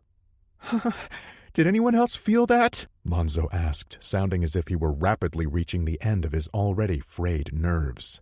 What the fuck? Jacob replied. I think it scanned us, Danny said. Derek glanced toward her, his eyebrow raised. What? You guys have seen Star Trek, right? What I've seen is enough, Nora stated. I don't know what the hell that thing did to us, but I don't care to give it a second chance. Same, Jacob replied. Say the word and we're out of here. Take us home. You got it. Dropping ballast plates in 3, 2... Ugh! The sub lurched hard to the side, catching them all by surprise and throwing Derek into both Lonzo and Danny. What the hell? Jacob cried. Are you two okay? Derek asked as the sub righted itself again. We're fine, Danny replied, peeling herself from between the two men. What just happened? Jacob began checking his instrument cluster. All I know is it wasn't me. Was it the UFO? After a moment, she added. Come on, seriously? Does anyone think it's anything else? The only thing I think is that we need to be elsewhere now, Nora barked. Forget the ballast, just move us away from that thing. Hold on, I'm making sure the thrusters didn't take a hit. Then we can... What in the Sam Hill is that? There came a grinding sound from outside their little vessel, as if fingernails were being dragged across their hull. And then something dropped into their field of vision from above. At first, Derek wasn't certain whether he was hallucinating or his mind had simply come unglued. Oh my God. But then, as gasps of surprise and terror filled the cabin, he realized the awful truth of what they were seeing. A woman, her eyes open but glazed over in death, stared sightlessly at them from outside, dangling from something long and fleshy wrapped around her waist, as if she were being held in place like a marionette. And then he looked up and saw them, rows upon rows of hooked suckers, impossibly large and so close that he was certain there could be no chance of escape. Andrea McAvee was used to chaos. It was part of her job, her life, but that was usually chaos that could at least be understood. For instance, some people could be little better than wild animals, unpredictable and savage. However, in accepting that, one could understand them as well as make educated guesses to overcome them. The forces of nature were no different. There were rules. It was how things worked. Yet, regardless of all that, she found herself trying to manage something that was beyond explanation. Try raising the sub again, she ordered. Nothing but static on the transponder and the text link is showing garbage, the agent at comms, Novak, replied. Well, keep trying. Andrea stood up, suddenly feeling like her pockets were full of lead. Great, they're getting worse. Harkness, got anything for me? Nothing good, Mitchell said, continuing to monitor his station. Although, if anyone here was thinking of switching careers to sumo wrestler, now's probably the time. Not funny. Wasn't really trying to be. He turned toward another of the readings he was monitoring. Ah, crap. What now? Andrea had a degree in computer science with a master's in advanced cryptography. She was neither stranger to man nor their machines, yet right at that moment she was wishing she'd taken a minor in quantum mechanics. Even then, she had a feeling it might not have helped them much. I don't know what they're doing down there, but I'm getting some seriously strange readings off the gyro compass now. Define strange. As in, Santa must have relocated his workshop down to Rio? Before she could answer, the chaos inside the bridge was interrupted as one of Mitchell's teammates, that camera woman, barged in like she owned the place. Too bad now was really not a good time. Andrea opened her mouth to say as much, but the other woman was faster on the draw. I think Derek and the others are in trouble. No offense, Jules, Mitchell replied, but they might want to take a number because... Excuse me, Ms. Wilhelm, Andrea interrupted. But we have a situation developing here. You're welcome to stay as a courtesy, but we don't have time for... That's the problem, Julie snapped. They don't have time. She held up her hand to show it covered in some drippy black runoff. What is that? I think it's octopus ink, which means they aren't alone down there. So intent was the Leviathan on destroying the subsurface thing that it threw caution to the wind, advancing without heed despite its target being close to the massive thing it had failed to kill earlier. It sped down through the depths, its territory now nearly unrecognizable from what it had known. Everything had changed. Gone were the myriad prey that had once inhabited it, leaving nothing but the dead behind. Even the water itself was different, the once comforting currents somehow now disturbingly still. Worse, it was hard to both swim and breathe in this place, as the water had become more akin to a living mucus. None of that stopped the Leviathan, though, its tortured brain insisting it achieve the momentary release from pain that killing afforded it. However, in its haste to ambush the subsurface thing, it raced too quickly into the strange undersea necropolis its home had become. As it neared its prey, preparing to strike, a bright light had emerged from the massive thing, almost like the lure of a gigantic predator. The Leviathan had stopped at the sight of this new occurrence, its natural curiosity taking hold for a moment. Its hesitation had been a costly one. Just as it was about to attack, intent on squeezing the subsurface thing until its inedible shell cracked, another thrumming pulse had struck it. It found itself momentarily paralyzed as its nerve endings lit up, leaving it little better than the other victims left to float in the dead waters surrounding the massive thing. Far worse was knowing that it was mere feet away from its enemy, an enemy it realized was likely now aware of its presence. The element of surprise had been lost. No matter, the subsurface thing was nothing compared to the Leviathan's might. It was outmatched in every conceivable way. If it tried to run, it would be caught. If it tried to fight, it would lose. And if it tried to play dead, the Leviathan would make sure of it before turning its attention back to the enemy still waiting at the surface. And then, once the interlopers were finally all dead, it would turn its attention back toward the massive thing so as to finally cease its thrumming cries once and for all. Chapter 31. Oh my God, it's Alvida. But how? There was no doubt about it. Though he hadn't spent much time with the Zorro Green rep, Jacob had always been good with faces. It helped in his line of work. Split-second decisions were often required of him, decisions he needed to be right about. It was also a handy virtue to have for less onerous assignments, like being stuck in a conference room full of suits. However, right then he wished his recall was somewhat less perfect, because all it left were questions as to how this woman had met her gruesome fate and what it meant for the rest they'd left behind at the surface. Sadly, there wasn't much time to ponder her death, as their own was likely seconds away at most.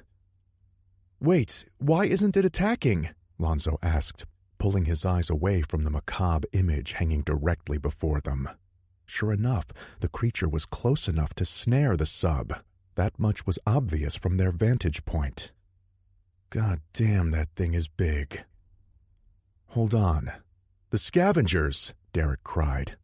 Jacob glanced over his shoulder at his friend. Pretty sure that thing ain't no hyena, buddy. You don't say. I'm talking about what we saw on the way down here, all the dead fish. Danny nodded. The disruptions, we saw it with the whales. Whatever this is, it affects sea life, and it's stronger than ever here. Strong enough to stop that thing? Nora asked, sounding as if she couldn't bring herself to believe it.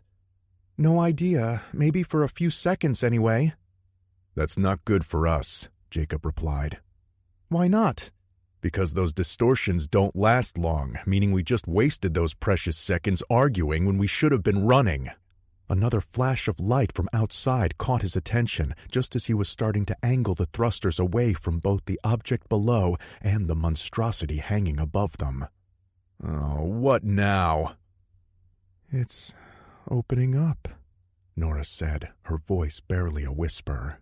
Sure enough, she appeared to be right. A four-way seam had appeared in the surface of the same spot that had scanned them.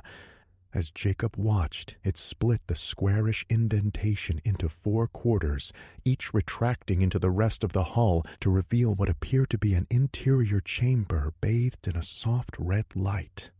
Jacob couldn't see much detail aside from that, nor was he really sure he cared to. "What do we do?"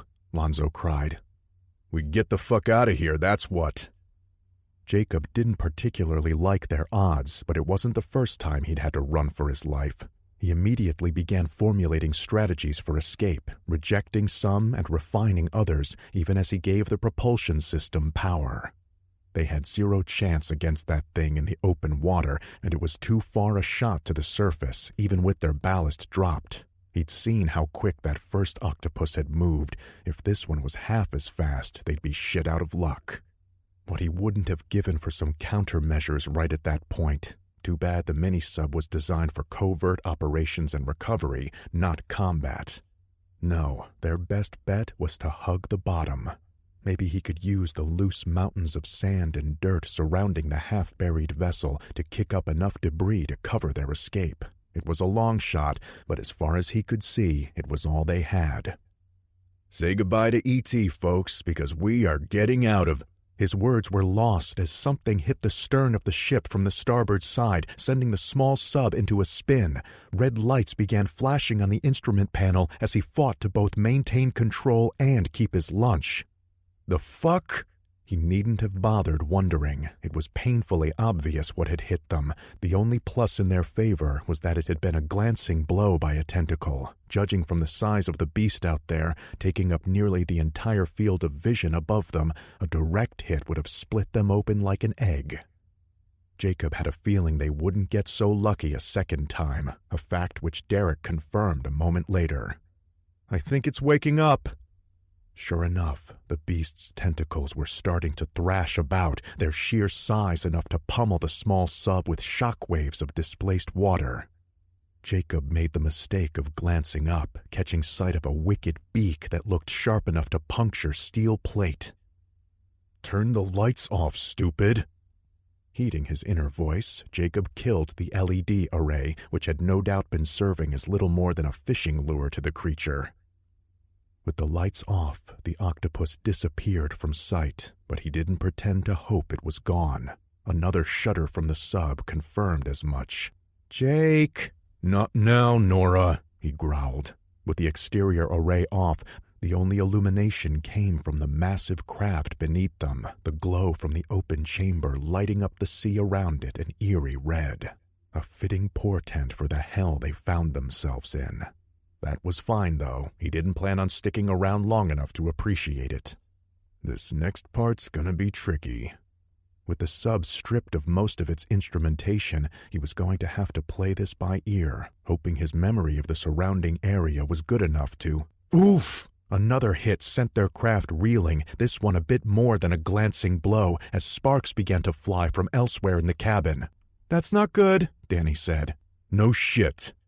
Jacob grasped the control stick and tried to steer them hard to port, only to be met with an anemic lurch. Glancing down, he saw why. Some of those warning lights were from the sub's thrusters. Fuck! They were down to half power on the starboard side, meaning if they wanted to get out of there, it would be at a fast limp at best. "Why aren't we moving?" Lonzo asked, sounding close to tears. "Calm yourself.